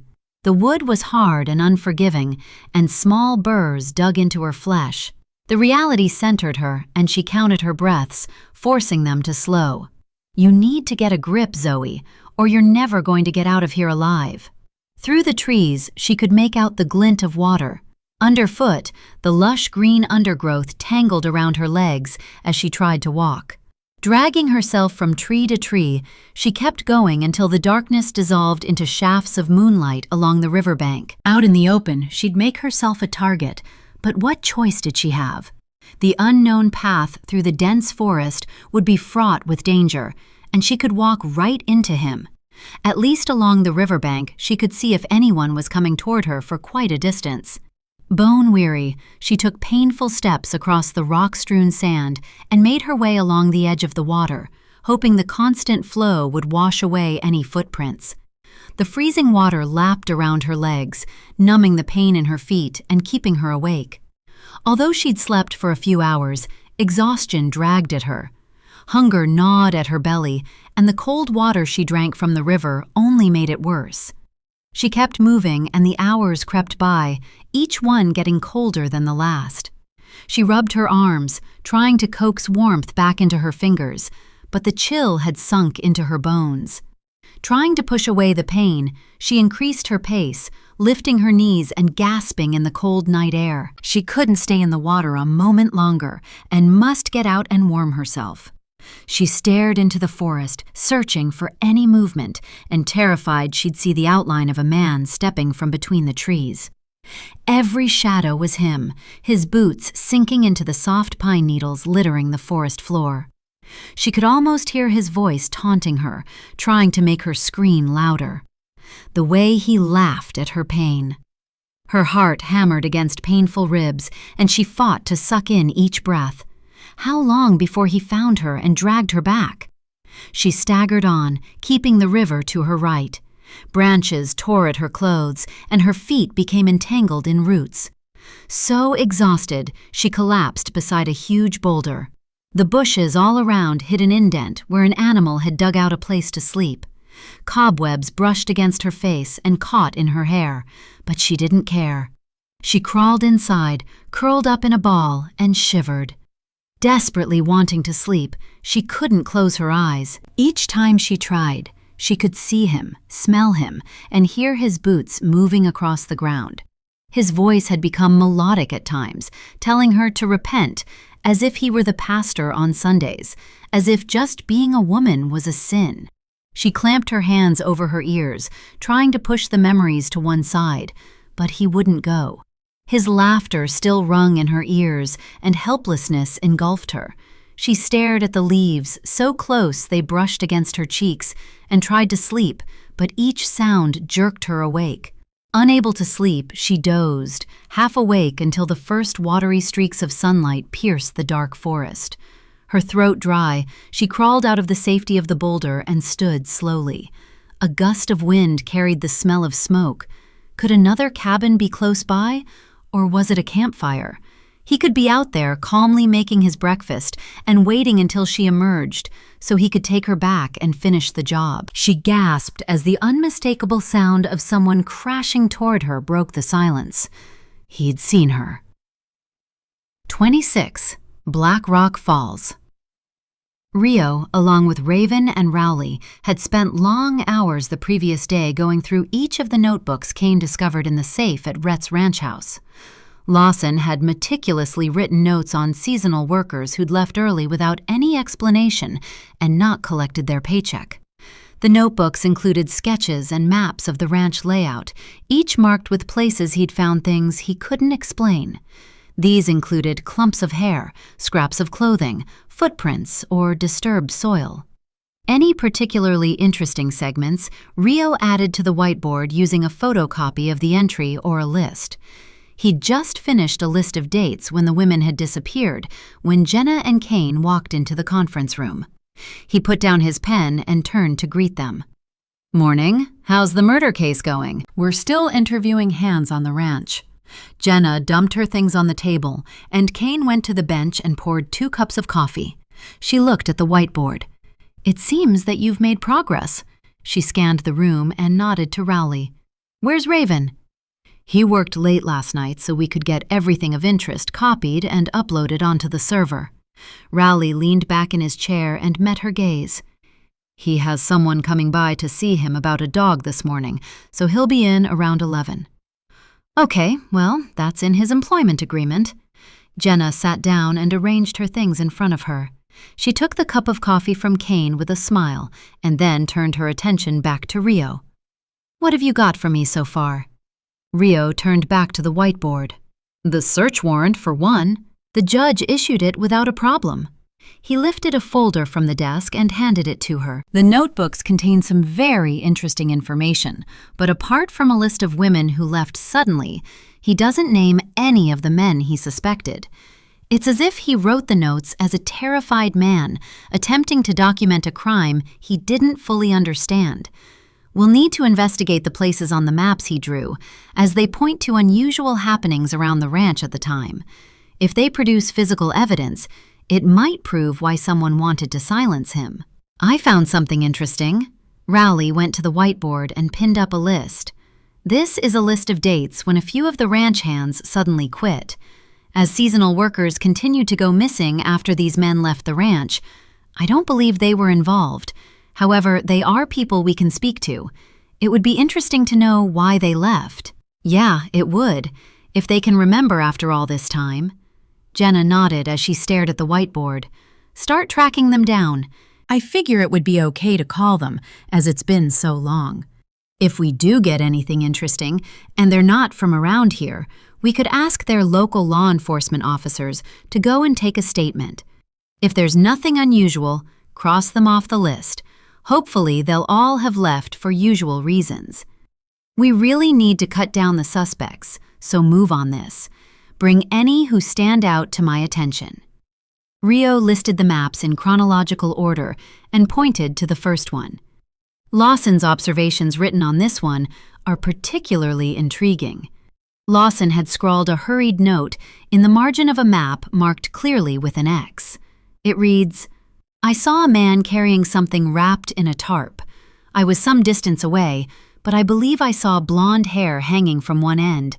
That following week, Taylor Smith didn't show for her paycheck. No one had seen her leave." He moved to another map. "By using this aerial map, I worked out Lawson was referring to the machinery shed." He pointed to the old well. "That's still there, and the notation is, 'The dogs won't go near the old well.'" He moved on to the next one. "This one is marked as a cattle grave, but it's not distinguishable on the aerial shots. The notation on this one says, 'No cattle buried here for a month.' I found tire tracks, footprints, and drag marks. The soil had been disturbed. I spoke to Bowman, and he figured one of the ranch dogs was buried there. He seemed rattled, like I'd hit a nerve. I shrugged it off, but I'm watching him closely." "Does the next one show where he found the items inside the small tin box?" Kane leaned back in his chair and sipped his coffee. "I can see X's all over it." Rio nodded. "Yeah, he made a list with the dates he found them. The other map marks places, including the old well, the burn pit, which is likely different nowadays. A disused root cellar in one of the old cabins is marked as a no-go area because it was dangerous. The entry in his notebook we cross-referenced with the old root cellar. He mentioned he'd been drawn there because he believed he'd heard someone crying. He'd ridden back to the ranch house to get his flashlight, and Wade, who I assume was his leading hand at the time, Wade Cutter, had gone back. They found the cabin door locked. Lawson forced it, but the access to the root cellar had rotted away. He found the earring in the grass outside, but doesn't mention telling anyone. From the following entries, it's obvious he didn't trust anyone. Kane twirled a pen in his fingers. This must be the same Wade who found Rhett's parents' bodies in the fire and freaked out. The story goes that he became so traumatized he took his own life. He blew out a long breath. So either someone murdered him because he knew too much, like Lawson, or he really did have PTSD and suicide would be very possible. Reliving trauma repeatedly becomes too much for some people. I would like to interview his wife. Apparently, she still lives on the ranch and her son is a wrangler. For what reason? Jenna frowned. I can't see the point. Mainly because men confide in their wives. Kane shrugged. As the leading hand, he'd have valuable information. We don't know if Lawson confided in him about his concerns, do we? Maybe he did, and Cutter told his wife. I'm sure you can handle Ms. Cutter. Jenna scanned the whiteboard with interest. And the other map, what's that about? Oh, that one is interesting, Rowley smiled. I figure everything started to fall into place. He was worried after finding scorched women's clothes in the burn barrel. Here, he pointed to an X on the map. These other X's are a number of cattle graves. He mentions these in the diary. I don't know what goes on here overnight. I've often heard vehicles, seen lights. I've investigated and seen things that don't seem right. Women are going missing, and I believe they're killing them and burying them in the cattle graves. It could be a group of men who murder the women, or one man. But could one man do all that alone? There's no one I can trust. Not the sheriff. He's likely in on it. The man is always here drinking with the hands. Last night, I found a driver's license, and today, Paloma Cortez is nowhere to be seen. No one is talking, but I've kicked a hornet's nest. I'll get Rhett away and safe. I need to see a lawyer, and then I'll call the FBI. I don't know what else to do. He looked at Jenna. He has Cutter as his leading hand at this time, and he can't confide in him. Who else could he have spoken to? Maybe Bowman? Jenna twirled her empty coffee cup with her fingertips. We interviewed him, and he didn't send up any red flags. She leaned back in her chair and stared at the ceiling. If he's a serial killer, he would be well practiced by now at deceiving people. I don't know for sure, but I figure we need to visit him again. There are other men who have been there for over 20 years. Rhett has made all the current files available, and Kalo is going to make a list for you. He believes the current digital files will give a date when the men first started work on the ranch. These will be your main targets, both men and women. I want to know if they're reluctant to talk about the past or seem afraid of telling you anything. Rio looked from her to Kane and back. Do you figure the past and current murders are connected? I hope not. Jenna blew out a sigh and stood slowly. But I'm not discounting it. Beth made a good point yesterday. She said that serial killers keep on murdering people until someone stops them. If there's one on the ranch and he's been there for over 20 years, I figure he'll be in his late 40s at least by now. Age doesn't stop them, but we will. We're heading over to see Wolf and Narelle. Kane stood, collected the cups, and took them to the sink. Hopefully we'll get an update on what's happening in the pig pens. Nodding, Rio smiled at them. We'll finish up here and then head out to the ranch to interview Ms. Cutter. Stanton Forest. Trembling with fear, Zoe crouched behind a tree as the sound of the man got closer. She needed to move, now. She gathered her courage and walked along a well-worn trail. She sobbed with relief at the sound of women's voices drifting toward her on the breeze and broke into a run. As the trail turned into a dirt road, she could see a woman emerging from a vehicle, chatting to another standing on a porch. As she stepped out of the forest, the women turned to look at her. She ran toward them, tears streaming down her cheeks. Help me! There's a man! He wants to kill me!" Horror reflected in their eyes at the sight of her. One of the women put her hand over her mouth, her eyes widening in shock. "Oh, my Lord! What happened to you, my dear?" A woman placed the bag she was carrying on the front stoop and turned toward her. "A man did this?" Sobbing, Zoe nodded and pointed behind her. "Yes, and he's coming after me. Please help me." "Come inside and I'll lock the door." The woman standing on the porch beckoned her inside and scanned the forest. "I don't see anyone out there, but I have weapons in the house and I'll close the shutters. No one is coming through my front door." Zoe stumbled inside and stood in the hallway, shaking with terror, while the women ran around closing the shutters at the front of the cabin. When they returned, she followed them into a bright, sunny kitchen. The aroma of bread baking drifted toward her. Her stomach growled appreciatively as she looked at them. "Thank you so much. He's been hunting me down for hours." "You look pretty beat up," one of the women frowned at her. "What's this man's name? I'll call the sheriff. She doesn't look kindly on men beating up women." Trembling, Zoe shook her head. "I don't know him, and he kept his face covered, but he has a cabin in the forest not far from the river." She coughed. "May I have a glass of water, please?" "Sure. What's your name?" The other woman guided her to the kitchen chair and eased her down. "I'm Tracy Howard, and this is Cheryl Staten." Gulping down the water, Zoe looked from one to the other. For a few moments she couldn't remember her name, and then it slid into place. Zoe Carpenter." "What exactly happened to you?" Tracy sat down beside her. "How long have you been in the forest?" Head swimming, Zoe just stared at her. Her memory had blanks and dark, empty spaces. "I'm not sure. Everything is fuzzy. I just kept running for as long as I could, and then I saw you chatting outside." "You should get her something to eat, Cheryl, and then maybe she can take a shower." Tracy looked her over. "Unless you've been raped, it's best not to have a shower if that's what happened. I'll call the sheriff and she'll get someone out here to take care of you." Zoe placed the glass down on the table and tried to stand. "No, I don't believe I've been raped, and I already washed in the river. I stunk like death. Please, no, Sheriff, not yet. My head is aching so bad, I don't think I could stand all the questions. I can't remember very much at all. I don't know how I got into the cabin with the man. I remember him hitting me and then waking up in a box. I figure it must have been a meat locker. I climbed out and just ran." "Okay, you're safe here, but you have head injuries and we must get you medical attention."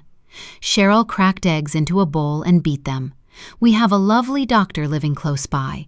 He also happens to be a deputy sheriff. All the law enforcement officers in Black Rock Falls are good people. Deputy Raven is just about one of the kindest men I have ever met." She took down a pan and set it on the stove to make scrambled eggs. "I promise you can trust him." Head swimming and ribs throbbing, Zoe needed to see a doctor, and if they trusted Raven, then she would.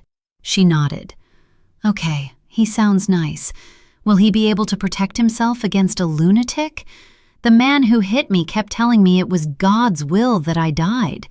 He said he needed to punish me because all women needed to be punished.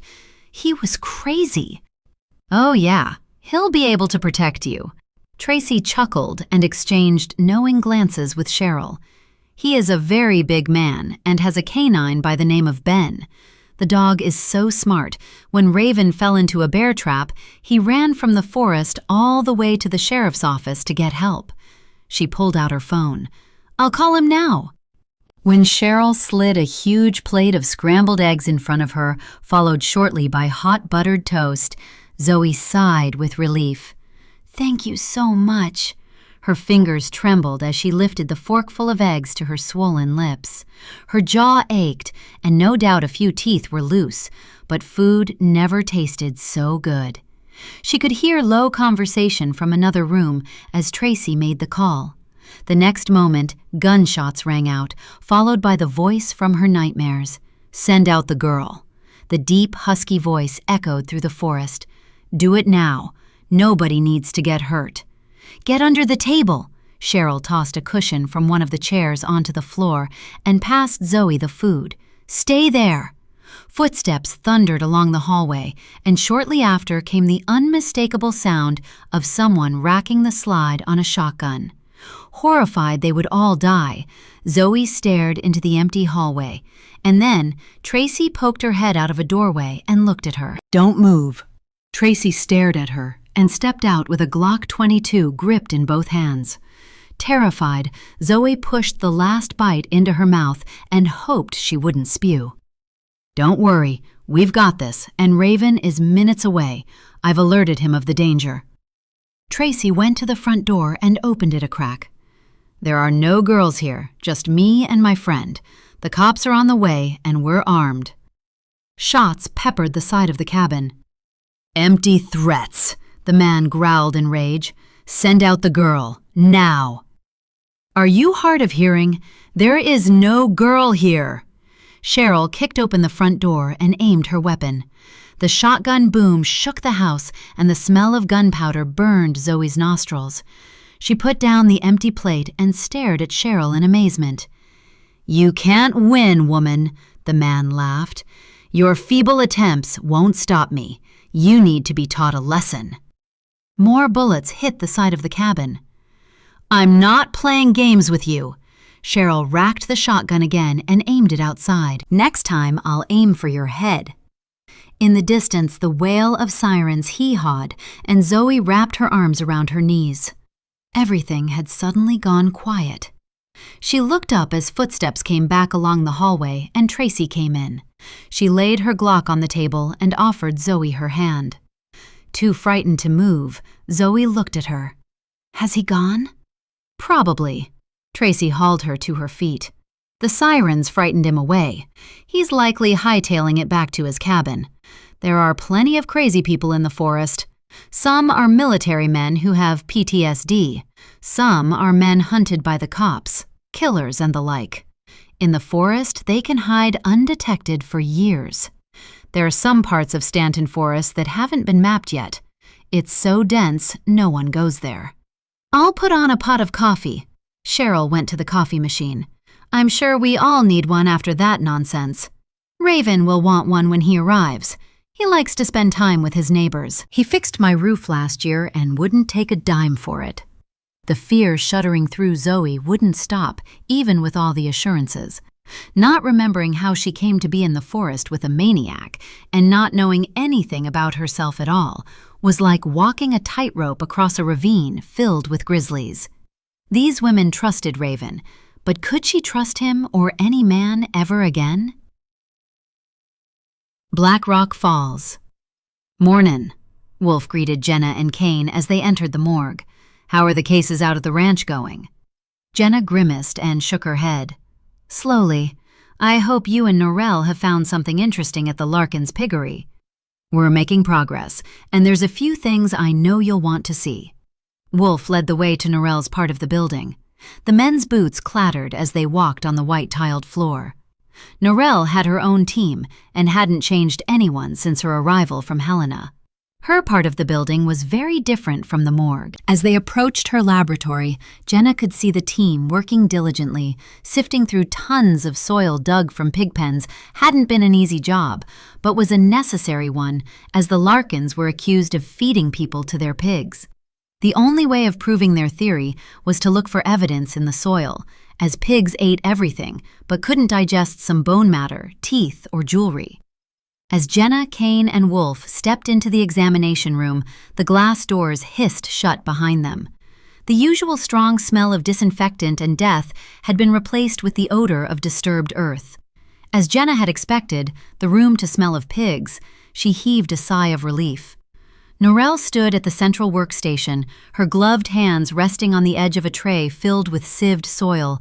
Beside her, a young man adjusted his glasses and nodded toward them before stepping away. Jenna turned her attention to Norrell. "Do you want us to wear masks?" "No, it's not necessary. The soil has been washed and filtered." Norrell indicated to a line of small evidence dishes. "You'll want to see these." Jenna moved closer with Kane at her side. A chill ran down her spine as her gaze ran across bone fragments, teeth, a number of mismatched earrings, and a fragment of a gold bracelet with a heart attached.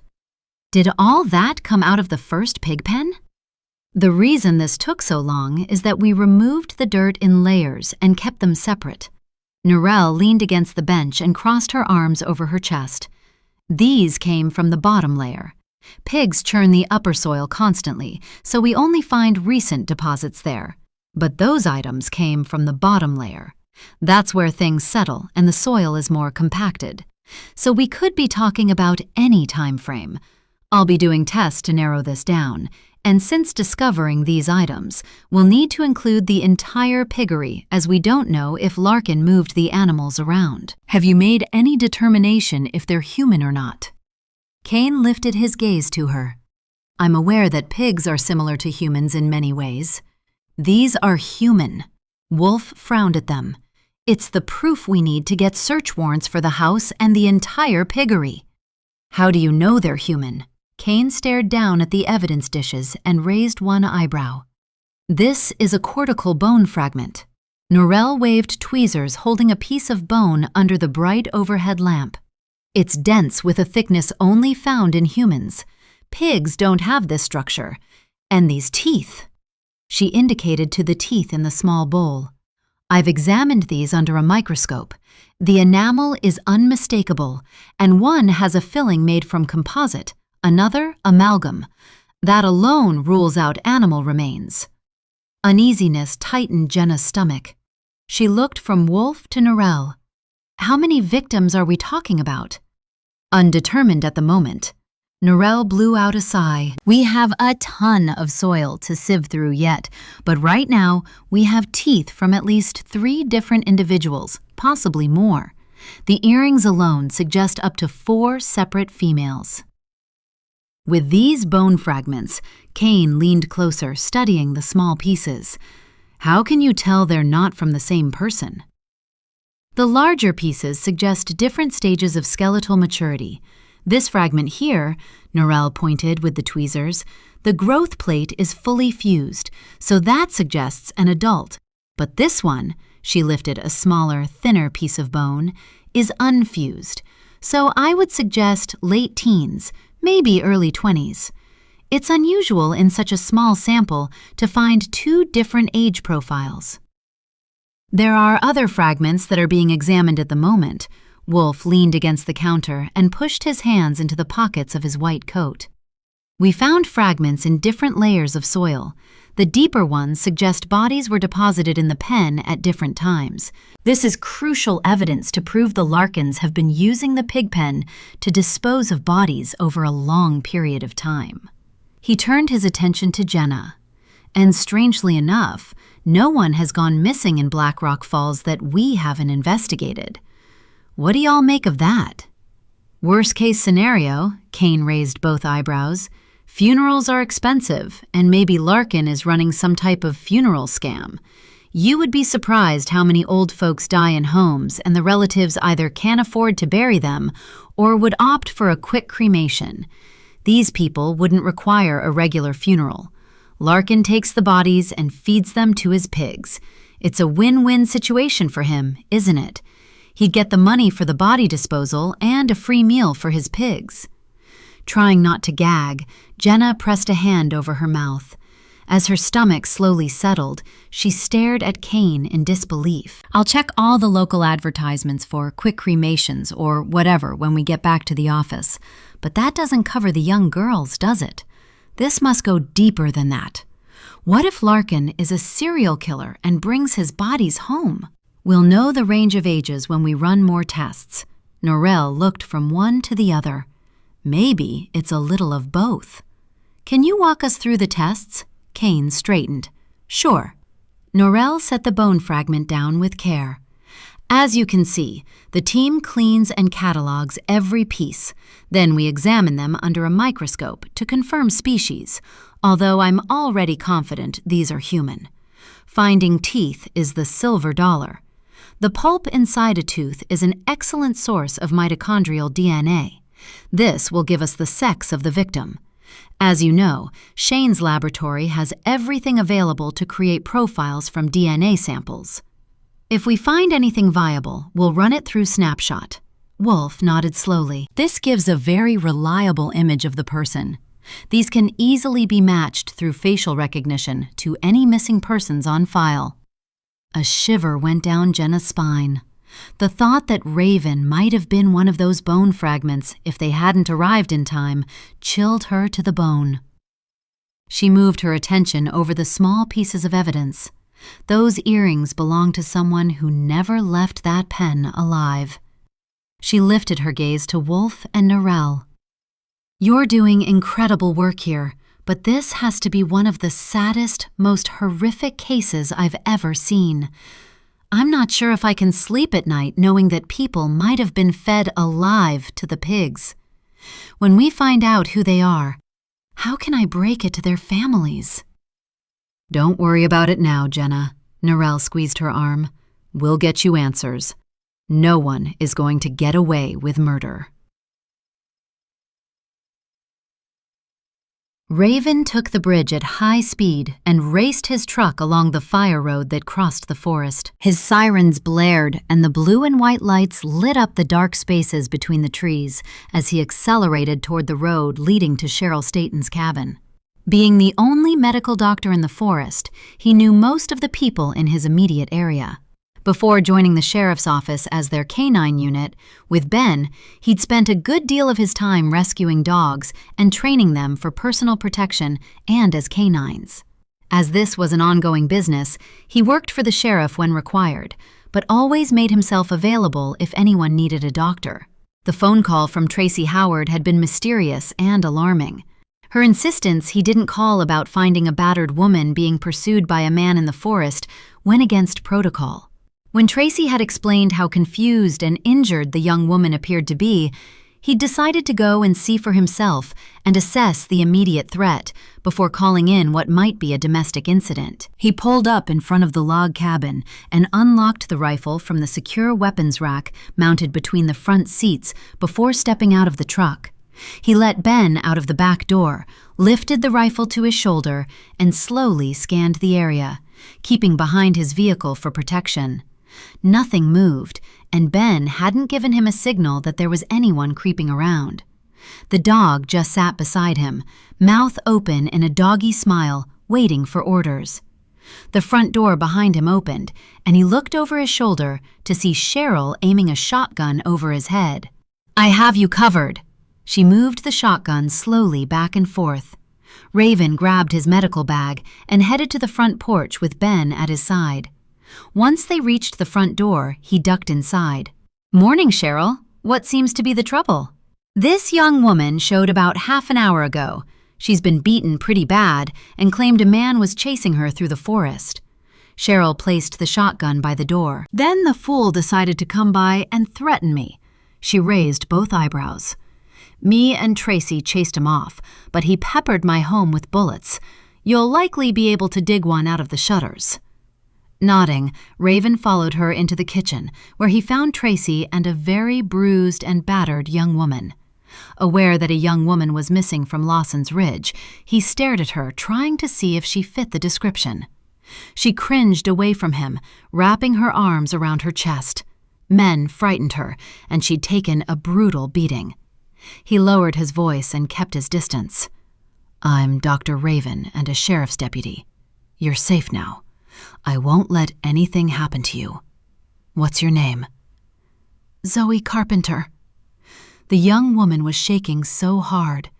He placed his medical kit on the kitchen table and leaned his rifle against the wall. He beckoned Ben closer. His dog, a Belgian Malinois, could attack on command, but was also protective and gentle. His presence often calmed people in great distress. "This is Ben. Do you like dogs, Zoe?" "Yes, I do, but I thought canines attacked people." Zoe trembled. Raven took in the black circles under both eyes, an open cut on her head, and bites and bruises all over. He turned to Cheryl. "Do you have a blanket? I would like to get Zoe a little warmer if possible."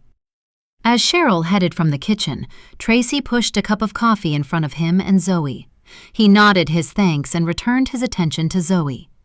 Ben only attacks on command. I take him to the children's ward at the hospital. Having him around makes them feel better. He really enjoys it as well. Belgian Malinois make excellent canines, but they were bred to look after herds of sheep. They're fiercely protective of people and animals they consider their family. He would really like you to pet him because he knows that you need his protection. Okay. Zoe crept out trembling fingers and ran them over the black mask on Ben's golden head. He has the kindest eyes. Running his gaze over her face, Raven could clearly see that one of her pupils was dilated. She had suffered a severe head blow and needed more medical attention than he could give her. May I sit down? I won't touch you. He could see her hesitation and hear her quick intake of breath. He terrified her. No doubt all men would right now. Okay. Zoe looked at Tracy. Can you stay with me, please? I'm not going anywhere. Tracy moved closer to her. You have my word. This is one man you can trust. He'll protect you with his life if necessary. Seeing Zoe relax a little, Raven met her troubled gaze. Can you tell me what happened to you? Not really. Zoe looked away, and even with Ben close by, her fingers still trembled. I can remember bits and pieces, but there are great blanks. I've been trying to recall everything that happened. I can remember the man beating me and telling me I was evil. I don't know how I got in the cabin with him. His voice keeps running back over and over in my head like an earworm, but I can't tell you what he looks like, apart from he wore a balaclava and his eyes looked like black coals. Recognizing severe head trauma, Raven nodded. You're doing just fine. Do you have any other injuries apart from what I can see? Yeah, I think my ribs are broken. Zoe winced as she moved to look at him. They hurt real bad, and it's difficult to breathe. Here you go. Cheryl dropped a blanket very carefully over Zoe's shoulders. You can keep it. I've got a ton of them. Getting Zoe safely to the hospital and in the secure ward was Raven's priority. She needed urgent medical care. Scans were needed to determine the head trauma. She could easily have a fractured skull and be bleeding on her brain. Broken ribs could puncture a lung, and getting her to trust him to drive her to the hospital would be difficult. Tracy already mentioned to me that you didn't want to speak to the sheriff, and you refused to allow her to take you to the hospital. Is there a reason for this? Because, even as a doctor, I'm not able to treat you without the necessary scans and x-rays you require. You might need specialist attention. Your memory loss is a problem. You might have a fractured skull.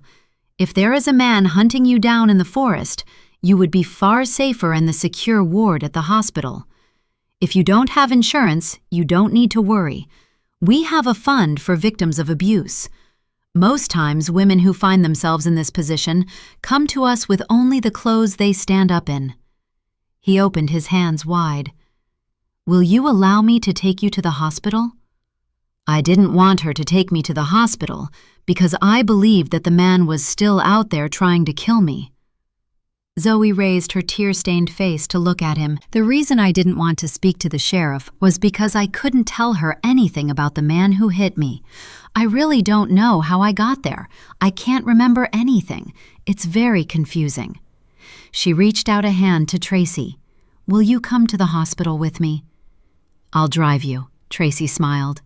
But you're giving up a ride with the most eligible bachelor in Black Rock Falls. Feeling his cheeks heat, Raven shook his head, wishing that everyone on the mountain would stop matchmaking. I figure I might be giving up that crown soon. I'm dating Emily Wolfe. Oh, a power couple. Tracy turned back to Zoe. Emily is the new medical examiner in town. Impressed by the way Tracy had flipped the somber mood in the room, Raven stood slowly. Look at me, Zoe. The man who hurt you, was he my height and size? No. Zoe shook her head and winced. Not as tall or broad. He was thinner but muscular. She blinked a few times. He wore coveralls, like the all-over ones with sleeves, and leather gloves. I don't even know what race he is, but he had a local accent, I believe, but husky and menacing. Raven nodded, locking all the information away in his head for later. Drink your coffee while I call ahead and make arrangements. I'll make sure you have female doctors, okay? Thank you. Zoe reached for her cup. Raven picked up his cup, drank the coffee, and then walked into the hallway. He called the hospital and made arrangements for Zoe to be admitted to the secure ward and for the tests and doctors he required to examine her. Next, he called Jenna. After explaining the situation, he waited for Jenna to explain everything to the others. I'm so relieved that Zoe has been found alive. Jenna cleared her throat. We need to find that cabin. I'll meet you at the hospital with Dave. Do you believe she is capable of giving us a map of the area she traveled through? Raven sighed. She's very confused and could easily have a fractured skull. He moved into the family room and shut the door behind him. I would imagine as the perpetrator heard my siren, he would have left the area immediately. He's had plenty of time to return to his cabin, clean out the evidence, and get away. I know most of the cabins in this area. In fact, I own quite a few of them. There are a couple of derelict ones that used to be owned by the forestry. She mentioned being held in a metal meat locker. If it's one of the 3 cabins I believe it to be, this guy came across it one day and took her there by truck. It's a mile or 2 by road from my current location. No one owns it. It would be perfect for a place to torture someone. There are no other cabins around for miles. Okay, she is your priority. Jenna turned and spoke to Kane. What do you think, Dave? Raven, secure the victim and leave a map with Cheryl. I know where she lives. We'll find the cabin. Kane's boots clattered on the floor as he walked. We'll have Carter as backup if the animal is still hanging around, but I doubt it. Cowards hit women, so he's likely already in the wind. Raven nodded. Okay, I'll call you once the results of the scans come through. Stay alert. This guy will know that you're going to the hospital. You don't need to be ambushed along the way. Call me when you get there. Jenna shut the door to the truck and an engine roared. We'll catch up with you later. She disconnected. Raven walked back into the kitchen and smiled at Zoe, trying to put her at ease. Okay, everything is set. You'll be very safe at the hospital. No one gets inside that ward without scanning a card, and there's a security guard posted outside day and night. He gathered his things. Is there anyone I can contact for you? Not that I know of. Zoe frowned. I do remember being in foster care, and I don't recall any relatives at all. I don't have complete amnesia. I can remember some things, but I can't recall where I was before I ended up in the cabin. I know that I worked on ranches, not any particular ranch, but many different ones. She fit the symptoms of dissociative amnesia, the type that only happened after physical or violent trauma. It would be likely that she'd never remember exactly what happened. Raven turned his attention to Tracy. Okay, head out to the trucks now. You go first and I'll cover you. Don't stop for anything. We don't know who this person is or what he's capable of, so keep driving until you get to the hospital. When we get there, I'll overtake you and open the secure parking lot. Only police vehicles can get in there. From there, we can access the elevator that goes to the secure floor. Don't forget, do not stop for anything. 30. Black Rock Falls. Everything about Black Rock Falls was picture perfect. The sun shone down on lush green pastures, and as Kane headed the beast along Stanton, the forest moved in the breeze, a living entity awash with colors. Since moving to this town, he couldn't remember seeing such a massive blue sky before, and he'd traveled to countries all over the world. Here, it stretched on forever, disappearing into the distance high above the Black Mountain ranges. He recalled his son, Tori, asking him where the sky went to, and his reply, to the end of the earth and back. He often wondered if the beauty of this place might be a warning to stay away. In nature, many of the most brightly colored and beautiful creatures were lethal and picturesque. Black Rock Falls was no exception. It certainly lived up to its name of Serial Killer Central. Beside him, Jenna accepted another call and put her phone on speaker. He listened as Bobby Kalo's voice filled the cabin of the truck. "I have a list of everyone who was working at Lawson's Ridge at the time of the Lawson's murders. I assumed you wanted me to include the women as well?" "Yes, I did." Jenna stared at her phone. "Have you made any progress with the women who left abruptly and didn't pick up their paycheck from before the Lawson's death up to today?" "That will take me a little longer, as many of the files aren't digital. However, a vast number of files are available to me, and I'm running everything through a program I wrote. Beth was good enough to assist me, and with any luck, we should have some results coming through very soon." Kalo tapped on his keyboard. "No, nothing yet. Give it a few more hours. I'm sure if you ask Bowman, he'll be able to tell you. He'd know who hasn't picked up their paycheck in the last few months or so. Most ranches pay their hands directly into their bank accounts, but I believe Bowman pays his seasonal workers by check, and that's something he handles himself." "That's really great, Bobby." Jenna glanced at Kane as if she planned to ask him a question, and then changed her mind. "Make sure Beth and Stiles have a copy, and obviously Carter. When I get back there, I'll ask them to start interviewing everyone." After reading the report that Rio uploaded to the server about Lawson's diaries, the moment I gave them the list, they headed out to start interviewing people. Kalo cleared his throat, clearly uncomfortable. "The consensus was that there is a serial killer on the ranch, and they've been here for a long time. Carter figured they shouldn't waste time sitting around, and he was sure you would understand." Unable to prevent the grin from curling his lips, Kane glanced at Jenna. "Hey, Bobby, it's Dave. Did Carter ask you to tell Jenna when you called?" "Yeah, he figured you'd be at the morgue and didn't want to disturb you." "It's not a problem." Jenna lifted both eyebrows as she stared at Kane. "I appreciate their assistance. Yours, too. I'm not sure what we'd do without you. Don't forget to eat. I don't want to get to Rhett's house and find a skeleton sitting in front of a laptop." "Not a chance," Bobby chuckled. "Catch you later." He disconnected. Kane shook his head. That was just Carter being Carter. He always had good intentions, but often they were misconstrued. In case you believe that Carter is trying to take over the investigation, that would be the furthest thing from his mind. More likely, he is trying to impress you with his spontaneity. You've got to remember that Joe isn't with him at the moment. In all the years we've known them, Joe has always been there to temper his enthusiasm. "Enthusiasm?" Jenna snorted and turned in her seat to glare at him. "Sure, we're all close friends, but someone needs to lead the pack, and I just happen to be the sheriff. Sometimes he takes assisting to a whole new level. I'd like to have seen the list before we started." Just going ahead without instructions or a plan of action doesn't follow procedure, and he knows darn well I follow procedure. Getting Kalo to give me the news was underhanded, and if he believes his good looks and charm will get him out of trouble, he needs to know it won't work with me. Kane shook his head, trying not to laugh. "Oh, he does. I promise you, he does." The fastest way through Stanton Forest was by using the fire roads.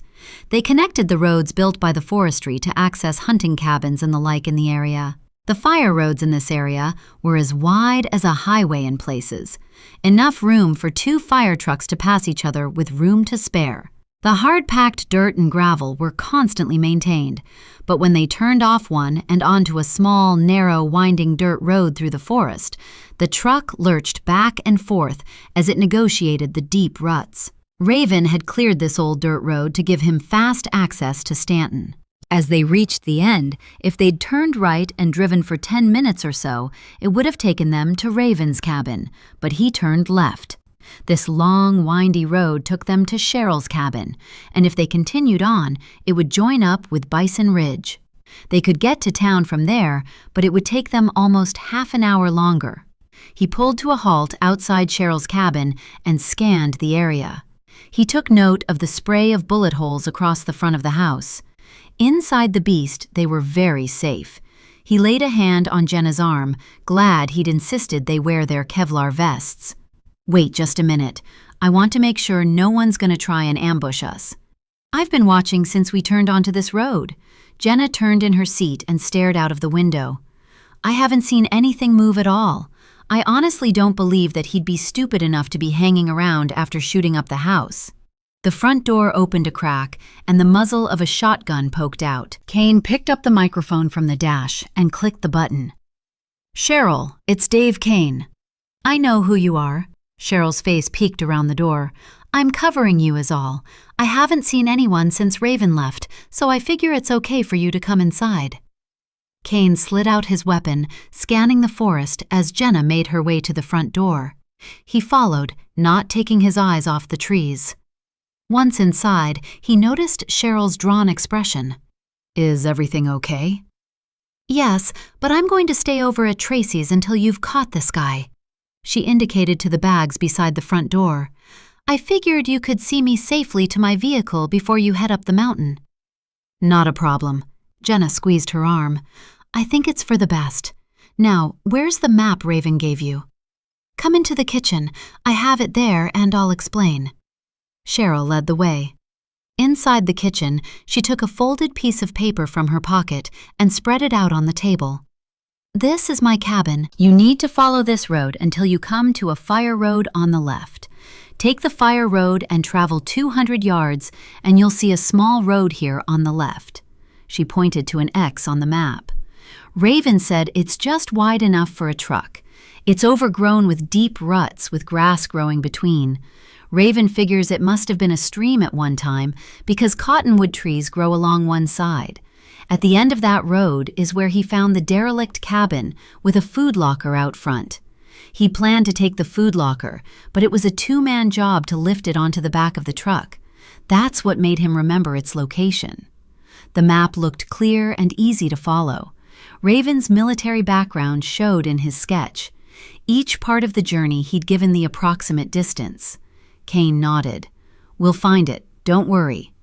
I'll take a photograph of it, add the directions, and send it to Rio, just in case we run into trouble."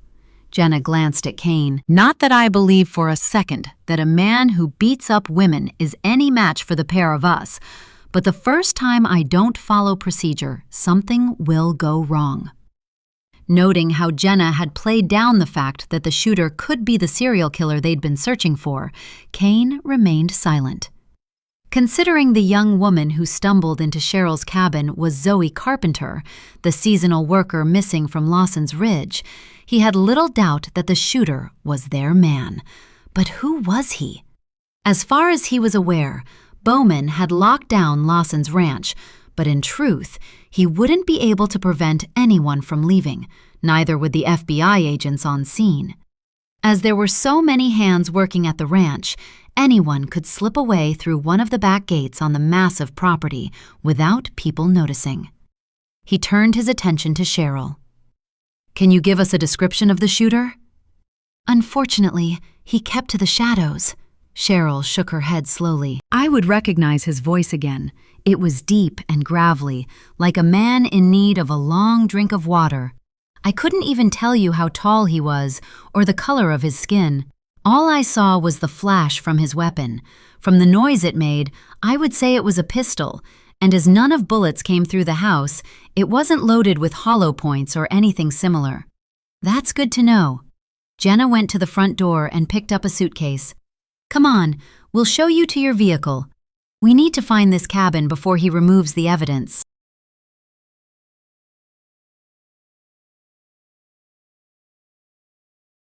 "31. Stanton Forest." Jenna stared out of the window as Kane negotiated the narrow dirt road. The truck swayed from one side to the other as it bumped over the deep ruts. The dense forest pressed in all around them, absorbing the light and turning the day into dusk. Dead vegetation surrounded them, as if spring and summer had passed it by and left it stuck in winter. A fire had been through at one time, and the charcoal remains of dead trees stood like silent, decaying sentries alongside the road. The once lush green undergrowth had turned brown long ago, and spiderwebs hung like curtains between the trees. The masses of wildflowers in abundance elsewhere were missing. She'd driven through patches of forest like this before. Her Native American friend, Atohi Blackhawk, had told her that sometimes evil spirits walked in places and sucked the life out of the vegetation. As they came across a dilapidated cabin, the hairs on the back of her neck prickled at the sight of an aluminum meat locker. Against the old cabin, it looked out of place, and she wondered if anyone had occupied the cabin in the last 10 years or so. Weeds grew out of the gutters, and some of the shingles were missing, but someone had boarded up the windows and added a sturdy front door. She turned to look at Kane. "I wish we had Duke with us today. He'd be able to tell if anyone was hanging around. That is a very creepy old place. Can you imagine going through torture and then waking up inside a meat locker? Zoe must have been terrified. If that is the meat locker." Kane reached into the back seat and grabbed the forensics kit. "I'll take a few swabs." Raven said she had a head injury, so no doubt she left blood behind. His head moved from side to side as he scanned the area. "I can't see any sign of life around, and he would need a truck to get here. This is the end of the road. The cabin hasn't got a garage or any place to hide a truck. I figure we're okay. He's long gone." He slid from the truck and searched back and forth on the ground before returning. "I didn't find any tire tracks or anything we can use. The ground here is like concrete." Jenna's gaze swept the forest before climbing down from the truck. She followed Kane to the meat locker, pulling on examination gloves. As Kane lifted the lid, the strong smell of rotten meat hit her in a wave of stink. She took a few steps backward and peered inside. It was empty, but smeared with blood. "It's been used recently." "So I see." Kane wrinkled his nose.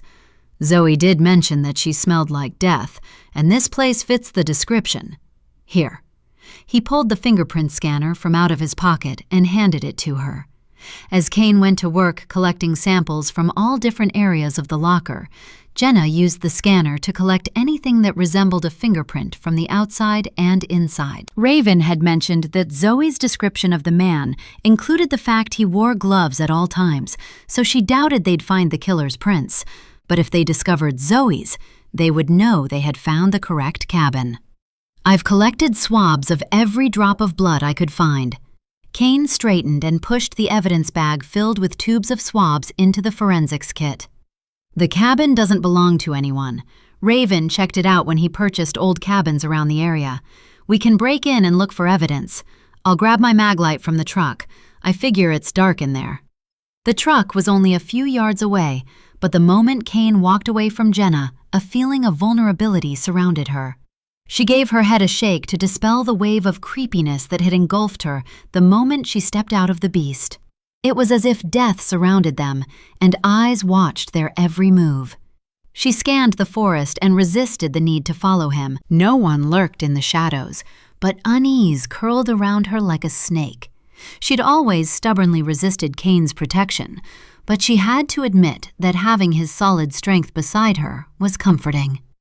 She still couldn't understand why a tall, muscular, devastatingly handsome man like him could possibly have been interested in her. When they first met, she wasn't the easiest person in the world to work with, as she had trust issues and PTSD after being married to a cartel member who abused her. The marriage wasn't real. It was part of an undercover sting that took 2 years of her life. It left her the target of a drug and sex trafficking cartel, which meant witness protection and a new life in Black Rock Falls. She'd spent at least the first year after meeting Kane believing he'd been sent to murder her, only to discover sometime later that he was grieving his wife and unborn son, who died in a car bombing. All Kane ever wanted to do was protect her. In the end, 2 very broken people had found each other and found their way back to happiness. "Is everything all right?" Kane scanned the forest, and then his gaze drifted back to her. "Did you hear something?" Jenna shook her head and walked to his side. "No, it's just creepy here, and I keep thinking about what Blackhawk told me about evil spirits lurking in dead areas of the forest. I know it's unprofessional of me to be on edge, but you know I believe in ghosts." "Oh, Jenna." Kane slid his arm around her waist and pulled her closer. You know that long ago people created stories about evil spirits to scare their children into behaving. I believe in good and evil. There are good people on this earth and evil, but they're only people, and evil people can be taken down with a bullet. He waved his flashlight toward the dead part of the forest. Think about it. Black Hawk's people wouldn't want their children playing in a dead forest now, would they? Dead trees can fall down in the wind, and no one really knows why these patches die like this. It could be poisoning deep underground. By telling the children there are evil spirits here, they wouldn't dare take a step inside, would they? Glancing up at him, Jenna sighed. I guess so. You always have a logical explanation for everything. She stepped away from him and headed up the porch steps, testing each one to make sure it was strong enough to take her weight. This seems sturdy enough. She turned the knob on the front door. Locked. Do you think you'll be able to get the door open? Stand to one side. Kane took 2 steps back and then slammed the heel of his boot beside the door handle. In a shattering of wood, the door flew open. He turned and smiled at her. Yeah, I figure I can. Taking the small flashlight from her belt, Jenna followed Kane inside the cabin. His larger beam lit up the interior. It was a small hunting cabin, one room with a stove, a sink, and standing against the wall, an old, rusty bed frame. Kane's flashlight moved to a chair attached to the floor with brackets. A rope had been tossed to one side, and strips of gaffer tape littered the floor. Some of the tape had hair attached to it, but Jenna's attention settled on the splashes of red across the floor, up the walls, and over the ceiling. Bile crept up her throat, and she froze in the entrance. They were looking at a crime scene, or perhaps many crime scenes. The hair attached to the gaffer tape was a variety of colors. Oh, Lord. Kane's flashlight lit up a small table pushed hard against the wall. A variety of blood-soaked tools, including wrenches and hammers, sat alongside a roll of gaffer tape. He turned to her. We need to get Wolf up here ASAP. Backing out of the cabin, Jenna pressed her back to the wall, pulled out her satellite phone, and made the call. Shane, we've walked into a crime scene. Can you come right away? We'll wait here for you. I believe we've discovered a psychopath's torture chamber. Yeah, I'm only running tests at the moment. I'll grab Emily and Weber. Wolf's footsteps followed the whoosh of the door at the morgue's laboratory. Where exactly are you? Can you send me the coordinates? Jenna checked the coordinates on her phone and forwarded them to him, along with the image of the rough map that Raven had drawn for them. You'll find the map useful. Make sure you have your satellite phone because I don't know what the signal is like here. I never leave home without it. Just a minute. Wolf could be heard talking to Emily and his assistant, Weber. I'll get the equipment. Colt will need the floodlights. Fill a few flasks with coffee and grab the delivery from Aunt Betty's. We'll take it with us and I'll ask Norrell to reorder for her team. Okay, but where are we going? Emily's voice came through the speaker. The mountains. Wolf cleared his throat. Y'all still there, Jenna? Exchanging a look with Kane, Jenna nodded. I'm here. Call me if you get lost. Don't worry, I won't. Wolf disconnected. Jenna turned to Kane. Now what? Now we wait. 32. Lawson's Ridge. Carter scanned the list of past and present workers on Lawson's Ridge. Kalo's list covered the entire 23-year span from before the time that the Lawsons were murdered to the present day. It also added notes beside some of the people who he believed to be of interest to the case. They all sat around the table in the dining room, which had been turned into a command post, staring at their laptops as they waited for Rio and Rowley to come online. Jenna had called informing them of the gruesome discovery in the mountains. Whatever had happened before Lawson had become suspicious of someone on the ranch was still happening. It was becoming more obvious the Lawsons were murdered to keep them quiet. He looked at the intent faces staring back to him from the screen. Jenna believes it's time now to combine forces. She'll be joining us soon. We have no reason to believe that this is the same person who killed the Lawsons. We have no evidence to prove women were murdered on the ranch in Lawson's time.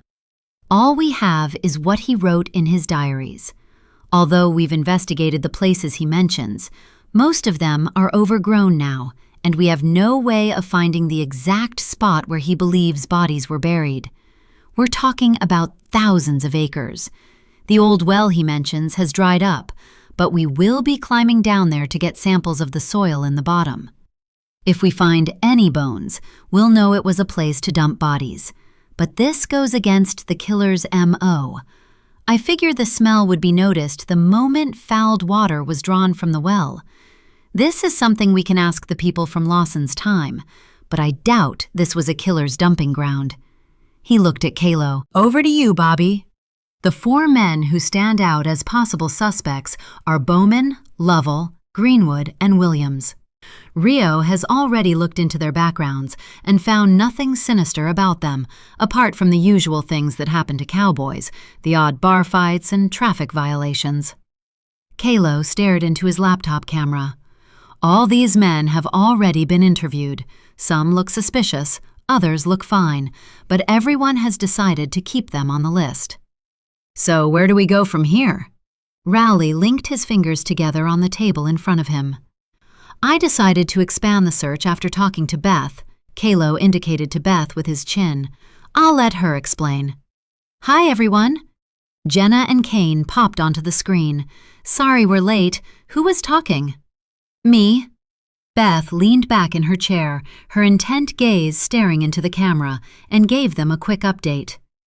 With the search warrant, we were able to get the files from Mary Jo Cutter. She was the payroll clerk then, and still is now.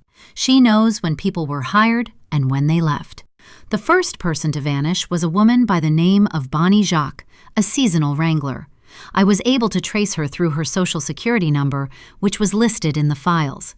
Her family told me that she often went missing for 6 to 12 months at a time, so they couldn't put the exact date on when anything might have happened to her. They did file a missing persons report approximately 6 months after she apparently left Lawson's Ridge. I find it hard to believe that they didn't contact Lawson to ask if she worked there and when she left. Maybe they did, but we don't know. We need to ask what the 4 main suspects know about this woman, if they remember her, and anything that might have happened around the time she went missing. Looking at the dates, I'm estimating that the Lawsons were murdered approximately 5 weeks after this woman went missing. Then, after they died, Wade Cutter takes his own life.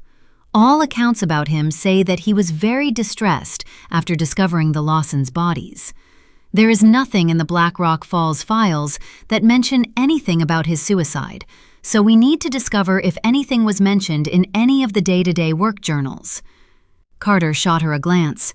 Do you figure he knew too much and was murdered as well? Well, being traumatized about finding the Lawsons' bodies doesn't sound like a serial killer, does it? Beth shrugged. Most of them wouldn't care. They have no empathy.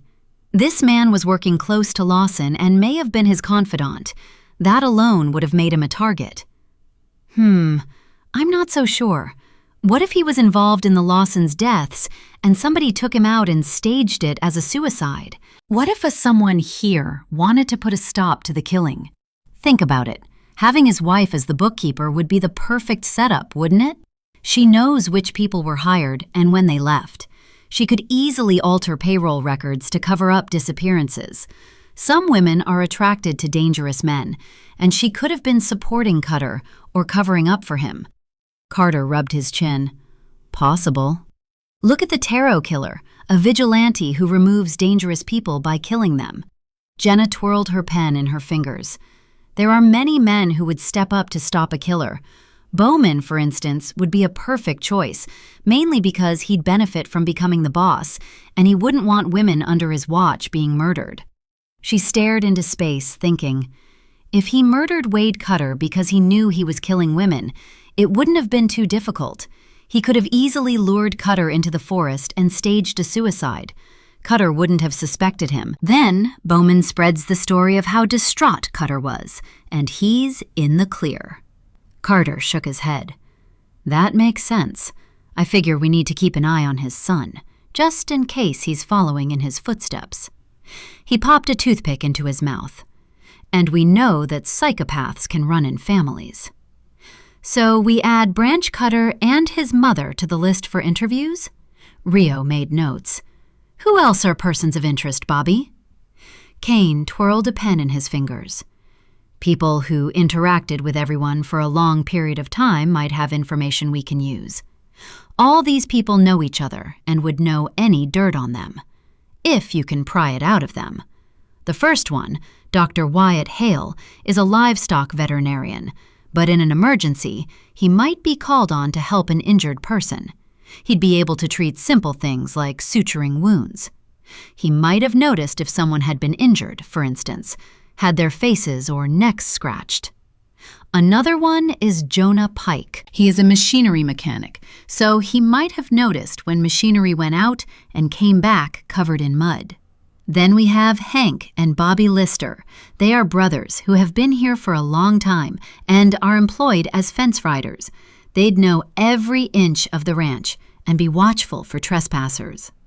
That certainly gives us something to work with, Jenna breathed out a sigh. We discovered a cabin in the woods that looks like a crime scene. Wolf has processed it, and we should be getting some results from him in due course. It matches the description that Zoe gave us about the place she escaped from, and there's every indication more than one woman was taken there. So we're looking for someone that has knowledge of Stanton Forest. This is a deserted cabin hidden away in a dead part of the forest. It is known by the locals, and I believe most people would stay away from it. This is local knowledge and might be a significant clue to finding the murderer. There are a couple of other people we need to include in our investigation. Susan Boswell, a seasonal wrangler, left the ranch the morning after the murders. We need to hunt her down and find out why she left so suddenly. The same goes with Leo Moreno, a seasonal cook, and a man by the name of Rick Talbot, a contract truck driver used for livestock deliveries. He worked for Lawson for 3 years and then disappeared after the murders. I'm hunting down relatives of Paloma Cortez, the woman mentioned by Lawson in his diaries as going missing. Rio scratched his chin. If she never returned home, it's likely she's buried on the ranch. Okay, see what you can find out about these last few people. We'll be at the ranch first thing in the morning, and we'll organize interviewing everyone on the list. Jenna smiled at everyone. Great work. We're heading to the hospital to speak to Zoe and get an update from Raven. Rio and Rowley, see how much you can get done from the office. I need you in town to handle any problems. She and Kane left the call. Carter stared into the camera. Any questions? Yeah, Rio leaned forward in his chair. Rowley knows Dr. Hale and Rick Talbot. They're local, so we'll hunt them down here in town. I'll call Jenna when we've spoken to them. Carter nodded. That sounds like a plan. Catch you later. He left the meeting and looked at Rhett's pale face. Everything is moving along. We'll have answers soon. This is much bigger than I expected, and we could have a serial killer living on the ranch. Rhett shook his head slowly. I'm not sure if it's safe to have Julie staying here. I've never once gone outside without carrying my weapon. Julie leaned into him. Uncle Dave and my dad have trained Emily and me to shoot straight. If I say so myself, I'm pretty good at it. He's had us visiting the firing range since we were 18. Carter smiled around his toothpick. And she has 3 FBI agents to watch over her as well. When we've concluded these interviews, I'd like to speak to Raven. Beth closed her laptop and turned to Stiles. He seems to have some idea where these old cabins are throughout Stanton Forest. I figure it would be a good idea if we searched them. This guy isn't going to stop killing, and we've destroyed his safe place, so he'll be looking for another. We need to keep a close eye on who's coming and going. He'll be getting desperate soon, and if he's living on the ranch, he'll give himself away soon enough. She tossed her long blonde hair over one shoulder and fixed her eyes on Carter. And I so want to be there when he does. You in, Ty? Carter smiled at her. Oh, yeah. 33. Black Rock Falls. The sun had dropped low in the sky by the time Jenna and Kane climbed from the truck outside the hospital.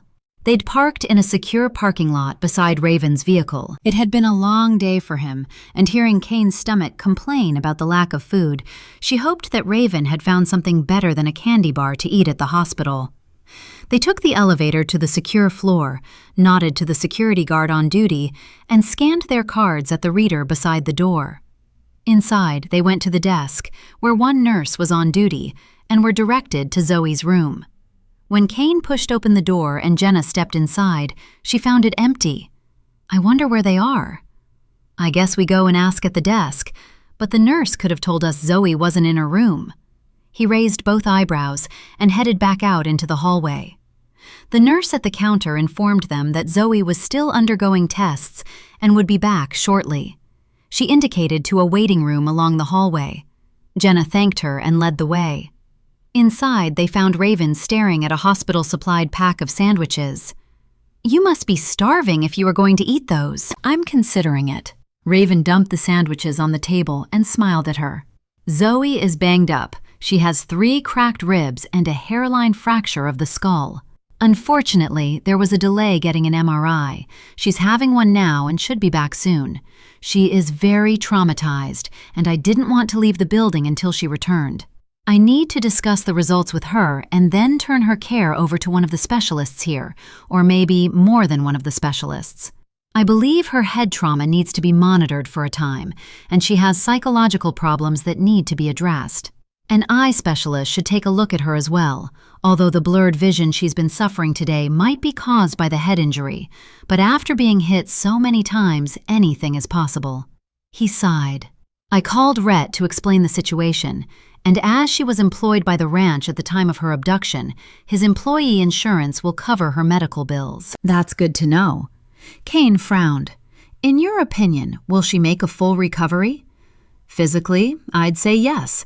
Raven rubbed the back of his neck. "Mentally, I'm not sure. Her life is working on ranches. It's something she's done since she left foster care. She has no one to go home to and enjoys the seasonal work. I believe she survived because she's so fit and healthy, although I doubt that she'll ever regain the memory of exactly what happened. Sometimes our brains just shut down under extreme trauma. It's a trigger to prevent us reliving it repeatedly. Often it's the better option, rather than suffering PTSD. Rhett mentioned that when this is all over, if she has no bad memories of what happened and she wants to return to the ranch when she's well, he will offer her a permanent position for as long as she wants to stay. He also informed me that they have insurance that covers compensation for injury." Jenna smiled. "I had a feeling he'd do something like that. He is a very caring man. I can see that what's happened on his ranch is tearing him apart. I'm glad he has Julie to lean on. But then, she's lived through some very bad situations. I believe they're good for each other." "Me too." Kane stared at the sandwiches and Jenna squeezed his arm. He looked at her. "We could stop by Antlers for a prime rib and still be home in time to do the chores and feed the kids." He looked at Raven. "You coming?" "You don't have to ask me twice." Raven rubbed his belly. "I've called Blackhawk. He's going to feed my dogs." He took the sandwiches and tossed them to Ben. "I've already spoken to the doctors here and security will cover the ward. I can drop by in the morning to check on Zoe." The sound of a bed being wheeled along the hallway caught Jenna's attention. "Ah, here she is now." She looked at Raven. "I'll leave you to speak to the doctors, and we'll have a chat with her. I want to explain about her Broken Wings Foundation and tell her about Rhett's offer. Once she knows she has the support of all of us in the sheriff's office, it might make her feel a little better." She led the way out of the waiting room and followed the bed. Once the nurses had left after making Zoe comfortable, Jenna went to the bedside and introduced herself and Kane. "I want you to know that you're not alone. Here in Black Rock Falls, we take care of people. I imagine you will be in the hospital for a time. Hopefully, by the time you're ready to leave, we'll have caught the person who did this to you. But if we haven't, we have a safe house where you can stay. It's called Her Broken Wings Foundation.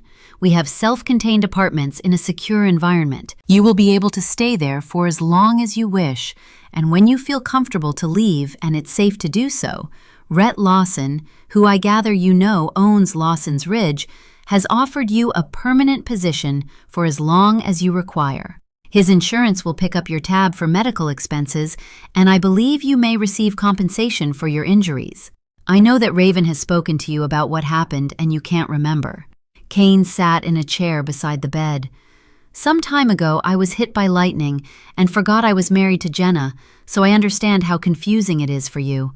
Often memories caused by severe trauma never return, and I honestly believe you shouldn't push trying to remember. As you've already mentioned, you never saw the man's face.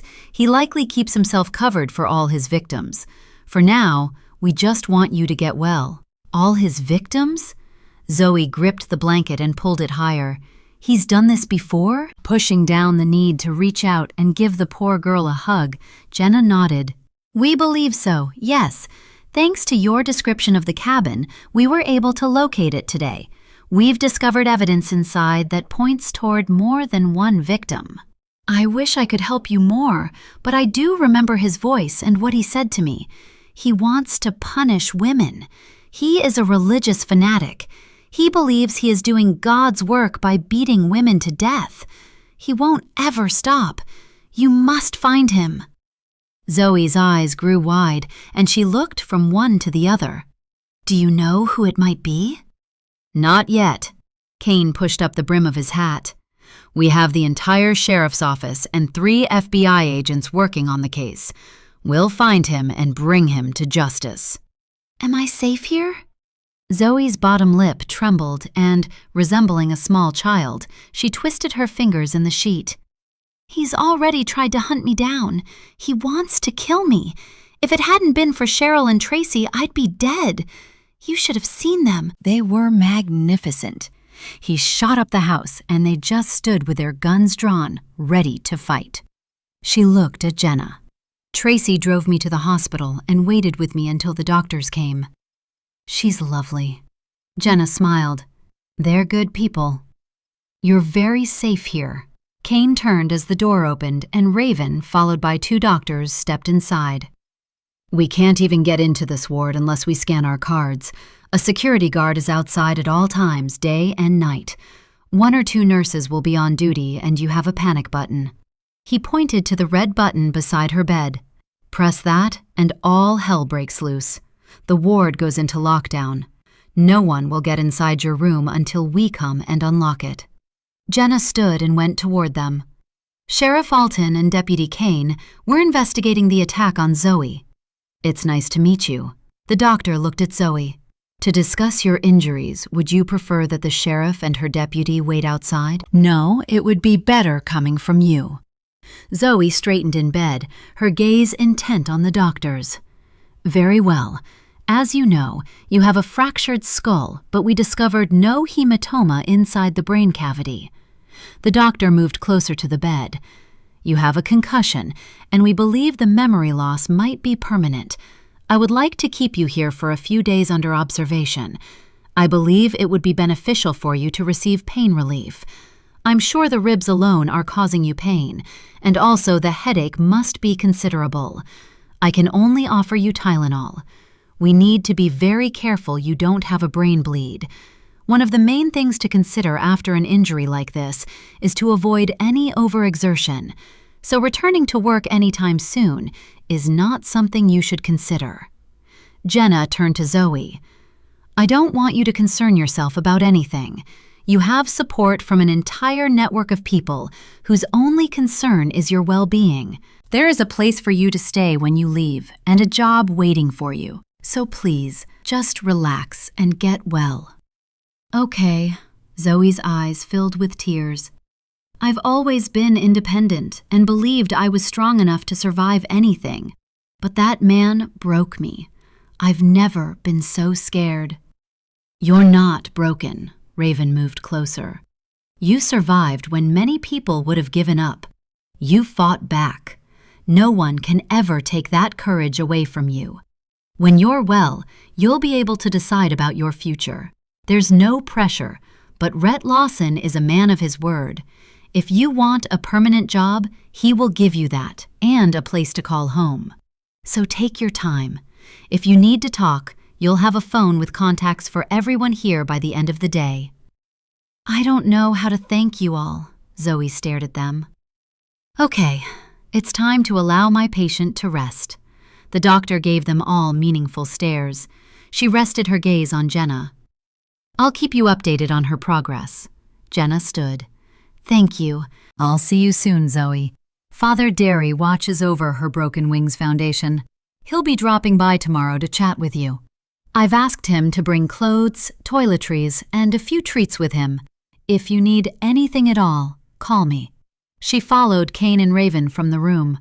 The doctor followed, and she had a short discussion with Raven before leaving. Concerned, Jenna turned to Raven. What was that all about? They took a large number of x-rays, and apart from the current injuries, they discovered many old breaks that must have happened when she was a child. Raven shook his head slowly. Zoe hasn't mentioned why she was placed in foster care, or what might have happened during her time there, but the doctor believes past trauma of this magnitude would definitely be a factor into the reason she's wiped out what happened to her in the cabin. The fragments she does remember might not be reliable, as in cases like these, the mind might drag old memories to the front. What she told you about her abductor could have been the person who beat her as a child, and in fact, she's completely forgotten everything about what really happened in the cabin. That complicates things a little. Kane removed his Stetson and pushed his fingers through his dark hair before replacing it. Oh well, they say life wasn't meant to be easy. 34. Lawson's Ridge, Wednesday. Something niggled Carter about the Cutters and needed more information. He rose at sunup and, after speaking to Bowman, made his way to the small cabin where Ms. Cutter lived with her son, Branch. The woman apparently had a small office at the front where she worked on the payroll. She would prepare all the checks and pass them over to Bowman to pay the seasonal hands, and once the rancher signed off on the payroll, she'd transfer the month's pay into the other hands' bank accounts. He'd hoped to find mother and son both eating breakfast. He knew that the hands all started very early in the morning. He hadn't eaten himself yet, preferring to eat his breakfast at 8 along with the others. No doubt that would change when Rhett started a new position in Black Rock Falls. Carter scratched his head. He couldn't understand why a wealthy man with a huge spread didn't want to become involved. To him, it seemed like the dream job of a lifetime. Fresh air and views that went on forever seemed mighty fine to him. He climbed the porch steps of the Cutter's cabin and knocked on the door. The door flew open, and a man with dark hair hanging over his collar stared at him with intense, deep brown eyes. He wore an old t-shirt, tight Wranglers, and cowboy boots worn down at the heels. Carter allowed his jacket to fall open to display his shoulder holster. If this young man wanted trouble, he needed to press his advantage from the get-go. Morning, Branch? I'm Special Agent Ty Carter. I would like a word with you and your mother if you have a moment. I know who you are. Branch stood in the doorway glaring at him. We already told the other deputies that we don't know nothing about that girl buried in the cattle grave. Did some SOB tell you we did? Surprised by his aggression, Carter stood his ground and met his gaze. The thing is, Branch, no one on this spread seems to know anything about what's going on around here. Everyone is deaf, dumb, and blind. The problem with that is, it means we need to interview everyone. You have lived here since Rhett's father was alive, so you might have some information that would be helpful to us. Do you mind if I come inside, rather than speaking to you here where everyone can see us? Ma, there's an FBI agent out here wanting to come in and have a word with you. Branch turned and sneered at Carter. We're not obliged to speak to him or invite him into the house. I know my rights. I guess you better let him in. A skinny woman with blonde hair and blue eyes peered from behind him. How many times have I told you that you attract more bees with honey than vinegar? She peered at Carter. I've just brewed a fresh pot of coffee. Why don't you come in and say your piece while I make breakfast? Carter tipped up his cowboy hat and offered her his best smile. That's mighty kind of you, ma'am. He stepped inside the front door and followed her along a hallway and into a kitchen. Behind him, Branch's steel-tipped cowboy boots tapped on the wooden floors. He took a seat with his back against the wall, not trusting either of them. Jenna hadn't asked him to interview this pair, and he'd gotten up too early to mention it to the others. In fact, no one knew he was there. It was a rookie mistake, but he'd noticed that none of the hands carried sidearms. He waited for Ms. Cutter to pour him a cup of coffee and leveled his gaze on Branch. "Do you know Marie Reyes or Zoe Carpenter?" "Yeah, I've run into Zoe a few times." Branch added the fixings to his coffee. "She worked hard. Some of the other women mentioned that she vanished the other night. Has she turned up yet?" Carter ignored his question. "And Marie Reyes, the young woman buried alive in the cattle grave. Surely you would have met her at one time or another." "Can't say that I did." Branch sipped his coffee. "Do you have any idea how many seasonal workers come and go here weekly? You'd be surprised how many of them don't make a month. Some of them leave and don't even bother to collect their pay. I can't think of a reason for this, because the pay here is the best in town." Nodding, Carter took a sip of the coffee, finding the rich flavor extremely good. "How would you know about them leaving without collecting their pay?" "Ma is the pay clerk. She tells me things." Branch looked at his mother, who turned and slid a plate of eggs and bacon in front of him. "There's not much to talk about round here, so when women take off sudden-like, it causes gossip." "Can I offer you a plate?" Ms. Cutter turned to look at Carter. He shook his head. "No thanks, ma'am. Breakfast is waiting for me at the ranch house." He swung his gaze back to Branch. "What kind of gossip? Were they having problems with the men?" "Some did, I guess," Branch shrugged. "We get all types coming through that door during the summer season. Hands are needed for at least 3 months, so Bowman takes whoever he can. If they cause a problem, he fires them. Most times with the women, it's just trash talking." Carter placed his cup on the table. "Do you recall if either of the women were subjected to this trash talking?" "Nope. Neither of them came to speak to me, but I'm not the person they'd put in a complaint to. It's usually the leading hand in whatever section they're working. I'm a wrangler, not one of the bosses." Thinking through his questions, Carter paused for a beat. "Do you drive any of the machinery? Have you ever dug a hole to bury dead cattle?" "Sure, many a time," Branch smiled, "but not the one they found that young woman in." Carter nodded. "Do you know who did?" "Nope." Branch opened his hands. "Like I said, I'm a wrangler. I work with the horses. I wouldn't be one of the people called to bury a dead steer."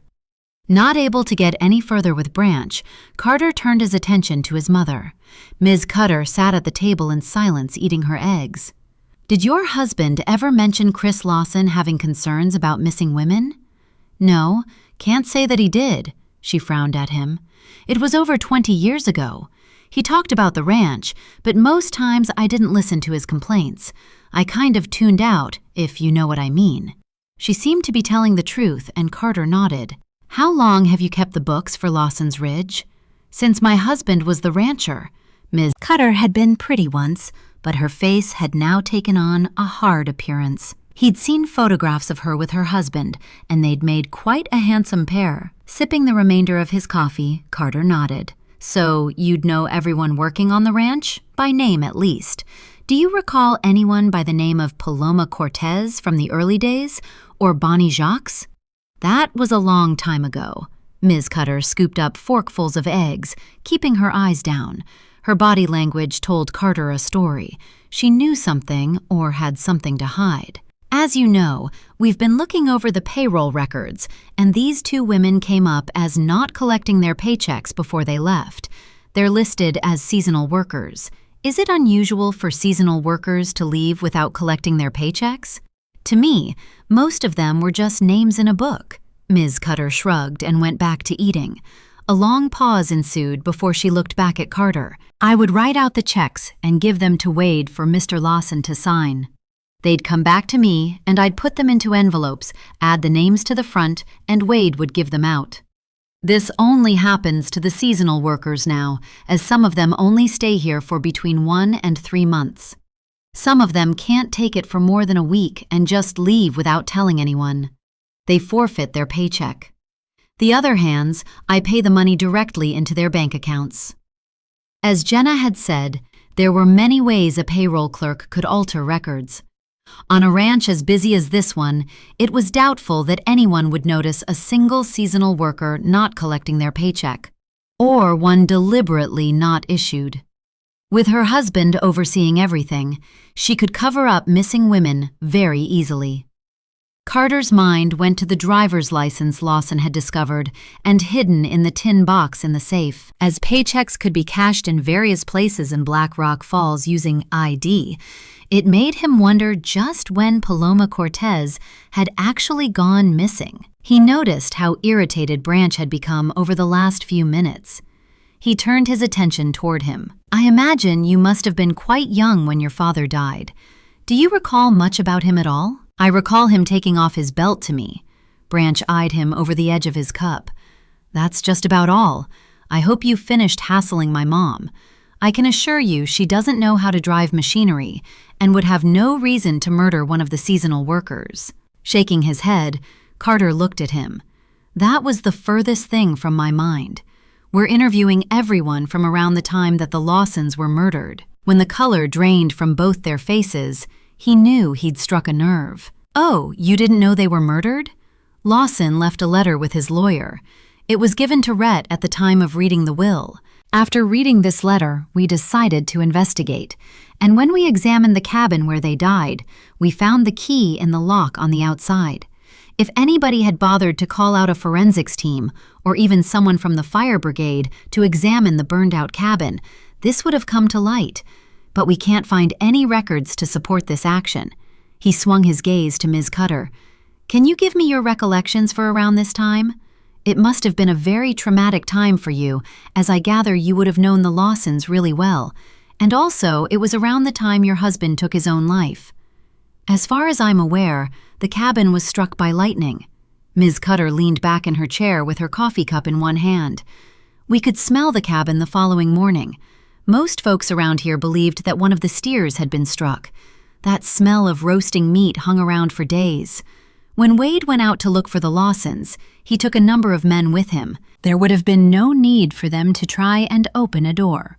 From all the reports I remember, most of the cabin was razed to the ground.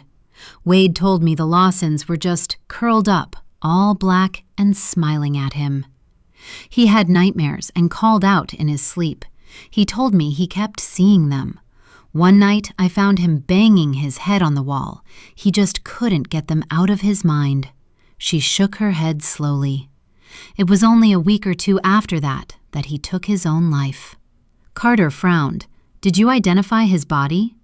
No. Ms. Cutter placed her cup back on the table, stood, and collected the plates. She lifted her gaze to him and swallowed hard. He blew his brains out, and there wasn't much of him to identify, and I didn't want to see what was left of him. If it hadn't been for Ed, Mr. Bowman, I don't know what I'd have done. He handled everything. Standing, Carter hadn't finished yet.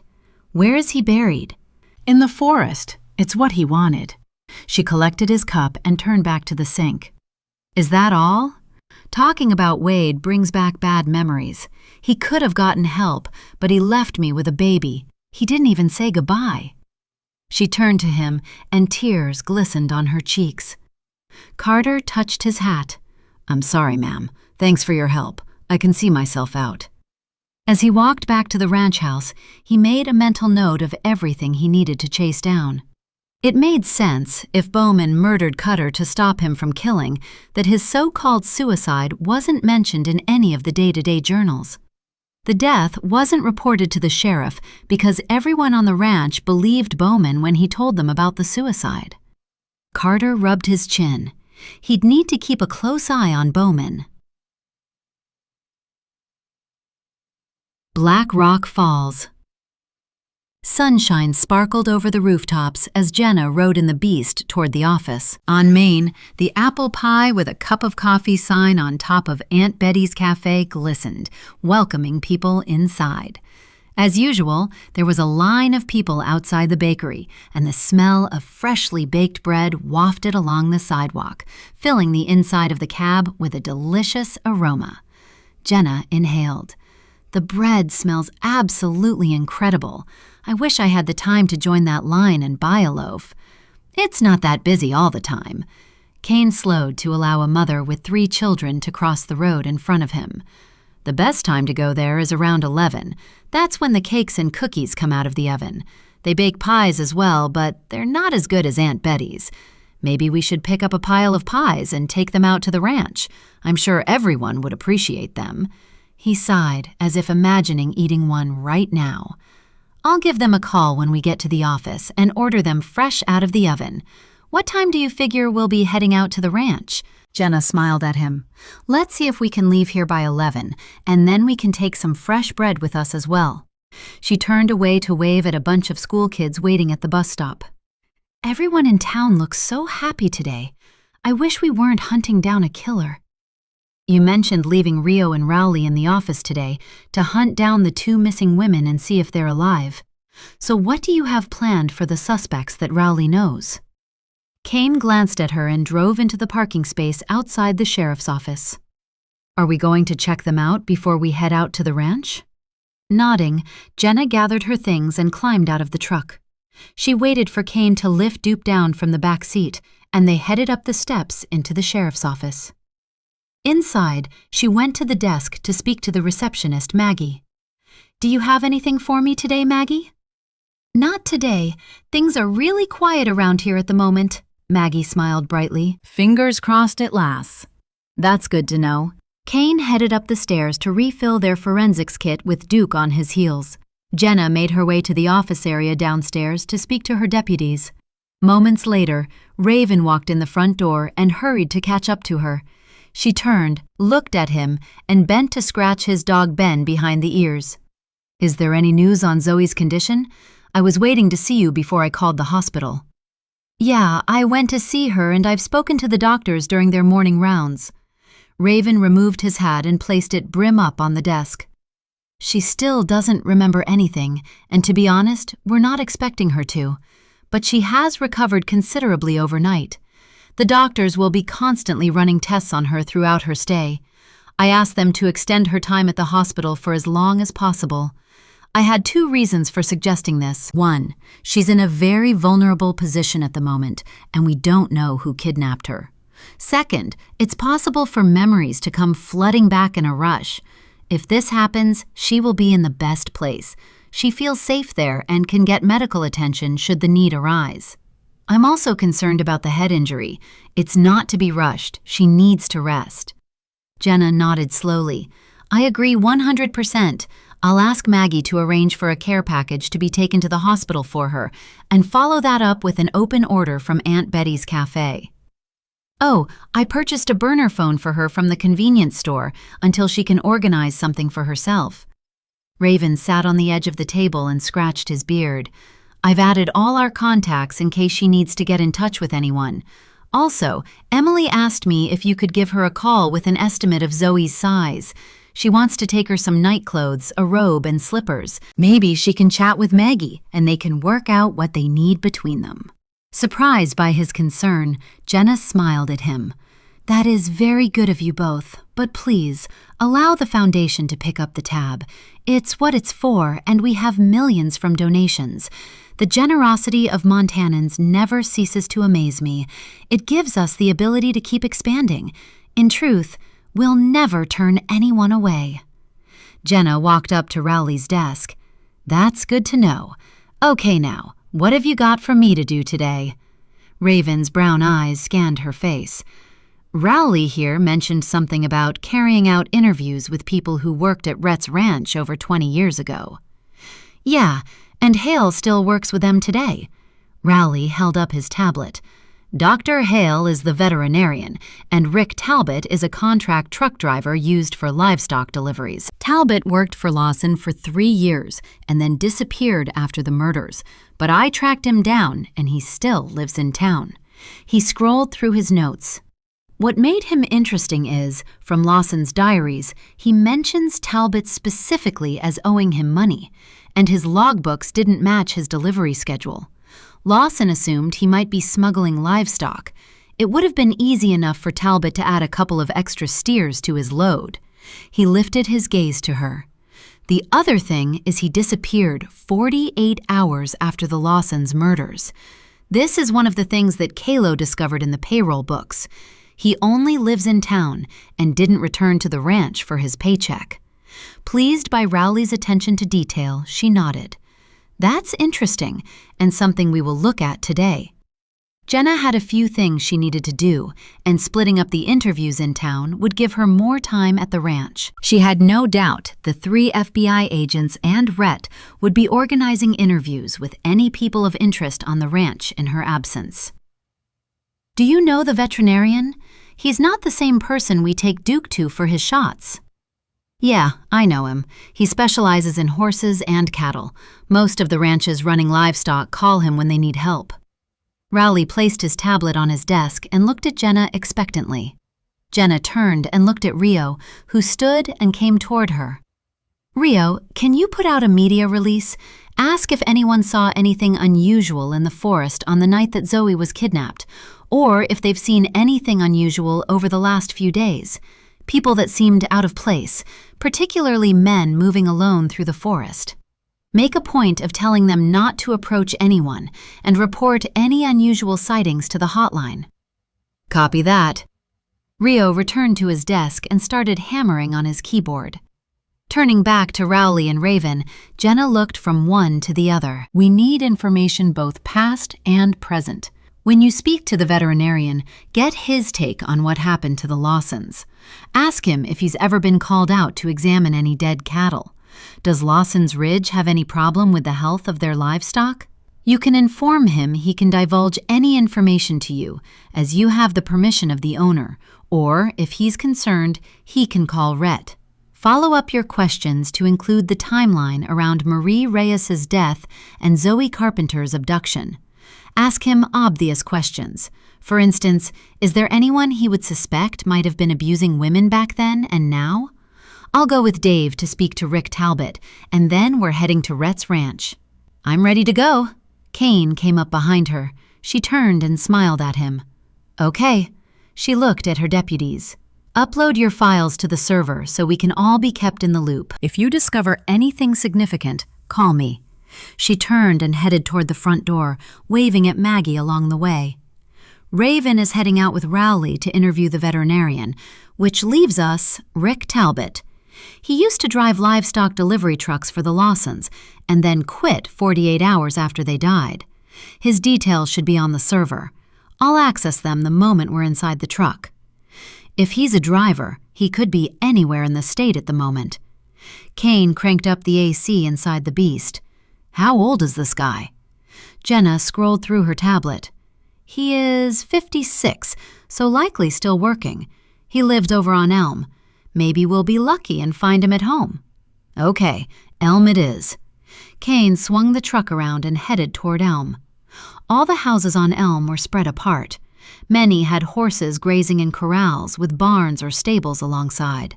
They found Talbot's house easily enough and drove up a sweeping driveway to the front porch. The overgrown front yard spilled onto the driveway, and the large old house, constructed of red brick and obviously over 100 years old, showed signs of disrepair. Jenna turned to Kane as they pulled up outside the front door. I'm guessing there isn't a Mrs. Talbot. That depends, Kane frowned. Sometimes people just don't have the money to keep a place in pristine condition, although it does seem a shame not to maintain a grand old house like this one. She followed Kane to the front door, watching Duke for any signals of alarm, but he sniffed the air and seemed oblivious to everything. No threats. Standing to one side as Kane hammered on the front door, she noticed the curtain in the front window twitch. He's seen us. Instinctively, they moved to each side of the front door, and moments later it opened a crack and a man shuffled toward them. Kane moved out to greet him, as usual using his body to protect her. She peered around him. Mr. Talbot? Yeah, that's me. What can I do for you, Sheriff, Deputy? He opened the door wide and leaned heavily on a walking stick. Jenna exchanged a meaningful glance with Kane. This man looked as if he had been doing poorly for a time. I believe you worked for Chris Lawson before he died. We've reason to believe that someone murdered him and his wife, so we're hunting down people who worked for him back then to see if they have any memories from around that time." "Murdered?" Talbot reeled back in shock. They were sheltering from a storm, and the cabin was hit by lightning. No one murdered them. Everyone who worked at the ranch liked and respected them. How could you possibly believe they were murdered? "We've recently had a forensics team go over the cabin where they died." Kane gave him a long, searching look. "The cabin had been locked from the outside, and the key is still in the lock after all this time. There could be no valid reason for anyone to lock the door of a burned-out cabin, so it's reasonable to believe they were locked inside while sheltering from the rain. Soil samples have been taken and are currently undergoing testing for any sign of an accelerant. It's more likely that someone set fire to the cabin with them inside, knowing that no one was around." "That's not the story I heard." Talbot looked from one to the other, eyebrows raised. "I came back the following day, just before Wade took a group of the hands out to search for them. It shocked everyone when they discovered their bodies in the burned-out cabin. They wouldn't have found them at all if they hadn't met the horses heading back to the ranch and followed their tracks. The ground was soft after the storm, and the tracks took them back to the cabin. You left soon after and didn't return for your paycheck." Kane straightened and rested his hand on the butt of his pistol. "Why is that?" "I'd only worked for 3 days since being paid previously, and I owed Mr. Lawson money." He indicated to his leg. "I'd been taking a few extra jobs on the side for other ranches. I was young and foolish and had a gambling problem. A week or so after Lawson died, I was crushed loading a bull. If it had happened when I was working for Lawson, I'd been covered by his insurance, but I was moonlighting. I couldn't work and haven't since. I didn't pick up my paycheck because I felt bad about Lawson dying, with me owing him money and all." Frowning, Jenna looked at the man. She couldn't decide if he was involved with any of the murders, past or present. She considered his memories of what had happened to be the truth as he remembered it. She had no further questions and glanced at Kane, but he just shook his head. She smiled at Talbot. "Thank you very much for the information. I really appreciate it." "I hope you find the dog that killed them." Talbot shook his head sadly. "They were good folk." A warm breeze brushed her face as she followed Kane back to the truck.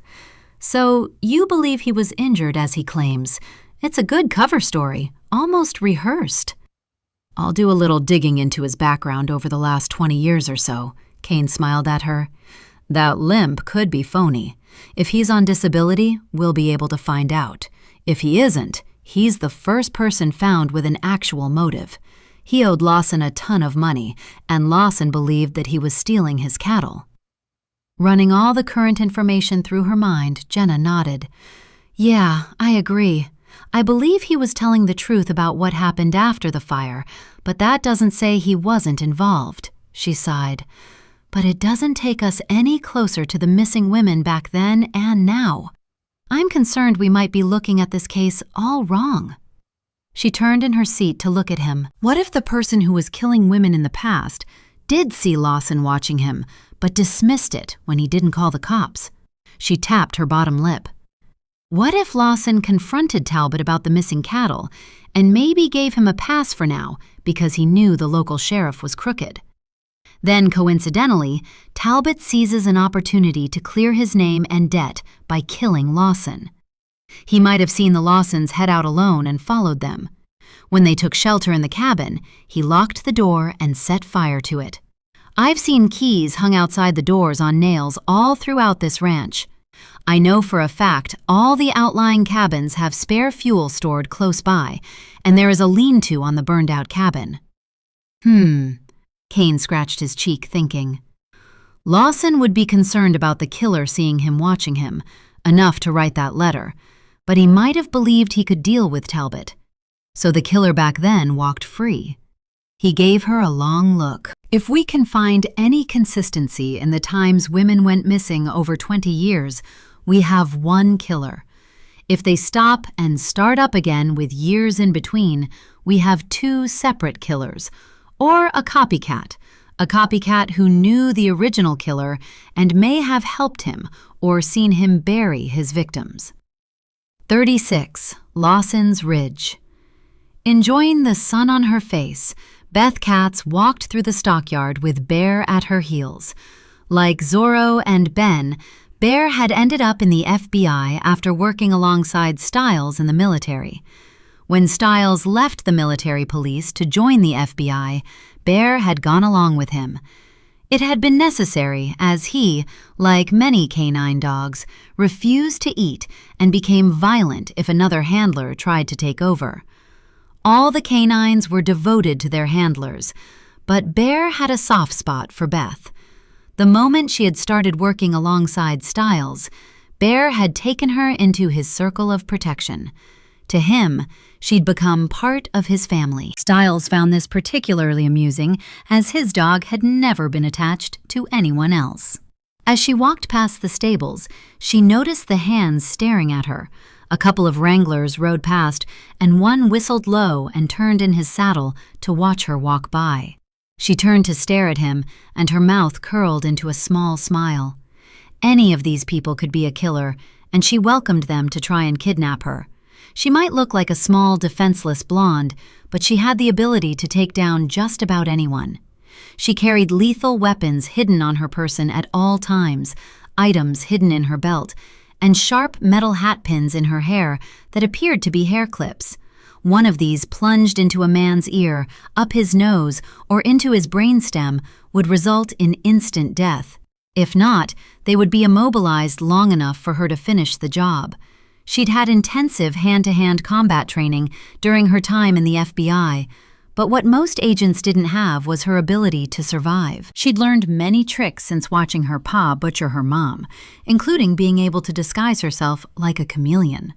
As she walked through the yards, the strong smell of urine wafted toward her from brown trickles flowing along channels in the concrete walkways, while the hands mucked out the stalls. Horses were in abundance on the ranch, and she could hear them grunting and snorting as the wranglers groomed them and then sent them into the corrals or returned them to their stalls. She'd needed to get out of the house and away from the computer screen for a time. Sometimes her mind needed to reset. She'd read all the reports that had been coming in over the last few hours and had formed an idea. It wasn't something she wanted to share with the team, mainly because when she got a hunch, she needed to run with it for a time. Right now, technology was accelerating at a massive rate. A few years ago, AI had only been in its infancy, and now it was used by many law enforcement agencies. The FBI used it to enhance video, create facial characteristics from people wearing masks, and also to determine height, weight, and often race. No longer did they have to search through thousands of hours of footage. They could leave it safely in the hands of an AI. Face recognition was available without a warrant on public domain driver's license databanks and many other sources that didn't break privacy laws. Footsteps behind her broke her thoughts, and she turned to see Stiles walking fast to catch up with her. She stopped and waited for him. She liked Stiles. He understood her better than most people. He knew she liked to be left alone, but not why. In her downtime, Beth hid away in her cabin to unwind and paint, so Stiles believed, but most times she slipped away to take out the garbage in the form of serial killers, mostly of children, who had slipped through the system. If she caught them in the act, by making herself their next target, she'd bring them to justice, in her own way. Many might believe this made her no better than the killer, but she never hurt anyone who didn't deserve it. She smiled at Stiles. "Miss me already? I've only been gone for 10 minutes. No, just delivering a message." Stiles, who didn't resemble an FBI agent and was more like a gunslinger out of the OK Corral, gave her his usual confused expression. In all the time she'd known him, they'd become good friends, but it was always strictly business. Message away. Jenna and Kane should be here soon. Stiles stood hands on hips, staring down at her, his massive revolver heavy on his hip. Jenna interviewed Talbot and has a theory we all need to consider. Beth stared at the rolling pastures and the forest and mountains in the distance, and then returned her gaze to him. Have you ever considered giving up the FBI and working on a spread like this? It's hard, honest work, but it's like being free, isn't it? Nope, never. I like bringing down the bad guys. Stiles examined her face and frowned. You okay? Is this case bringing back bad memories? She laughed. No, it's just sometimes I just want to take off and start a new life away from murder and child exploitation. The thing is, no matter how beautiful a place is, underneath there is always someone wanting to spoil it. She squeezed his arm. You go back, take Bear. I'll be along soon. I just need a few minutes longer to clear my head. Sure. He patted her on the shoulder. If you need to talk, I'm always here. He wiggled his fingers for Bear to follow him and turned and walked away. Beth had her own list of suspects. Too many questions had been left unanswered. She wished Rhett's grandparents were still alive, as they would have insight into what had been happening on the ranch. Lawson had appeared to be very concerned about the missing women, and would have discussed his worries with his wife, who likely spoke to her mother. She needed to ask Rhett if his grandmother left any diaries behind, and if he'd kept them. They might hold crucial evidence about the cold case. Another thing she would like to do is to fly over the ranch. When large holes were dug in grassy areas, they often left a scar behind, a discoloration of the ground or sunken areas, and most times these could only be seen from above. She would like to investigate these, dig them up, and discover if there were any bodies underneath. Looking for me? Carter's voice startled her. Beth couldn't believe he'd crept up on her. Hey, I didn't know you were out this morning. Or is this a walk of shame? She chuckled. Don't tell me you found yourself a girlfriend already. Nope, no one here comes close to you, Beth. Carter's teeth flashed white, and his green eyes twinkled with amusement. I live in hope. She liked Carter and would date him in a flash, but he was a straight shooter. He played each case by the book every time, much like Kane. He was incorruptible. If he discovered who she really was, he'd turn her in, and she couldn't risk that. But his smile did charm her like no other man had. She figured he had the same effect on many women. I like you too, but I don't always play by the rules. I'd corrupt you, and I don't want to do that, Ty. You're too good for me. Moi? He chuckled. Well, that's my line. I never considered you for a player. Stiles told me he's never known you to go on a date. She shook her head. I wasn't referring to dating, Ty. I'm talking about character. I break the rules. This is why I'm with Stiles. He walks the line between right and wrong. We get things done, but sometimes I cross the line. For instance, we were in San Francisco and stumbled over a drug den. The Lookout gang members thought I was a sex worker and Stiles was my pimp. They wanted my time and were waving guns at us. Amateurs. You know the way they hold them sideways and wave them, all stoned out of their minds. She held up a hand when he tried to comment. There was a fight. I did some damage with the heel of my shoe, and Stiles took the rest of them out. I went into the gang's den and set fire to it. I burned the drugs and the piles of small bills, but before I left, I took all the huge stacks of hundreds, all neatly bound. Stiles was horrified, but we just ran away and left the drug den to burn. I dropped the bills into the church. She sighed. See, I'm a bad egg. You don't need to be involved with me. Why did they think you were a sex worker? Carter's gaze flicked over her. Beth snorted and walked away. Carter quickly met her stride. She shook her head. Is that all you have to say? You let the drug dealers who attacked you live? Carter frowned at her. Beth blew out a long sigh. Yeah, we did. We left them in the gutter unconscious. Carter popped a toothpick in his mouth. Interesting. We are different. I'd have likely taken them all down and called in for a cleanup crew. They'd have taken the money and drugs into evidence. I guess the money did go to a good cause. He gave her a sidelong look. You didn't answer my question. She stopped walking and turned to face him. I was dressed as one. We were undercover on a case. Ah, well, Carter nodded slowly. That makes all the difference. You didn't want to blow your cover, right? Nice touch taking the money. If Styles was a pimp, that would be expected. She balled her hands on her hips and stared at him, shaking her head. Carter was an enigma. She figured she could read people, but Carter was different. He had secrets buried so deep no one could uncover them. How would he react if he discovered her secret identity? She needed to know. Honestly, Ty, you'd find an excuse for the tarot killer if you discovered they were a good-looking woman. Well, as we're having a show me yours and I'll show you mine discussion here, he smiled around his toothpick, but his eyes had become deadly serious. Some of those monsters he took out I could have torn apart with my bare hands. Hi, Jenna, Dave. Rhett met them on the porch. We're going to have a very late breakfast. I'm sure you've been up since daybreak, so please join us. I took Julie home last night as she has an interview today. She'll be back later.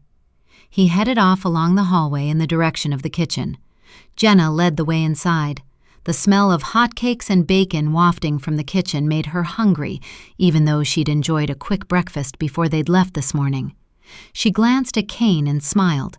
Hungry? Always. He rested his hand on her shoulder. I figure this is really difficult for Rhett, but he handles everything so well.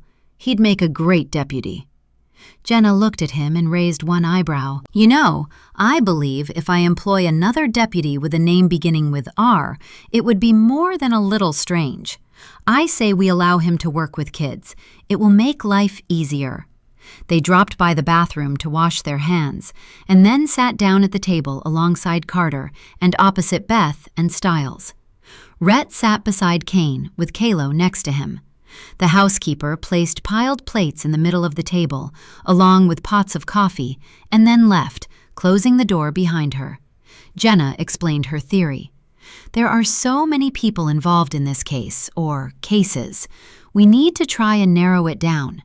Without discovering past victims, we have no real proof that Lawson saw anything. Talbot could be our killer. He had a motive and was there the day they died. I know how to find old grave sites, Beth explained her theory. It's easy to make out land disturbance from hundreds of years ago by flying over the land. I figure we do the same, not too close to the ranch, but away where a killer could bury a body without coming under scrutiny. Not a problem, Styles nodded. I can take you up today. If we find anything, we'll take the coordinates and then arrange for an excavation of the site. Jenna's phone buzzed as a message arrived. She checked the screen and held up a finger to halt the buzz of conversation. It's from Rio.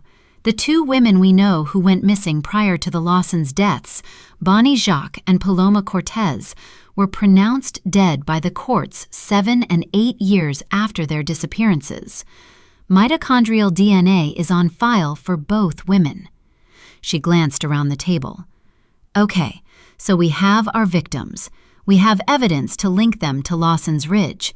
Paloma Cortez's driver's license was discovered by Rhett's father. If we can discover any photographs of Bonnie Jacques, we might be able to link the earrings or hair to her. She sipped coffee and ate some eggs. I'll call Wolf and bring him up to date. Jenna finished her breakfast, and they all walked down to the command center. She made the call and gave Wolf and Norell the information and told him about Beth's plan. It sounds to me that y'all are working on the Lawson case, but I have evidence against the Larkins. Wolf's chair creaked as he rolled it across the floor. I was just finishing a report to upload to the server about the teeth we found in the pig pen. Apart from the bone fragments, we've discovered over 40 teeth.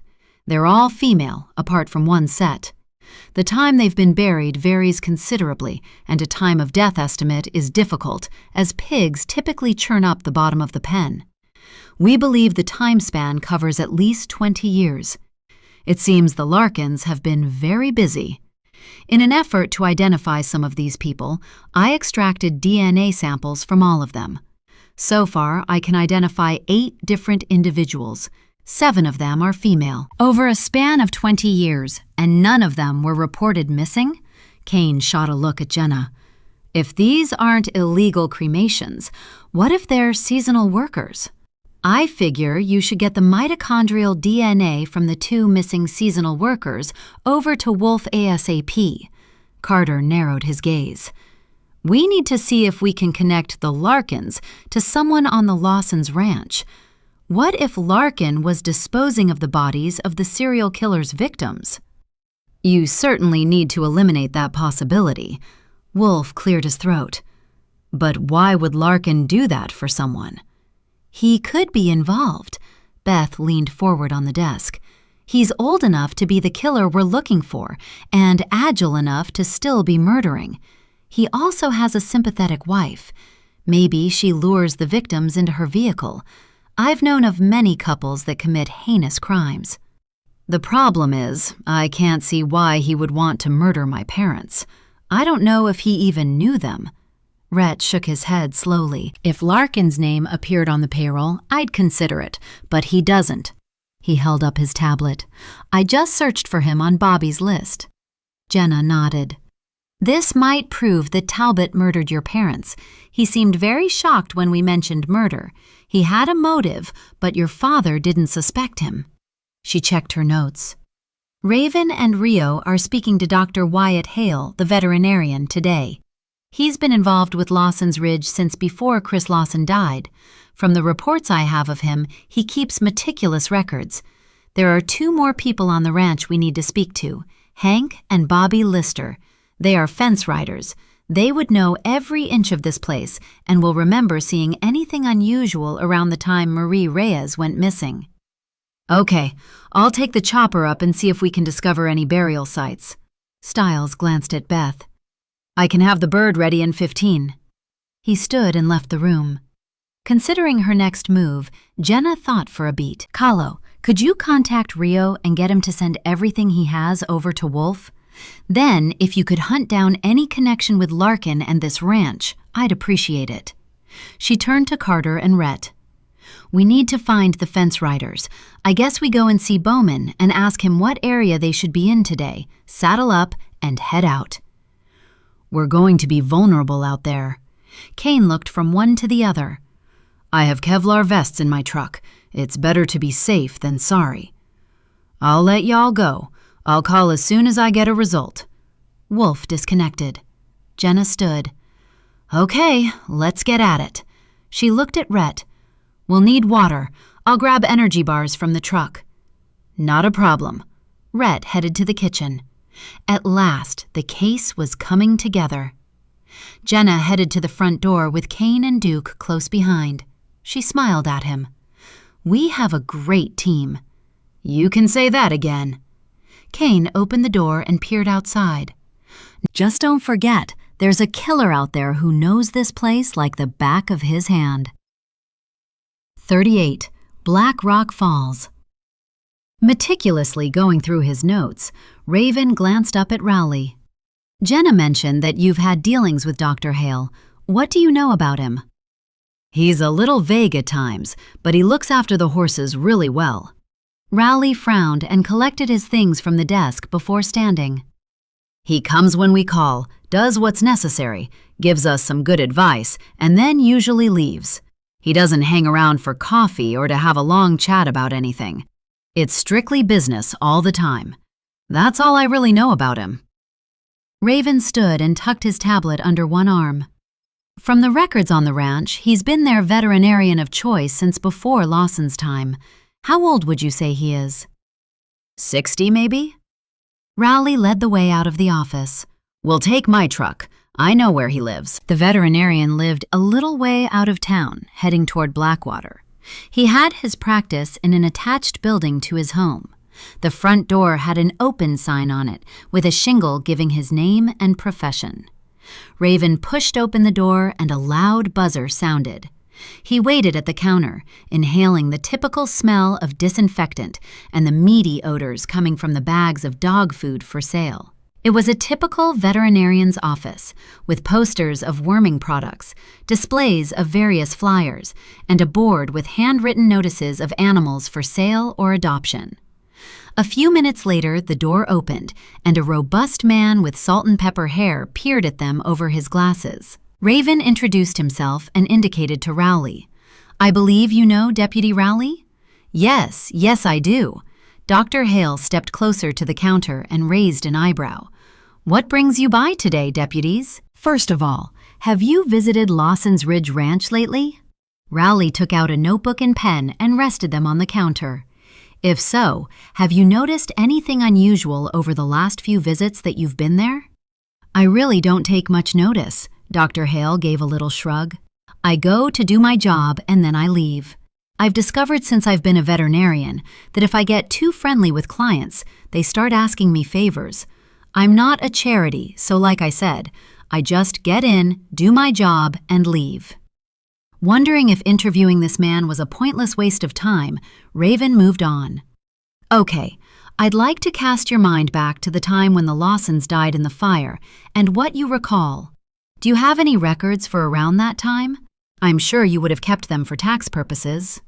Yeah, I do keep records. In this business, it's necessary to keep track of animals' vaccinations and other medical procedures. Hale turned and opened the door he had come through. Maybe you should come back here. All my records are in the office. They go way back. If you're looking for a specific answer, something in there may jog my memory. It's been over 20 years, and you can't expect me to remember everything that happened. Raven followed Dr. Hale into his office. He gave him the specific dates that he was interested in and waited patiently for him to go through the filing cabinets in a line along the wall. What do you remember about that time? I'm sure the death of the boss and his wife would have been imprinted in your memory. What was the story that you heard? I heard that they were sheltering in a cabin during a storm. They got hit by lightning and the cabin burned to the ground. Dr. Hale groaned as he bent to lift a thick file from a bottom drawer. This is everything I have from that year. He dropped it on the desk. Do you recall who went out to look for them the following day? Rowley held his pencil above his notebook. I assume you were there at that time, as they didn't find them until the following day. It was Wade who told me. He hunted me down when they got back, along with Josh. Hale started to flick through the pages of the file and then looked up at them. See here? I made a note about treating their burns. He pointed to a page. Treated superficial burning to the hands of Wade Cutter and Josh Greenwood, caused during the removal of Mr. and Mrs. Lawson's bodies from a cabin fire out on the north paddock near the river. Raven nodded. How did they seem? I assume this is when they told you the story of what had happened. They were upset. Dr. Hale leaned back against the desk and folded his arms across his chest. Being young and seeing something like that stays with you for a long time. Wade kept staring into space, and I told him he should go to the hospital. But he said who else was there to run the ranch? Livestock needed tending, and the men needed feeding. He said he would call the sheriff and tell him what had happened. Glad to be getting a clear picture of what happened the day after the Lawsons died, Raven nodded sympathetically. Do you recall if the sheriff came out to speak to them? Did you see the bodies? You were the only person around with any medical knowledge. No, I didn't see the bodies. Dr. Hale scratched his chin. Come to think about it, the sheriff didn't come by either. I was there for only the few days because they had an expensive mare that was foaling. As far as I recall, the only person to step foot on the place over the next 3 days was the lawyer. He said Lawson had left instructions for him if anything happened to the Lawsons. From that time on, everything was in the hands of the lawyer. I figure if you need any more information, you should contact him. What happened to the bodies? Rowley stared at him. There are no records of them being buried in the local churchyard. No, they wouldn't have been buried there. The doctor moved his gaze over Rowley's face. I recall Wade saying that Lawson would want to be buried on his property, so he dug a hole somewhere and buried them. I'm only guessing, but I'd say it would be somewhere near the cabin. I recall seeing machinery heading in that direction the same morning as they found them. I spoke to Josh, and he said they were unrecognizable, horrifically burned black skeletons with white smiles. He still works at the ranch, so you should ask him. Maybe he recalls where Wade buried them. He indicated toward the files. Is there anything specific you need me to look up in here? Not unless you made day-to-day notes about what was going on around the time. Rowley glanced at Raven. Do you have any other questions? Raven shook his head. The doctor had been very forthcoming with everything he knew, and he had just one more question. Do you recall the names of any of the women who were working there over that period? Can't say that I do. Dr. Hale closed the file and shook his head. Most of the wranglers there at the time were males, and that's all I really saw. I spent most of my time watching the mare. I'm sorry I can't help you, but that's all I know. Raven took a card out of his pocket and handed it to him. If you think of anything else, or you recall anything unusual happening, especially with any of the women, any arguments or unusual behavior, anything that happened over the whole period of time from 20 years ago to today, please call me, even if it seems to be irrelevant. He touched his hat. Thank you for your time. He turned and led the way out of the office through the waiting room and back to Rowley's truck. Well, we seem to be getting the same story from everyone we interview. I tracked down Susan Boswell, a seasonal wrangler who left the ranch the morning after the murders. Apart from telling me about the guys with the burned hands, her story was the same. The same goes with Leo Moreno. He worked as a seasonal cook. He's working in Blackwater and was very cooperative, but again, the same story. I'm guessing that Wade Cutter and Josh Greenwood came back from finding the bodies and told one person, and it spread from there. Beth and Stiles interviewed Josh Greenwood, and he never mentioned burning his hands. Rowley started the engine. Do you figure that's something you'd forget? Raven leaned back in his seat as they drove away. Maybe. It was over 20 years ago. I figure once the initial shock wore off, the main concern on their minds would be wondering what was going to happen to their jobs, or if they'd get paid. 39. Lawson's Ridge, Thursday. After returning from mapping any inconsistencies in the landscape the previous afternoon, Beth and Stiles had spent the rest of the day adding the coordinates of any disturbed ground to a map. When Jenna had returned, Beth could tell by looking at her expression that they hadn't gotten any information from Hank and Bobby Lister, the fence riders who had been employed since way back in Lawson's time. They'd not seen any strangers on the ranch. Beth had considered that their emphasis on the word strangers might indicate that whoever murdered the Lawsons and the women worked on the ranch. The two men, who spent their entire lives watching over the property for trespassers and broken fences, would have noticed if someone like Larkin, for instance, had been moving across Lawson's land. Beth couldn't get the crimes out of her mind. What type of killer were they dealing with? When she went to bed on Wednesday night, she lay awake for a long time going over all possibilities in her mind.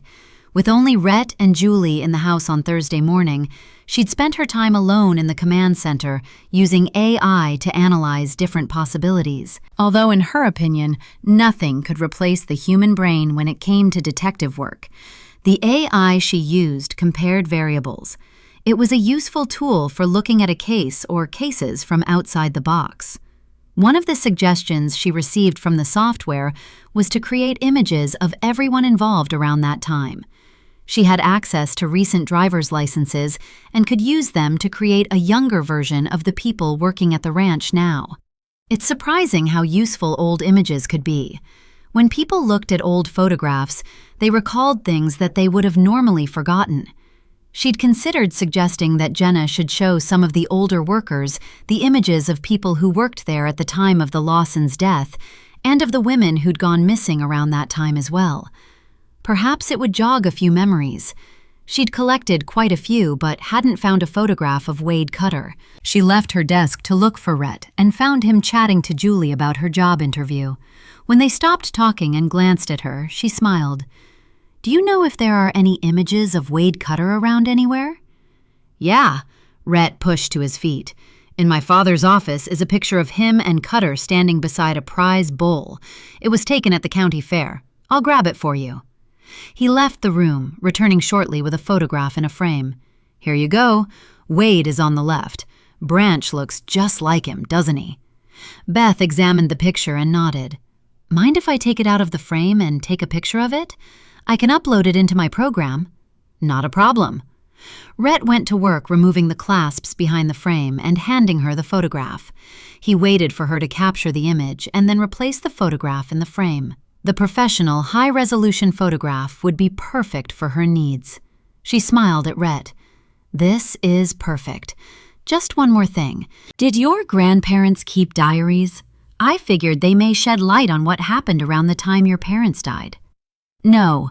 Apart from the usual stuff, the only things I found were tax and legal records. Rhett sighed. I wish they had kept diaries. It would have been an insight into my family's life. Disappointed, Beth nodded. Okay, I'll get back to it. She went back to the command center where she'd set up her equipment and uploaded the photograph. She had the images sorted into then and now files.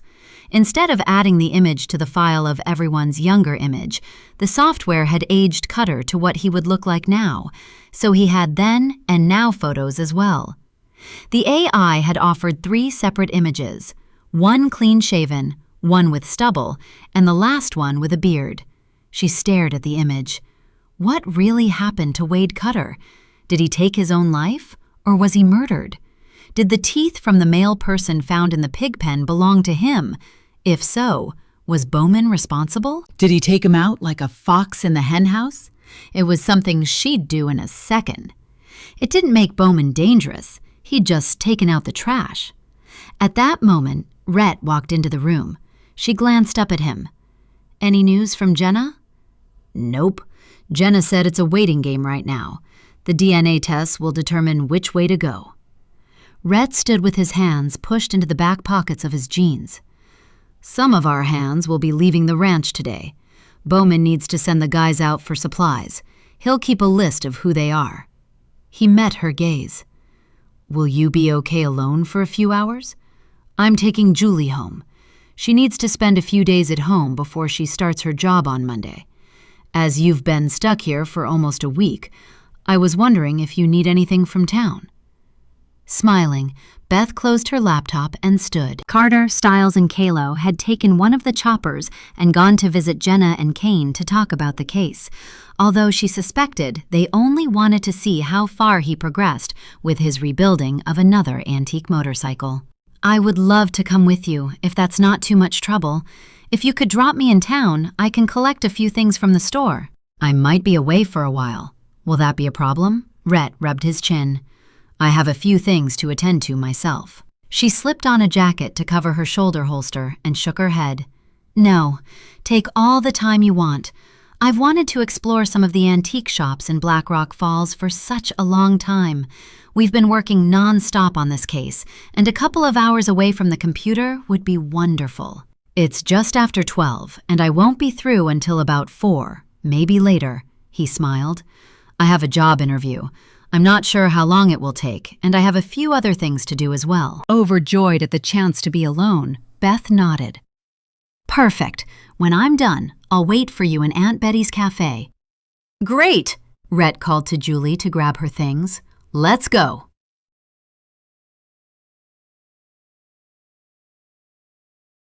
40 Black Rock Falls. After Rhett dropped her alongside the park on Main, Beth crossed the road and looked both ways along the sidewalk, trying to decide how she wanted to plan her afternoon. As she would be on foot, she first made her way to the convenience store. She prided herself at carrying an amazing amount of useful items in her pockets, but a tote for carrying shopping wasn't one of them. She went inside the convenience store and to a display of totes easily carried over one shoulder. After selecting something suitable, she gathered a bottle of water and a few snacks. The convenience store in Black Rock Falls was larger than she imagined. She'd been in town a number of times, but only dropped by the grocery store or guns and ammo, and she browsed along the aisles, collecting a few personal items she needed. Searching through one of the shelves, she noticed a man loaded up with unusual items. She paused as her FBI training slid into place. She'd been trained to notice behavioral traits in people, and the man with a cowboy hat pulled down over his eyes and sunglasses glanced both ways each time he selected an item to add to his cart. Beth moved along the opposite aisle, trying to get a better look inside his cart. The man had selected a long list of very suspicious items: a packet of screws, metal brackets like the ones seen to attach the chair to the floor of the cabin where Zoe had been held, gaffer tape, rope, plastic gloves, work gloves, and 3 bottles of bleach. As the man turned away, Beth glanced out of the shop front window and her breath caught. She recognized the truck outside. It was one of many used by the hands from Lawson's Ridge. Earlier in the day, Red had mentioned that some of the hands had been allowed to leave the ranch to go into town to collect a few things. Could this man be purchasing items for the ranch, or had she allowed her over-enthusiastic detective side to get the better of her? She couldn't reveal herself. Most of the hands would recognize her as the FBI agent who was working the case of the dead woman in the cattle grave. She moved along the aisle to the display of hats that she'd noticed on the way in and selected a large straw cowboy hat. Looking both ways to make sure no one was around, she placed her tote in the cart alongside her items and removed the hat pin clips from her hair, unfastened her ponytail, and, scooping up her hair, fashioned it into a bun on the top of her head and secured it with the pins. She tore the price label from the hat, pushed it onto her head, and grabbed a pair of sunglasses from another display close by. She glanced in the mirror beside the display. She would do. With the labels held tightly in her hand, she pushed her cart to the checkout and purchased all the items. She could hear the man moving along the aisle, pushing his cart toward her as she grabbed up the tote filled with her purchases and fled through the door. She moved her gaze over the truck. Parked nose in at the curb was indeed a Lawson's Ridge truck. Fear of being identified gripped her, and she stepped hurriedly into a store doorway as the man came out carrying plastic sacks and tossed them into the front seat.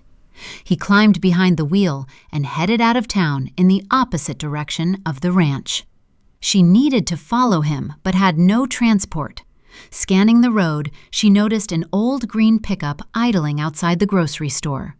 The owner was nowhere in sight, and without a second thought, she sprinted toward it, jumped behind the wheel, slammed the old vehicle into reverse, and backed out onto Main. She spun the wheel around and headed in the direction the Lawsons' truck had driven. As luck would have it, Main led to Stanton, a highway that ran straight for a mile or so. In the distance, she could clearly make out the truck. The silver pickup moved at a normal speed ahead of 2 other vehicles. She pushed the old truck's gas to the floor, and it surprised her by picking up speed quickly. Someone had kept it in excellent condition. As Beth passed the signs for the Forest Ranger Station, she noticed the truck heading left along a fire road. Fire roads throughout Stanton Forest gave access to smaller trails leading to cabins throughout the forest, and also to swimming or fishing holes along the river that ran from the falls. Beth increased her speed. It would be easy to lose him in the dense pines. Sunlight poured between the trunks, creating zebra stripes that flashed hypnotically the faster she drove. She pressed one hand against her face to shield her eyes from the flashing light, just in time to see the silver truck head down a dirt road. She slowed, not wanting to be seen, and peered between the dense trees, trying to make out which direction it went. The many times she'd flown over Stanton Forest with Stiles, she'd noticed how fire roads ran in parallel lines all throughout the forest, in both directions. The dirt road could just be a connection between 2 fire roads. She would need to proceed with the utmost caution to avoid being seen if this was a suspect in the murder of Marie Reyes. But then, the items the man had purchased could be perfectly innocent, and she had no way of knowing for sure.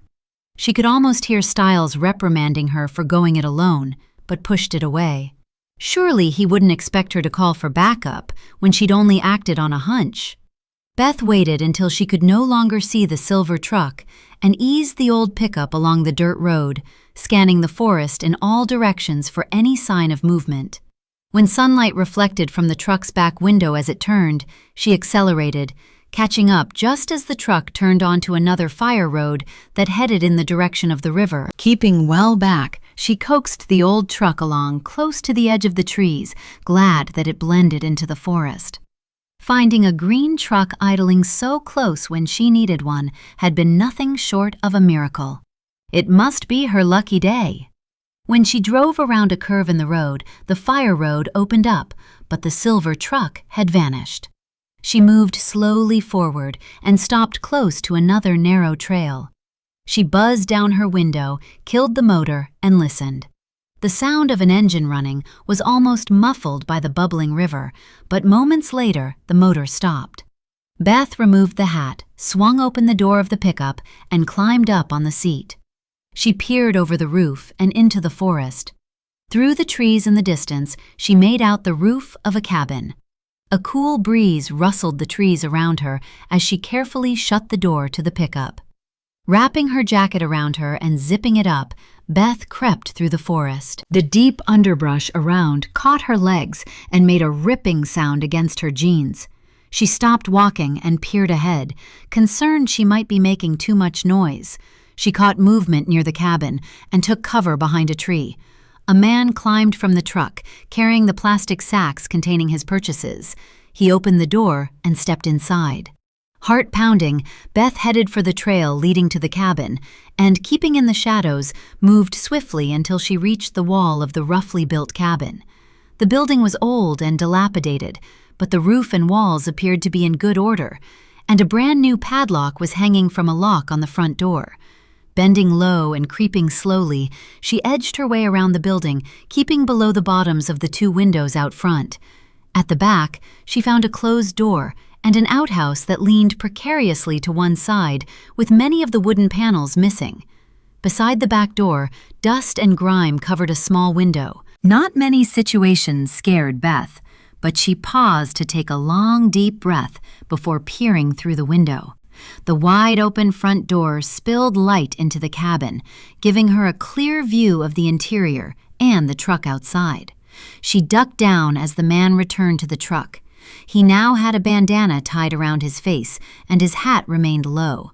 It would be impossible to identify him. Beth peeked again, and he lifted his head as if he knew she watched him. Just in time, she moved away from the window, freezing in place and hardly daring to take a breath. A shiver skittered down her spine as she waited, listening for any sounds from inside. She heard the whir of a drill and footsteps on the wooden floor before looking again. The man set about securing an old wooden chair to the floor. Once he'd finished, he emptied the items he'd purchased onto a small kitchen counter. He pulled on disposable plastic gloves and unwrapped the gaffer tape and the newly purchased rope. All the wrappings he pushed into the sacks he'd gotten from the store, and then took a rag from his pocket and meticulously wiped down all the surfaces he'd touched, including the chair. Beth narrowed her eyes as she stared at the scene. It was exactly the same as the cabin from where Zoe had escaped. The man had created another kill room. She stood with her back to the wall, breathing heavily. She needed proof of what she'd found and pulled out her phone. Peeking around the window frame again to make sure that the man hadn't seen her, she aimed her phone and captured as many images as possible. She'd taken shots through the open door as well and caught photographs of the silver truck's license plate. Even if it wasn't owned by this man, it would carry his prints and DNA because he sure as heck wasn't wearing gloves when he drove it into town. As he made ready to leave, Beth ducked away, creeping through the underbrush until she reached the trees. She had all the evidence she needed for a sting operation. She pushed her phone back into her pocket and zipped it up. She would call Jenna as soon as she arrived safely back in town. Behind her, she heard the sound of an engine starting and a crunching sound as the truck headed back along the trail. A twig snapped behind her, and in a split second, a thick arm came around her neck. A gloved hand pressed against her forehead, holding her tight in a headlock. If she moved, he would break her neck. She went for her weapon, but couldn't get through the zipped jacket. Where had he come from? She'd seen the other man drive away. Damn it! Jenna had considered more than one killer, and she dropped her guard. A wave of panic shuddered through her. She hadn't called it in, and no one would be coming. She must deal with him alone. The fear turned to anger in a wave of strength that only a psychopathic killer would understand. This man had beaten women to death over decades and gotten away with it. If she survived, he would pay with his life. His arm pressed so tight under her chin she couldn't open her mouth to speak. She spread her legs and pressed back against him to gauge his height and weight. This man was as strong as a bull and smelled like one. Fighting him would be useless. Well, well, look what we have here. The man's rough voice was so close to her ear she could feel his breath on her flesh and smell his rancid breath. I lose one, and another walks straight to me. I followed your scent and saw you prying into my business. You need a good beating, woman. I'm going to teach you a lesson, he chuckled. The Lord sure does work in mysterious ways. The man's grip tightened around Beth's neck, and black spots danced across her vision. The need to fight, to live, gripped her, but the world was slipping away. She must keep conscious and forced her body to go limp. The man laughed, stepping forward as she unbalanced him. The grip on her throat relaxed. Beth twisted and brought one hand up, forcing her arm through the gap to break the hold. The man aimed a vicious punch to her kidney and slammed his knuckles into her weapon. He howled and relaxed his grip. Beth went for her zipper. She needed her weapon. As if he'd read her mind, the man shoulder charged her, the force lifting her into the air and throwing her into the trees. Breathless, she shook her head, trying to get the sense back into her mind. One hand went to the zipper and she pulled, but the teeth caught in the fabric and it stuck stubbornly. The man came at her, his eyes wild, and she suddenly recognized him. The sight shocked her and she shook her head in disbelief. The AI had done a perfect job, and the man running toward her with a white, shaggy beard was undoubtedly Wade Cutter. Living in the forest had made him as strong as an ox. His muscular arms resembled those of a man in his 30s rather than in his 50s. This was the sadist, the narcissistic psychopath who enjoyed torturing young women. And he had a partner. In split-second timing, Beth stepped to one side, the rage inside her pumping adrenaline into every muscle. A hand reached out and grabbed her, slamming her against a tree. Air rushed from her lungs, but she reached for a hat pin and jammed it between Cutter's fingers. He howled in pain as she spun to face him. "You're not used to them fighting back, are you, Wade?" "I don't know you." Cutter searched her face, his eyes wild and his hands opening and closing. "But you're gonna pay." Moving from tree to tree, Beth sucked in deep breaths. She needed to keep up her strength. Behind her, Cutter charged through the underbrush, his gasping breaths getting closer by the second. Then he was on her, forcing her to the ground with the weight of his body. Beth rolled, getting one arm free, and looked into the eyes of death. The mouth spread into a decayed smile, and a look of triumph crossed his face. Striking like a snake, Beth buried the thin stiletto into his ear, drew it out as he screamed in agony, and rammed it up into the back of his neck, straight into his brainstem. She crawled from beneath him, rolled him over, and then leaned against a tree, gasping, and waited for him to die. As she wrestled with her zipper, finally opening the jacket, she needed to make a decision. The rush to kill a monster slowly ebbed, but he had her DNA all over him. It had been self-defense, but could she risk being found with another dead killer? Would anyone believe her? Decision made, she slowly made her way back to the cabin and pulled examination gloves from her pocket. Just inside the door, she found the bottles of bleach the other man had delivered and slowly carried one back. Bending close to the body, she poured bleach over her hat pin, dried it on a tissue, and pushed it back into her hair. Next, she soaked Cutter's body with bleach, his arms, hands, the wounds she'd inflicted, his shirt, and pants. Satisfied, she peeled open the seam of her jacket, extracted a sealed tarot card, opened it, and dropped it beside Cutter's body. Beth took one last look at the monster who'd taken the lives of so many women and gotten away with it for over 20 years, glad that his face wasn't the last one she'd seen. She had no empathy for him, but she did care in her own way for his victims.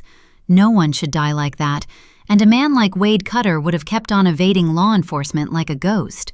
If it hadn't been for his accomplice, she'd never have stopped him. Weary and sore, she meticulously removed any trace of her footprints and then made her way slowly back to the old green pickup. Her head ached, and her vision moved in and out of focus. It took her a few goes to climb behind the wheel. The old truck started without any problems, and she headed back to town. She drove slowly past the sheriff's office, seeing in the distance the flashing lights of a patrol vehicle. She parked the pickup between two delivery vans, pushed the cowboy hat firmly on her head, added the sunglasses, and made her way slowly toward the town hall.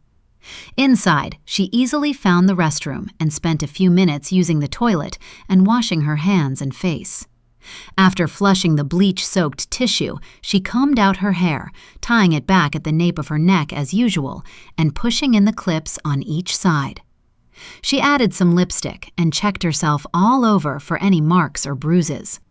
She had a nasty bruise across her collarbone, but the t-shirt covered it. A damp paper towel took care of any other marks she found on her jacket and jeans. She pushed the straw cowboy hat into the garbage and then pulled out her phone. "Stiles, are you still at Jenna's?" "Yeah, well, we're all at the morgue." Wolf found an unusual DNA sample in the ones Kane collected from the meat locker. "Why? Where are you?"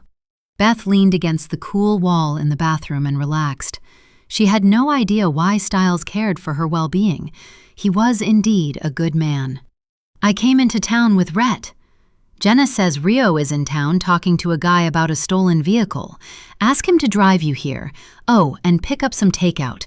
Everyone is starving, and we came in the chopper." Beth blinked. "I didn't call to be social, Stiles. I have a breakthrough in the case." She explained everything right up to when Cutter attacked her. "I waited for the man to drive away and then headed back into town." "Geez, Beth, how many times are you going to do this?" Stiles cleared his throat. "You know the rules. How do you figure I'd be able to explain this to the director if some maniac murdered you? What if he'd tied you to the chair and tortured you?" His voice dropped to just above a whisper. "I'd live with the guilt for the rest of my life. This behavior does my head in, Beth. Don't you care?"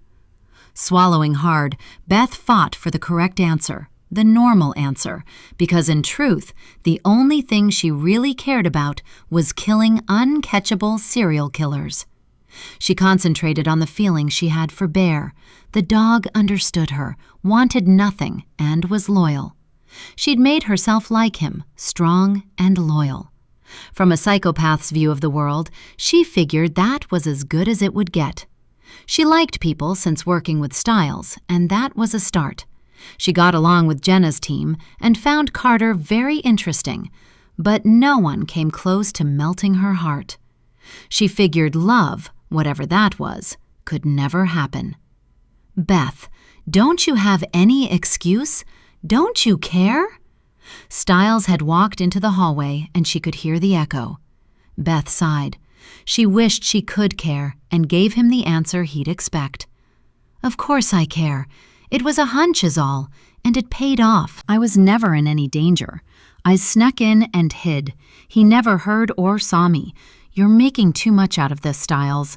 If you want an apology, fine. I'm sorry, but I've solved the case and found the killer, and maybe you need to get off your butt and follow up before he kills again."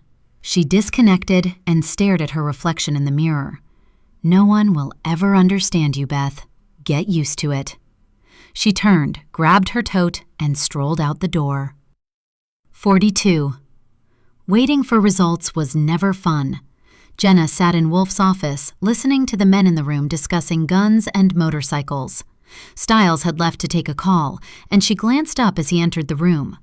When Bear whined and went to his side, she took in Stiles' strained expression. "Is something wrong?" "No, it's all good." Stiles explained the call from Beth. "She'll ask Rio to give her a ride." She didn't see his face? Kane frowned. Yet she could see everything in his cart? "So it would seem." Stiles dropped into a chair. He had his hat low and wore shades. At the cabin, he had a bandana tied around his face and took precautions not to leave any trace of him behind. Jenna chewed on her bottom lip. Same as the cabin Zoe escaped from, no evidence until now. She recognized the need to rush out to see the cabin as a knee-jerk reaction. The chances of the killer returning there until he had a victim would be remote. They needed to make careful plans, discover the name of this man, and follow his every move. Okay, throw me some suggestions. All the Lawson's Ridge trucks have GPS, and we can track where they've been quite easily. Kalo raised both eyebrows. The moment I get back to my laptop, I can start working on them. I assume we have access to them without needing a warrant. Rhett has cooperated with us all along the line. I'm sure it won't be a problem. Carter rubbed Zorro's ears. My first instinct would be to head out and place trail cams around the cabin. Kane leaned forward in his chair, staring at Jenna. The motion detectors will alert us if anyone goes into the cabin. I believe that's a sound plan. The only problem with it is that we don't have any transport right now apart from marked patrol vehicles. Jenna smiled at him. We can use Raven's black truck. All the decals are magnets and the flashers are inside the front grille. If you recall, his last vehicle was damaged and we replaced it. It was quicker for us to get the magnets than have it out of service for the time it takes to add the sheriff's office logos. She pulled out her phone. I'll send him a message. We have plenty of camouflage gear at the office. Kane met her gaze. He glanced at the others. Who wants to go and climb a few trees? I figure the 4 of us will be enough to get in and out as fast as possible. Carter looked at Kalo. I want you to stay with Jenna. That works for me. Kalo looked relieved. I don't do tree climbing. The door opened and Wolf entered. Jenna looked at him expectantly. We've had an update in the case, so I hope your results clarify a few things. She explained Beth's call. This makes the results even more confusing. First, we found matches to Bonnie Jack and Paloma Cortez from the teeth found in the pig pen. This means the Larkins were involved with their murders and links them to Lawson's Ridge, as both women disappeared from there. Wolf sat down behind his desk and turned on his computer. I have the results of the Zoe Carpenter case DNA samples. He indicated to the screen. The results took longer than usual, as one of the swabs Kane collected from the outside catch on the meat locker came up as unknown. I researched this further using all the DNA databanks at my disposal and found a match in a very unusual local case. Jenna leaned forward. Who is it and what local case? From before your time, Jenna. Wolf's calm voice held everyone's attention. It's an interesting twist to the Carpenter case. 5 years ago, a man showed at the ranch and informed Ms. Cutter he was Wade's son.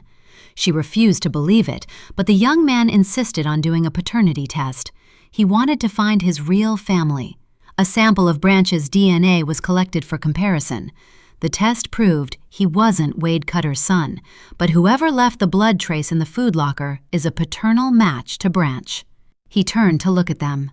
As the man has been dead for the last 20-odd years, I ran the test again, and it's correct. Wolf opened his hands. This isn't proof of life. It's proof he came in contact with the meat locker at one time. But as the sample is degraded, in my opinion, it might mean his body was stored there for a time. This revelation put an incredible twist on the case. Jenna stared at him in disbelief. Are you saying that someone kept Wade Cutter's body in a meat locker and inflicted the same punishment on him as he did on his victims? Or was he a victim too, and his killer has been under our noses all this time? I can't believe it, but it makes sense. She swallowed hard. I can't say, Jenna. Wolf opened his hands wide. Somehow, a degraded sample of his blood was inside the meat locker. That's all I can tell you. He sighed. I found no trace of him in the cabin. Then I'd say our killer is one of the old-timers who has worked on the ranch for years. Carter popped a toothpick into his mouth and moved it across his lips. He would know that place like the back of his hand. He'd also know how to access the vehicles. One thing we know about the Hands is they do pretty much what they want when it comes to using the vehicles on the property. There is no checking in or checking out.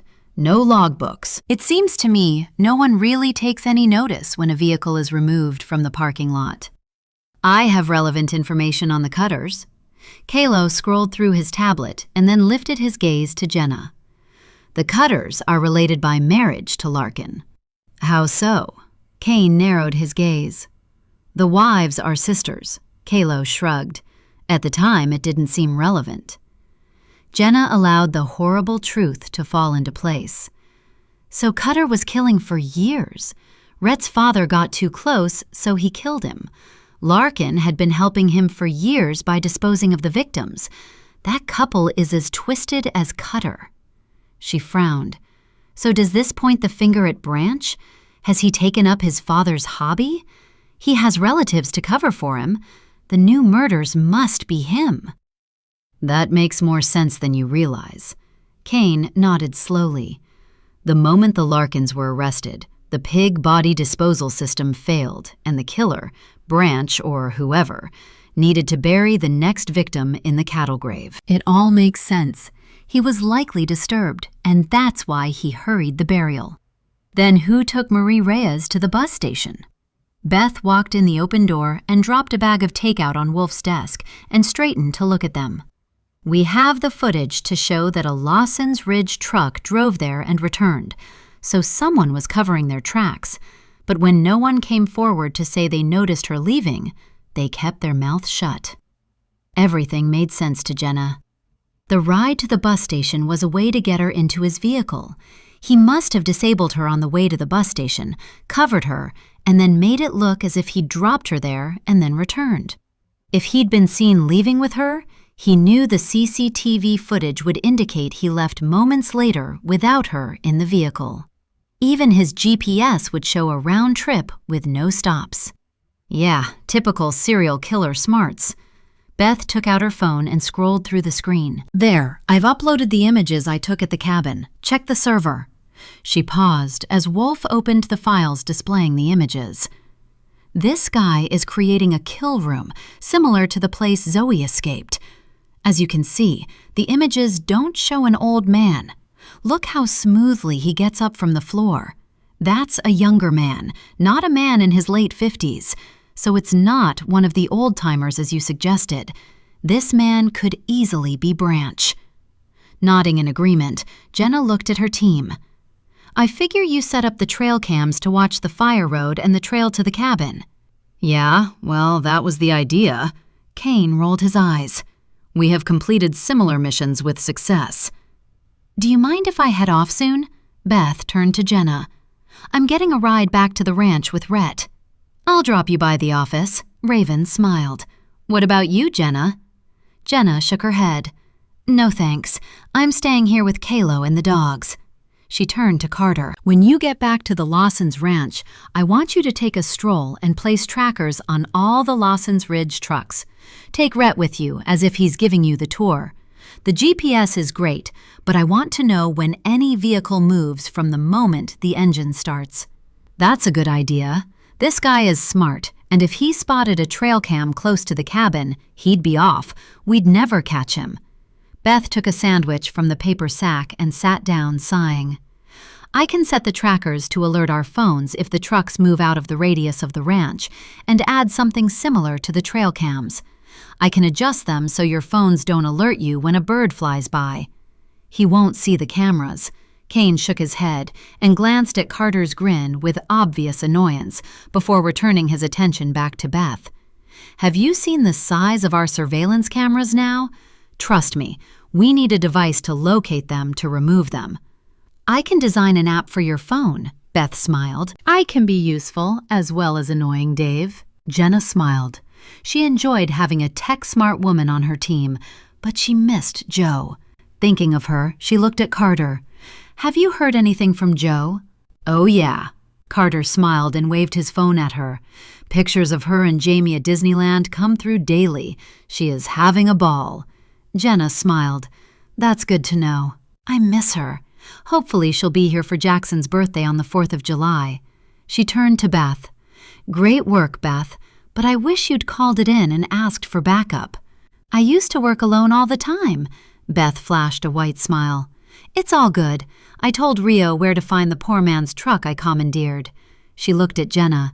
I guess he could press charges. I didn't ask him. I just took it. Impressed by Beth's nerve in an emergency, Jenna shook her head. It will be fine, and if it isn't, I'll talk to the man. I'm sure if he knew an FBI agent took his pickup in the pursuit of a murder suspect, he'd cooperate. I figure you're getting off lightly. Stiles gave her one of his looks, the kind he gave to suspects he interrogated. Oh, don't be so hard on her, Carter winked at Beth. I'd have done the exact same thing. Beth smiled broadly and then chuckled. That's good to know. Datey! Datey! Kane stood and bolted out the door of Wolf's office as Jackson came running toward him, tears streaming down his face. Behind him, his nanny, Raya, followed with Emily close behind. He swung his little boy into his arms, holding him close and rubbing his back. I'm here. Mommy's here. What's wrong? Is your ear sore again? What happened? Jenna looked at Raya. Did he fall? Beatty man took Daddy away. Jackson pointed upward. I seed him. He clung to Kane's neck. Is everything okay? Emily looked stricken. Kane nodded. I think so. He woke when the chopper was leaving and saw you climbing inside. Raya moved to Jenna's side. I'm afraid yesterday Tari was talking about the time the cartel kidnapped him and took him in the chopper. I honestly didn't think Jackson had heard him, and you did say it's good for Tari to discuss the incident, so I didn't stop him. She sighed. Jackson has been hysterical since, and I couldn't settle him, so I decided the best thing to do was to bring him here so he can see you're okay. I'll be collecting Tari from school in half an hour, so you'll have plenty of time to settle him. What's up? Carter poked his head around the door. What's wrong, little man? No, little man, Jackson pointed to his chest. Jackson, you silly Uncle Ty. Kane explained, glad to see Carter's arrival had soothed his son, and then looked at Jackson. Is Uncle Ty a baddie man? No, Jackson rubbed his eyes. He's silly. Nodding, Kane turned Jackson toward Carter. It's Uncle Ty's chopper. He was giving us a ride, just like Uncle Shane does. Bad men can't get onto the ranch in choppers anymore. I've fixed it. You don't need to worry about that ever again. You're safe, Tori. Mommy, Daddy, and Nanny Raya are safe. Promise? Jackson held up his pinky and Jenna linked hers. Promise. Jenna took Jackson from Kane and cuddled him. She looked at Kane. Maybe I should go home with him? You wouldn't want to set a precedent. Wolf leaned on the doorframe and raised both eyebrows. How are you, Jackson? Good. Jackson high-fived Wolf and leaned into Jenna and peered at him through his fingers. No shots. No shots. Wolf shook his head and went back into the office. Let's go and see the dogs. Jenna followed Wolf into his office. Nanny Raya is going to get Tori, and then you can go home. Mommy working? Jackson ran his chubby fingers across her sheriff's badge. Yes, we're all working today. Jenna pulled a tissue from her pocket and wiped his nose. But I always have time to give you a cuddle. A lump formed in Kane's throat as he heard one little shuddering sob from his son. Guilty that he'd been the cause of so much anguish, he leaned against the wall watching Raya leave. They'd sheltered him and Tori from any talk about their work. Tori had suffered nightmares over a long time after his kidnapping. Choppers still made him uneasy, but as time went by and he knew the pilots, things were getting a little easier for him. Kane hadn't anticipated that hearing Tori's story would have made such an impact on Jackson. In the back of his mind, he figured that as his son knew Carter, Stiles, Raven, and Wolf, all of whom arrived in choppers at one time or another, things would be different. He ran a hand down his face. Working out and keeping combat ready hadn't prepared him for seeing his son so distraught for his well-being. It had torn out his heart.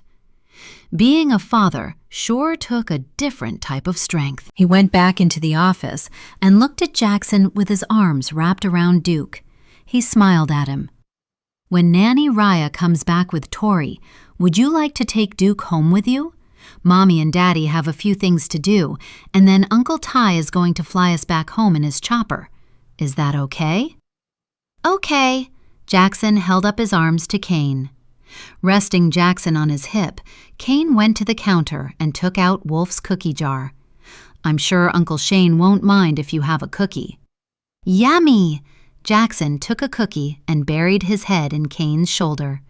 Thank you, Daddy. Moments later, Raven arrived. I've removed all the decals from my truck. Raven smiled at everyone. What's the plan? Kane kissed Jackson on the cheek and handed him to Jenna. We need a ride to the office. I'll explain on the way. He ruffled his son's hair. I'll see you soon. He gave Raven a rundown of everything that had happened earlier. In no time, they had kitted themselves out, gathered all the necessary equipment they needed, and using the coordinates that Beth had supplied, headed into the forest. There was no one around, and with 4 experienced people attaching the cameras, the job was done without delay. Before climbing down from a tall pine, Kane scanned the fire road. There was no sign of any movement whatsoever. He climbed down and met the others in the forest. We're not far from the cabin. I'd like to take a look. I want to make sure the perp hasn't taken a victim there to be murdered. They all agreed, and using the coordinates Beth had given them, he led the way along the path to the cabin. As they got closer, the familiar smell of death wafted toward them. Kane stopped walking and, keeping his voice just above a whisper, turned to the others. That smells like we might be too late. Is this a hunting area? Stiles wrinkled his nose. That smells like a gut pile to me. Nope. Raven looked both ways, scanning the forest. This area is for recreation, swimming, and fishing. Nodding, Kane turned slowly. Spread out and circle the cabin. Watch your backs. They moved out slowly, gliding through the forests like shadows. Kane edged his way toward the cabin, constantly scanning the area. The pungent smell had seeped through the bandana he'd tied around his mouth and crawled up his nose. In his peripheral vision, he made out Carter and Stiles and signaled to them that he was going in. Treading with care to keep his approach silent, he moved to one side of the window beside the back door and turkey-peeked around the frame. The scene inside hadn't changed from the photographs that Beth had taken earlier. No one was inside. Using hand gestures, he waved the men away and followed, using the shadows of the trees as cover.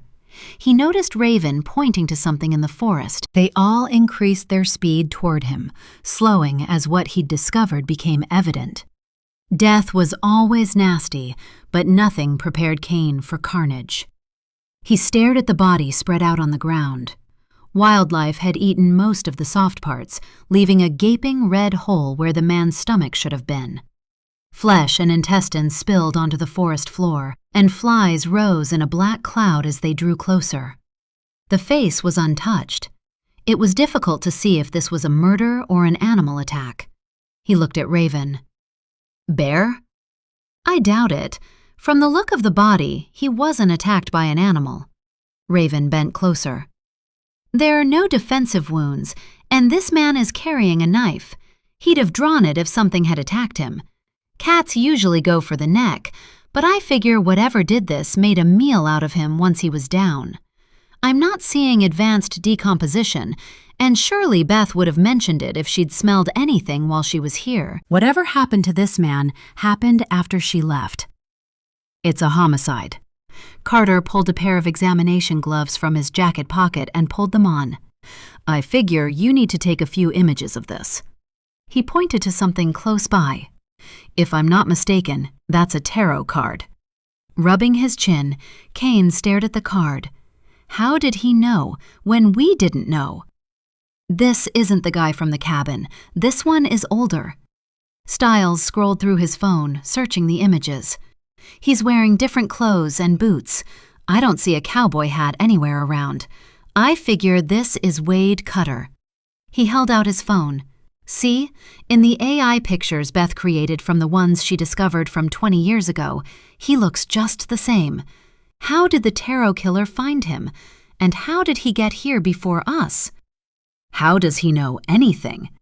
Carter waited for Kane to take a photograph of the tarot card in situ and then carefully slid it into the evidence bag Raven had produced from his pocket. Constantly on guard, Kane meticulously took photos of the corpse and everything in the area. He captured it on video as well, moving very slowly to encompass a wide area. We can't call Wolf. It will blow our case. If the killer sees a forensics team wandering around, he'll run for the hills. We can't leave the body here either. He turned to Raven. You wouldn't by any chance have a body bag in the back of your truck, would you? I never leave home without one. Raven turned away and headed back through the forest. I've searched the area all around the body. Carter shook his head slowly. There are a few broken branches and some of the underbrush has been disturbed. There was a struggle, but someone has gone through and meticulously removed any evidence. When I bent down near to the body, I could smell bleach. It wasn't enough to prevent the animals. They tend to dig into a corpse to find the fresh meat underneath. This is why they didn't touch the rest of him. I'm sure gonna let Beth know how close she came to being this guy's next victim. Stiles shook his head. I figured at last she'd settle down and stop doing these crazy things. I often wonder if she has a death wish. Damn it, she came this close to coming face to face with the tarot killer. He held his thumb and finger an inch apart. You do know she would have tried to bring him in. That's Beth. She reminds me of a canine, and I'm not being disrespectful. I mean the way she singles out her prey and doesn't give up until she's caught it. They all gloved up and, when Raven returned, maneuvered the body of Wade Cutter into the body bag and were soon on their way back into town. When he called to give Jenna the update, she had the phone on speaker. Okay, we'll discuss this when you get back. Jenna cleared her throat. Wolf wants a word. You moved the body in a homicide? Wolf's agitated voice came through the speaker. Did y'all collect any evidence from the scene? Kane winced. I grabbed a few handfuls of soil and captured the scene. We needed to be out of there fast in case the second perpetrator arrived. It's best he doesn't know that we have discovered his kill room. Right now, if anyone walked into the cabin, we have absolutely nothing to link him to any of the murders. He could say he's been using this cabin for years for fishing. Apart from the chair being attached to the floor, there's nothing in there I could say was used to murder Marie Reyes. He sighed. In fact, I know that to be the case because Beth witnessed the other guy purchasing it from the convenience store just hours ago. We'll have trackers on anyone leaving the ranch in one of Lawson's trucks, and we'll catch him. Trust me, Shane, this was the best outcome. I had two choices. Leave the body for the wildlife, or bring it with us intact. I chose the latter. We're 10 minutes out. I'll talk later. He disconnected. That's Wolf. By the book. Carter leaned back in his seat, frowning. I'm sure glad the tarot killer only takes out the bad guys. We were sitting ducks out there, and that guy is a frickin' ghost. Friday. It had been difficult withholding information from Rhett, but Jenna wanted to make sure the man they found in the forest was Wade Cutter before she called him. The moment the team had gotten the body back to the morgue, Wolf had collected DNA and run it through the sequencer to see if he could get a match. He'd done a provisional examination and would conduct a full autopsy in the morning. Evidence of human remains in the pig pens had been enough evidence for the DA to keep the Larkins in custody. They would now remain there, pending forensic evidence against them. Right now, the charges would range from illegal disposal of a body to multiple counts of murder. Jenna wanted the chance to interview them again. Now she had plausible evidence against them and made the arrangements. She'd notified Sam Cross, the Larkins' lawyer, and to expedite the case, she had taken him along with them when they flew to the helipad on top of the county prison. Jenna gave Sam Cross the current evidence they had against the Cutters, and he'd read through it on the chopper. While they spoke to the warden, Cross discussed the evidence with his clients. By the time Jenna made her way to the interview with Kane and Carter, Cross was ready to proceed. The interview room was typical of what she expected to find in a prison, a metal table and chairs attached to the floor. The suspect was chained to loops in the table and floor. Guards were positioned outside a glass partition. She wanted to pull on a mask rather than inhale the strong body odor encapsulated inside the humid room. They spoke to Bill Larkin first. As I'm sure Mr. Cross has advised you, we found human remains in your pig pens, and as you attempted to drag one of my deputies into the pig pen to feed to your pigs, it leaves us little doubt that you've been doing this for a time. However, you could buy yourself some credits with the judge if you give us information about Wade Cutter's involvement. Wade is dead. Has been for 20 years. Larkin gave them a smile. You've seen his ghost or something? Jenna met his gaze, chin up and unafraid. No, but I did look at his corpse yesterday. We found him outside a cabin he'd prepared as a kill room. You do understand that if you don't give us information on Wade, who we believe is responsible for murdering a number of young women, usually seasonal from Lawson's Ridge, your charges of unlawful disposal of bodies will be increased to murder 1. We have a pig pen filled with the remains of young women, and there is a man there as well, and our evidence points toward you and your wife being responsible. The evidence we've collected is enough to convict you. I figure you need to think about that for a while and then decide if you want to take the blame. Trust me, Wade Cutter isn't going to come for you. She opened a folder and slid out a photograph Kane had taken of Cutter's body. See for yourself. Did you find him in the forest? The color drained from Larkin's face. Yeah. Kane leaned forward. Anything you want to tell us, Larkin? He'll give you information if he can cut a plea deal. Sam Cross made notes on a legal pad and lifted his gaze to Jenna.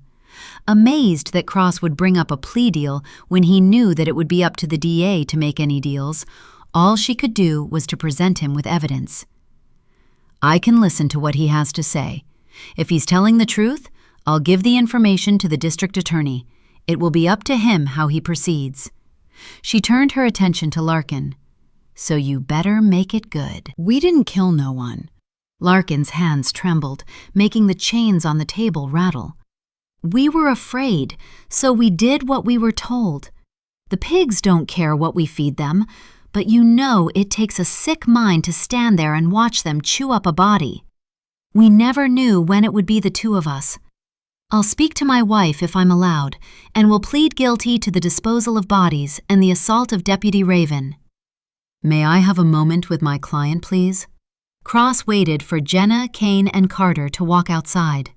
Through the glass, Jenna noticed the surprised expression on the lawyer's face. He nodded slowly, looked across the room at Jenna, and waved her inside. She led the way, and they took their seats again. Okay, what decision have you come to?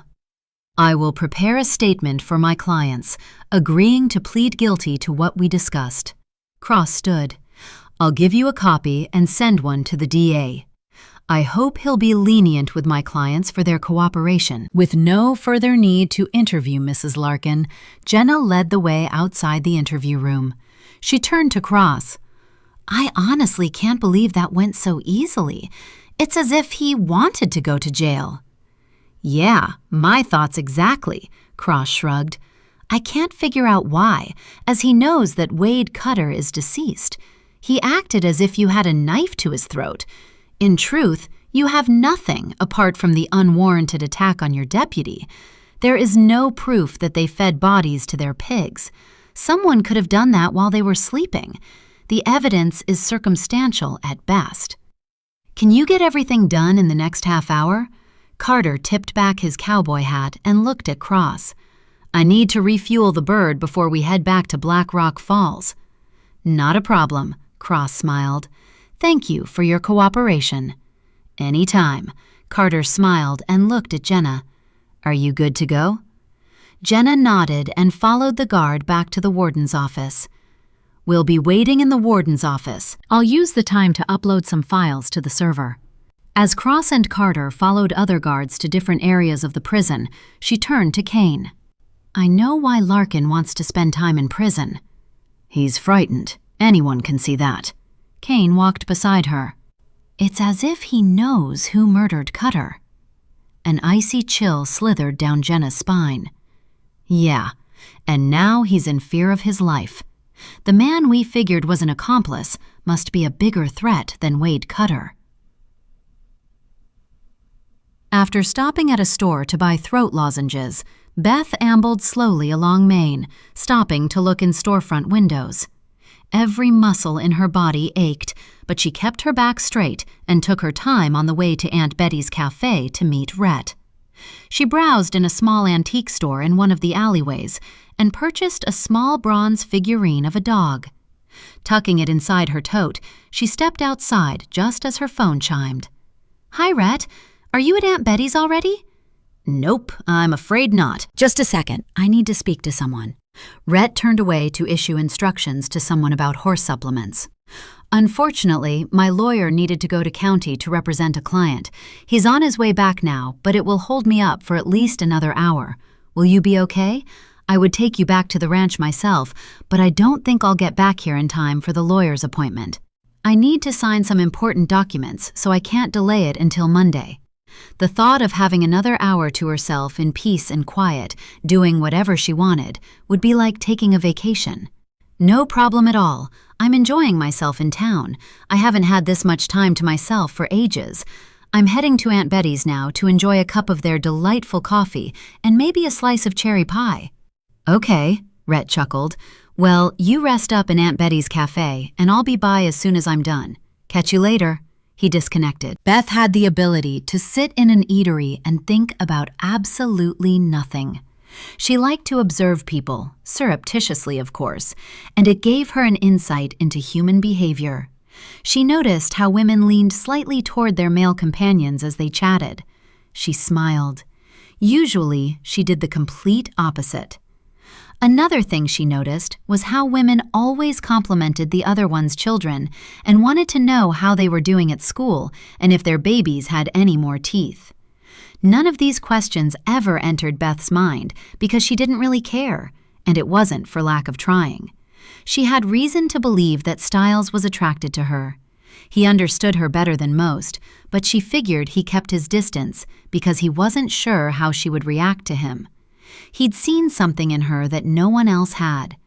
Maybe he'd got a glimpse of the tarot killer. Many times when she'd killed the monsters, she'd noticed how they changed in a split second and how their eyes became dark, bottomless pits of nothing. Was that how she looked when she killed someone? Considering her psychopathic traits, Beth finished her coffee and ran the tip of her finger through the cherry juice on the plate. She had the ability to enjoy food. In fact, psychopaths had an enhanced ability to taste. She had empathy for animals, and that included birds. She'd once found a dead eagle in the forest and sat down and cried, nursing the broken bird in her arms. Somewhere deep inside her, a real person hid from sight. Maybe one day she'd step out of the darkness and be free. She looked up as a man walked toward her.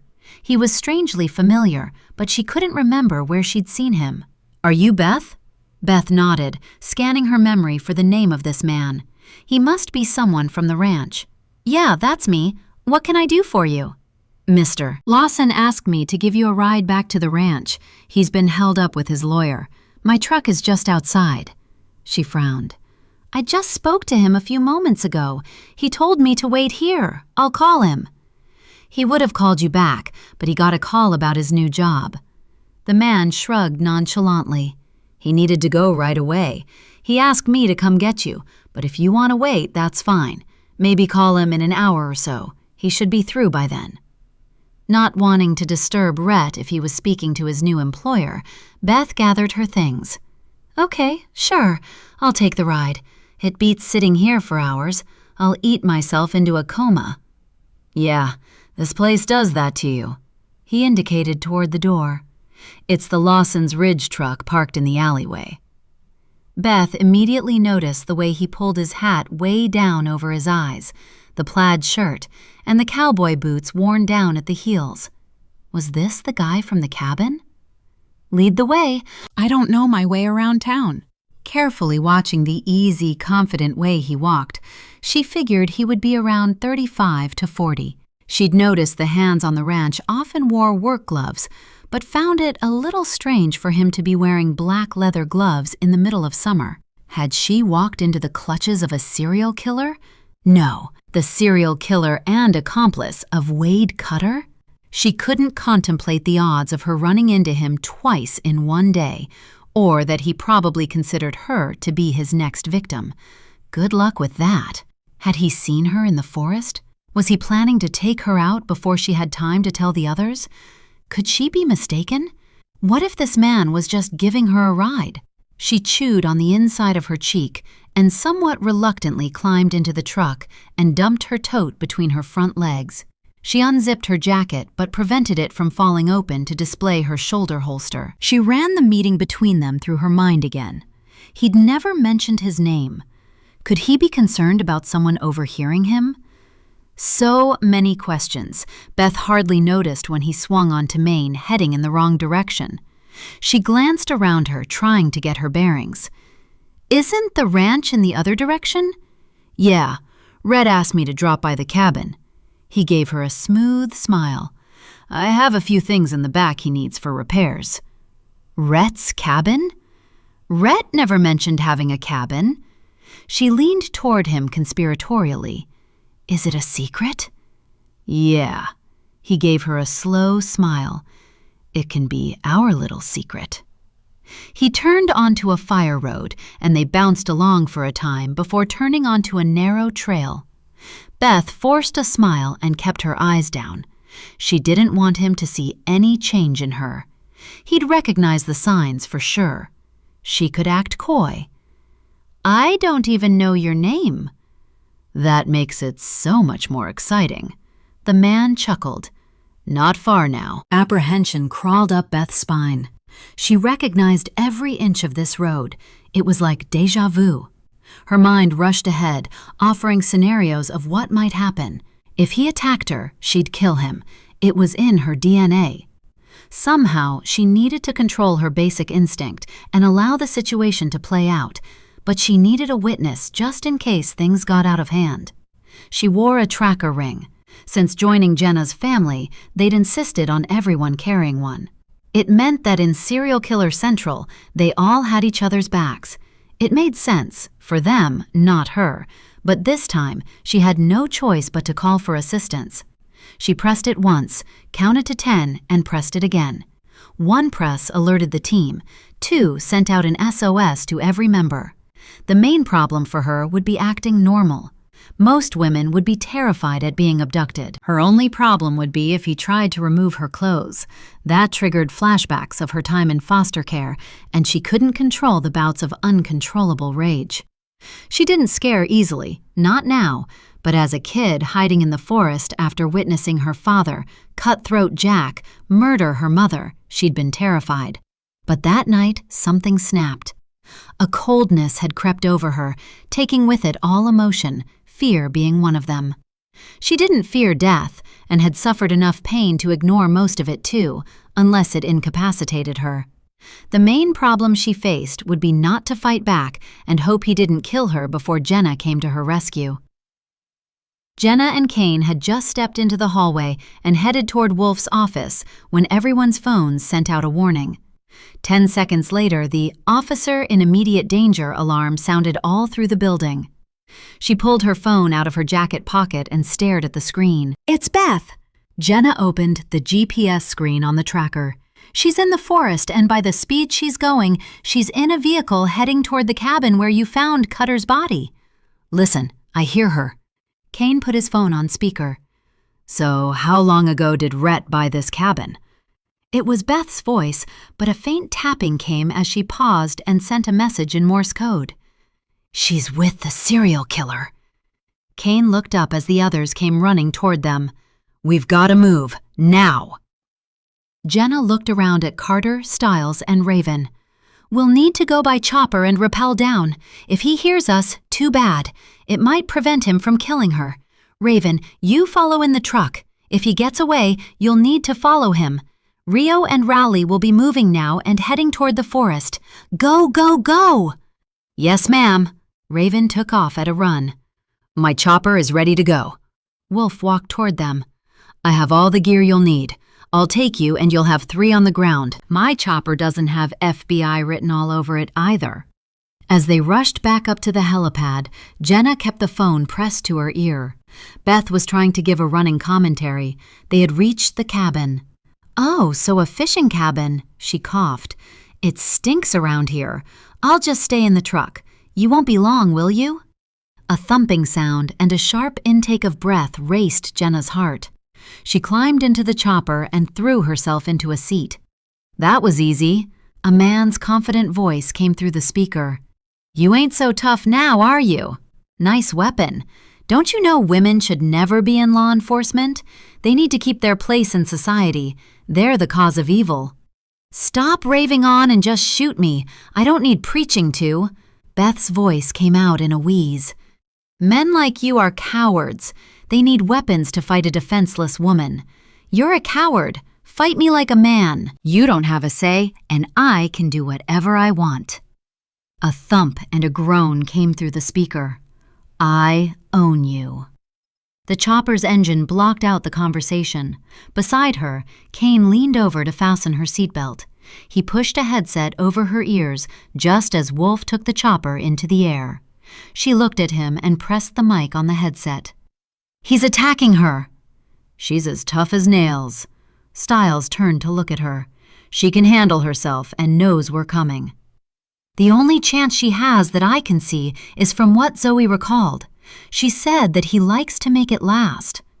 Carter turned in his seat beside Wolf and looked at Stiles. "I figure you'll want to go with Jenna and Dave?" "She's my partner." Stiles narrowed his gaze. "My responsibility."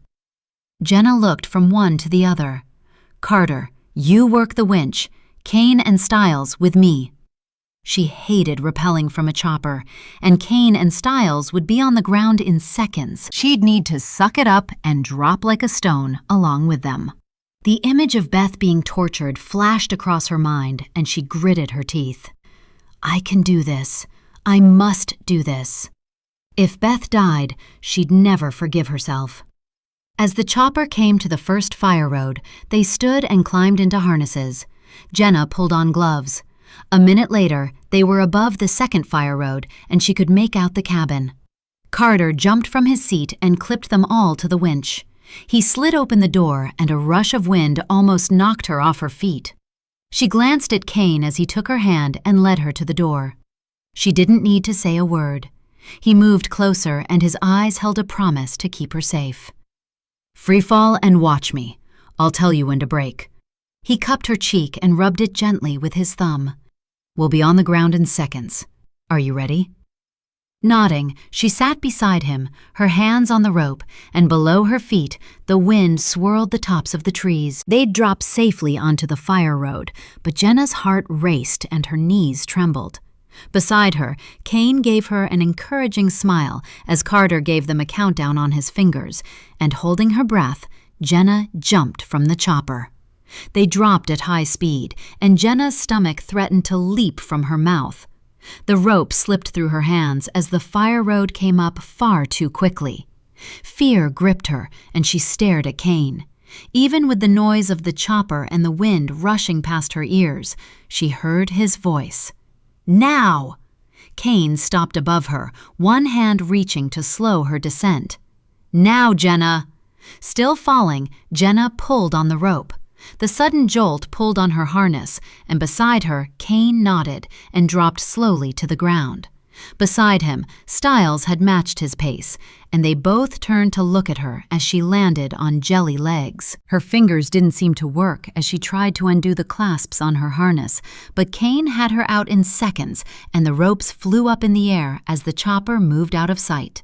The entire drop had taken only seconds. Trying to gather her breath, she turned to Kane. "Spread out. We know he's armed." "What's she carrying?" Kane ran behind Jenna along the narrow trail. "M18 pistol." Stiles frowned. "It's loaded for bear. She doesn't mess around." As Stiles headed through the forest, Kane came along beside her. "How the heck did he disarm her? I've worked out with her, and she could take down most men unarmed." A scream pierced the silence, and Jenna's heart missed a beat. "She might have met her match this time. Let's go." She took off at a run. 47. Arms pumping, Jenna crashed through the underbrush. Ahead in the clearing, a man dragged Beth from a truck, and she fell to the ground like a rag doll. When the man swung at her head with the pistol, she swiveled, kicking the gun from his hand. Seconds later, he attacked her with his fists, but she fought back, twisting and turning to avoid the blows. Jenna ran faster, and in the distance could see Stiles emerging from the forest.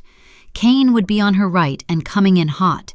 He'd have his weapon drawn and be taking aim. Jenna took in the situation and gasped as the man pulled out a hunting knife.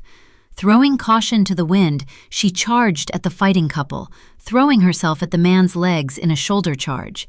As he fell, he swung at Beth, and the massive backhand sent her sprawling into the bushes. The blade of the knife swished past Jenna's cheek as they tumbled to the ground. She rolled and kicked in a deadly dance as the knife came down so close it sliced through her jacket. As he slashed at her, the blade got closer. He roared above her, and she glanced up to see the man's arm rise into the air, his face twisted in a grotesque, triumphant expression. There was no escape. She tried to roll away and brought up both arms in defense. In that instant, a shot rang out, the sound echoing through the forest. The man screamed and fell flat on his back, clutching what was left of his right hand. She choked back a cry as Kane walked out of the forest, holstering his weapon. She'd never been more pleased to see him.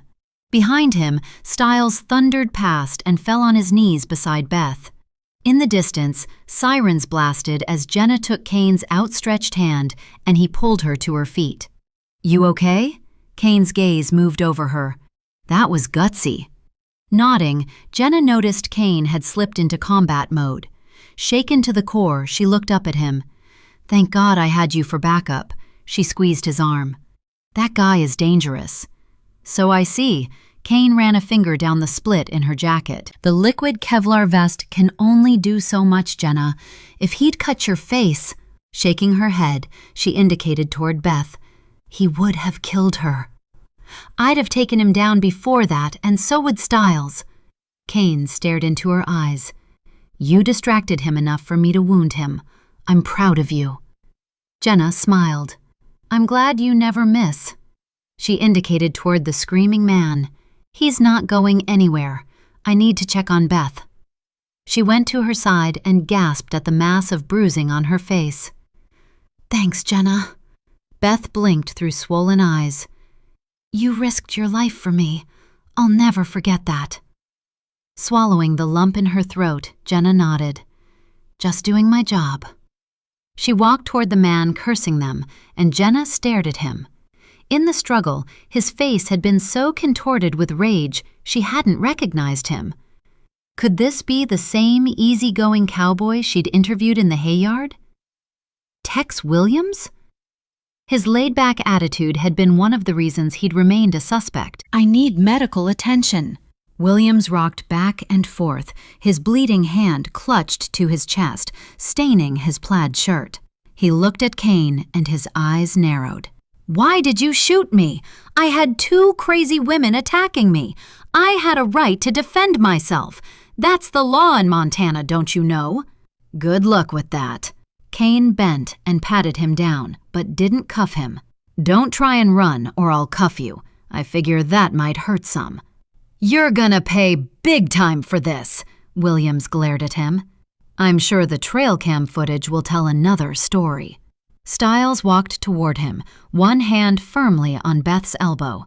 "We have Cutter, and he's singing like a bird." "Yeah." Kane crossed his arms and leaned against a tree. "We know everything. When this all started, how you procured his victims, the Larkins' body disposal. He told us you did all the actual killing, and he just roughed them up some." "He's lying." Williams had turned sheet white, and his mouth turned down at the corners. "I was just a kid when he took me to one of the cabins and showed me how to discipline a woman. He told me he was doing God's work.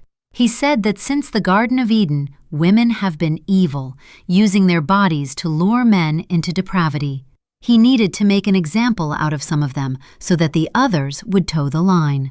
He shook his head. I'm not taking the blame for all of them. Jenna sent a message to Raven that the suspect was down and needed medical attention, and so did Beth. She turned her attention back to Williams. Do you want to make a deal? I need medical attention, and your duty of care is to supply it. Williams let out a strangled cry. Maybe then I'll make a deal.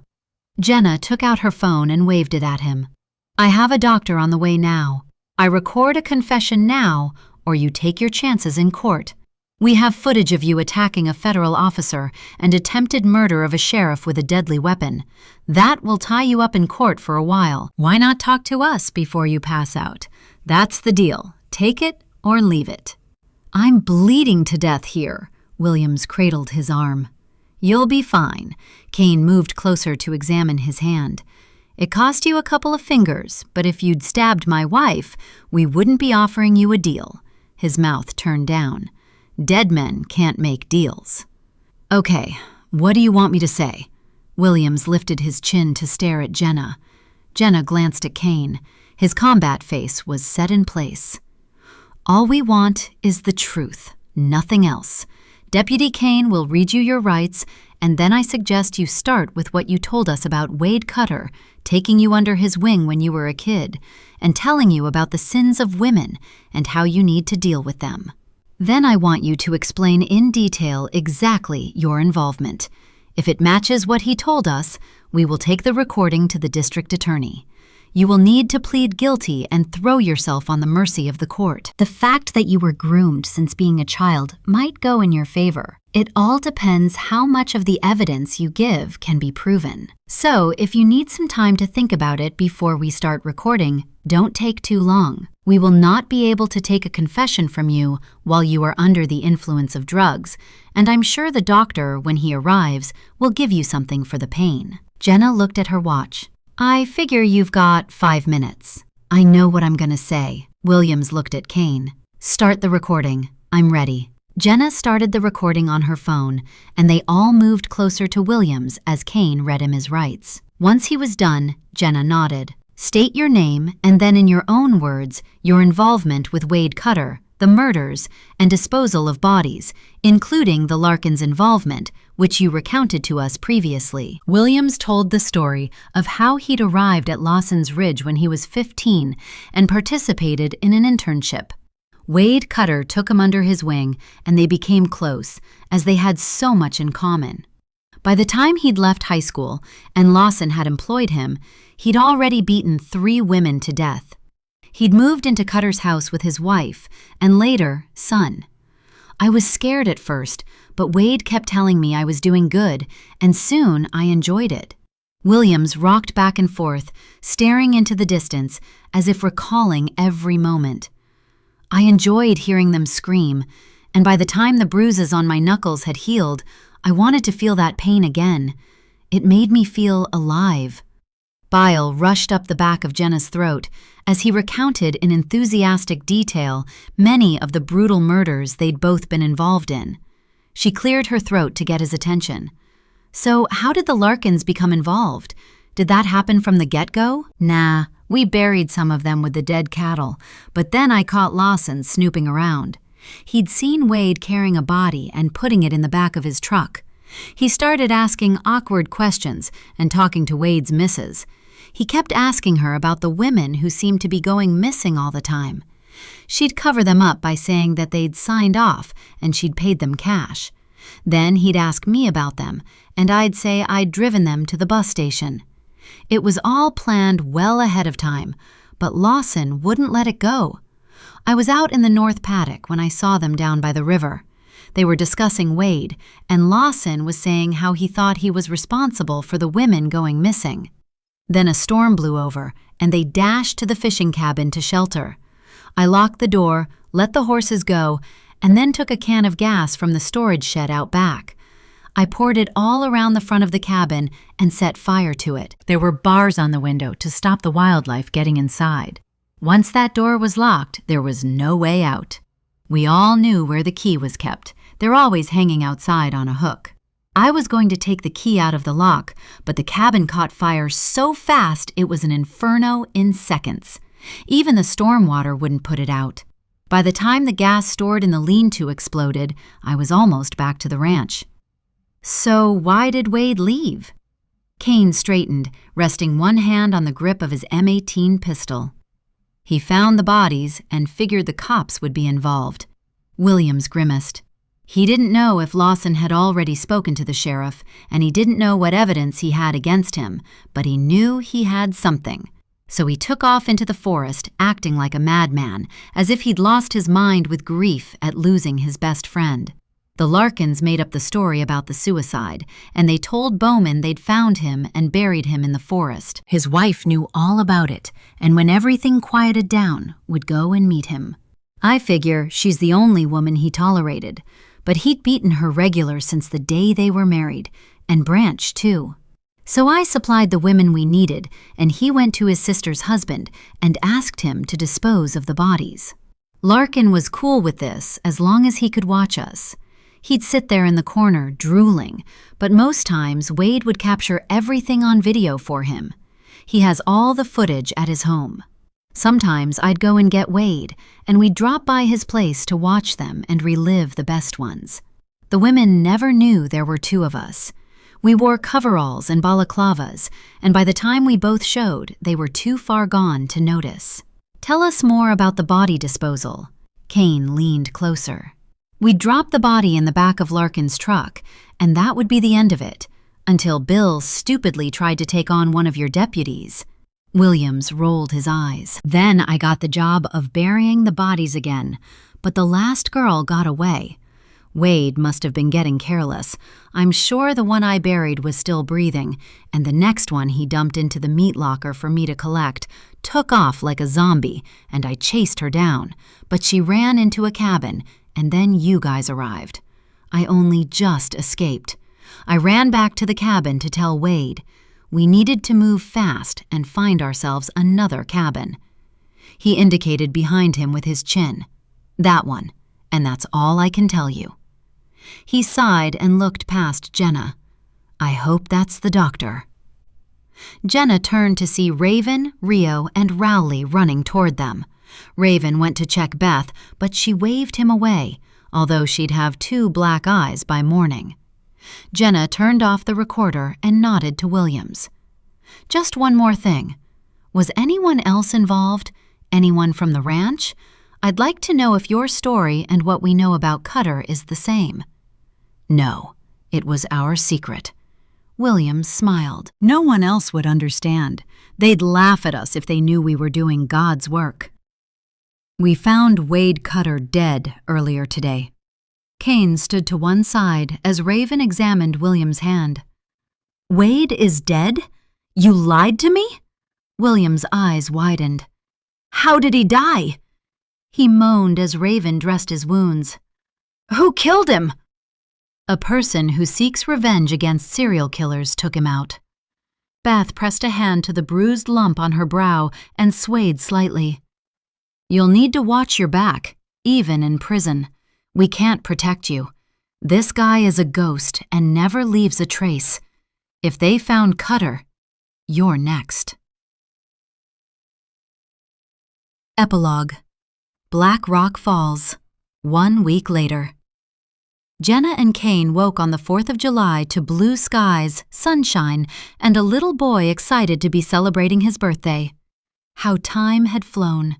They'd spent a precious hour with Jackson and Tori opening gifts before they did their chores. The sight of the toy push-along motorcycle had split Jackson's face into a grin, and he'd run around whooping with excitement before going for a ride.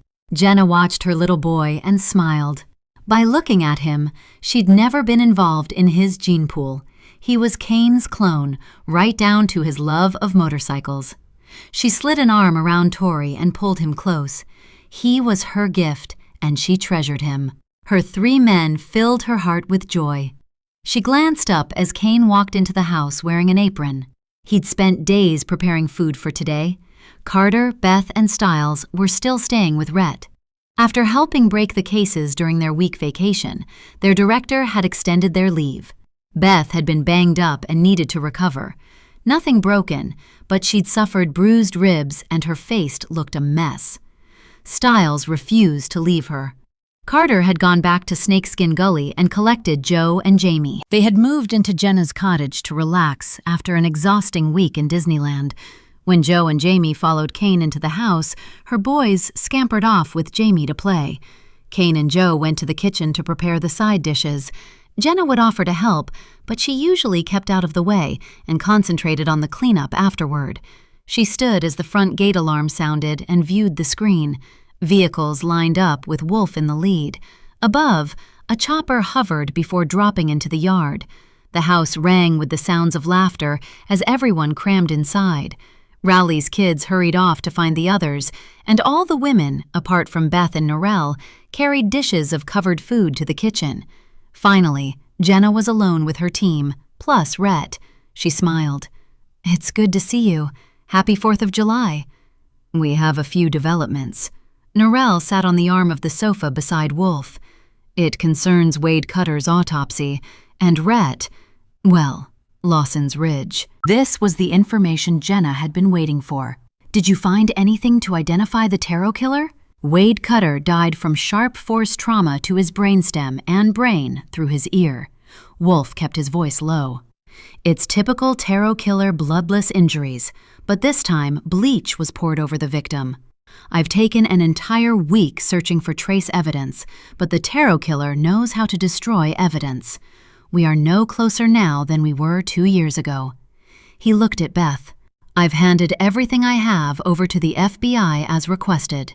It's an ongoing investigation. I spoke to the director yesterday, and as the last case was on your watch, it looks like you and Stiles are going to be investigating the tarot killer." "He wants us to hunt down a ghost? And it's not even Halloween." Stiles chuckled. "It's a waste of time." Frowning, Jenna moved her attention to Stiles. "Well, do your best. The tarot killer must figure I'm incompetent and can't solve a case. I like to keep the killers alive where possible. We need to learn more about their behavior. Joe has made more headway into understanding a psychopath than anyone I know. We can't do that research if they're dead." "I can't understand your compassion toward a killer who tortured countless women to death, Jenna." Stiles shook his head. "You're lucky Dave took the shot. With you and Beth in mortal danger, I would have aimed center mass." Shrugging, Jenna nodded. "I understand how you feel, Stiles. That would have been by the book, and I wouldn't have had a problem if it had played out that way. But Williams has been a gold mine of information. Right now, he is more valuable to us alive." "I'm not sure why the director wants to increase my workload."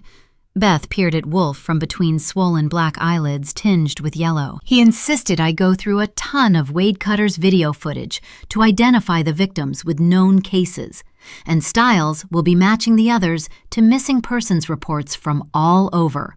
It could take years. I'll need to send footage to other agents to assist, or we'll be knee-deep in cold cases for the next decade." Sighing, Jenna turned to Norelle. "You mentioned Wade Cutter and Rhett. What did you discover?" "We examined the aerial shots of the patches of suspected burial sites." Norelle looked at Jenna. "Williams is still cooperating and was able to identify which ones contained bodies. There may be more, but Cutter told him which were his sites and where to bury fresh bodies. Helena is sending a full forensics team to excavate the sites. It will take a long time, and all areas around the sites will be crime scenes.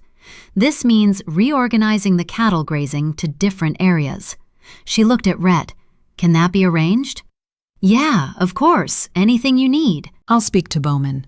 Rhett nodded and rubbed his chin. "Fencing off the areas would be the easiest method. I'll see it's taken care of." He swung his gaze to Jenna. "I have a new bookkeeper. I must admit I was surprised when Rio and Rowley came to arrest Ms. Cutter. I've kept her son on the payroll. He's a good wrangler, so Bowman tells me. He took him under his wing after Wade vanished, and I figure after what's happened, he needs a break. He asked to move into the bunkhouse with the rest of the wranglers. I know his father was a psychopath, and that we need to watch him, but I figure he'll be okay." Jenna smiled. "I hope so. So when do you start work?" "Next week. I'm working alongside Julie in the same department. She'll be making sure kids have support during any court proceedings, and I'll make sure whatever happens next, they'll be safe. Rhett smiled broadly. I hope we can work alongside you and get involved in the Her Broken Wings Foundation. You know, if that footage of the guy at the bus station had cleaned up, we'd have caught Williams and Cutter earlier. Kalo rubbed one eyebrow with his thumb and sighed. We did our best, but he kept his face covered. We caught them and the Larkins. Kane walked into the room grinning. It's all good. Jenna smiled at him.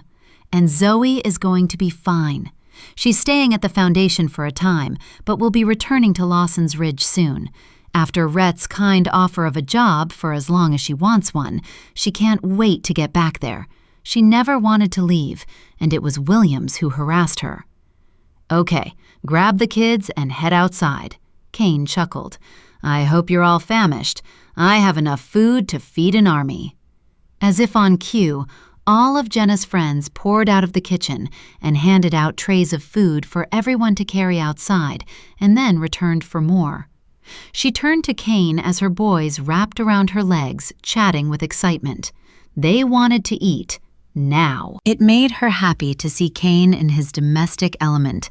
He so enjoyed cooking and making people happy. Before she had time to speak to him, Raya came by and collected the boys. Come on, let's go outside. Wait until you see the birthday cake, Jackson, she winked at Jenna. Alone for a few seconds, she wrapped her arms around Kane's neck. You smell like barbecue. Thanks for working so hard to make Jackson's birthday special. All I did was toss a few salads. She met his gaze. We've been married for a time now, and I still can't cook. I can clean, but you do everything else. Uh-huh, is that so? Kane chuckled and shook his head.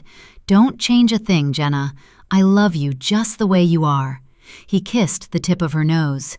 Waking up beside you and hearing my boys' laughter is all I'll ever need. Every day with you is special for me. His stomach growled.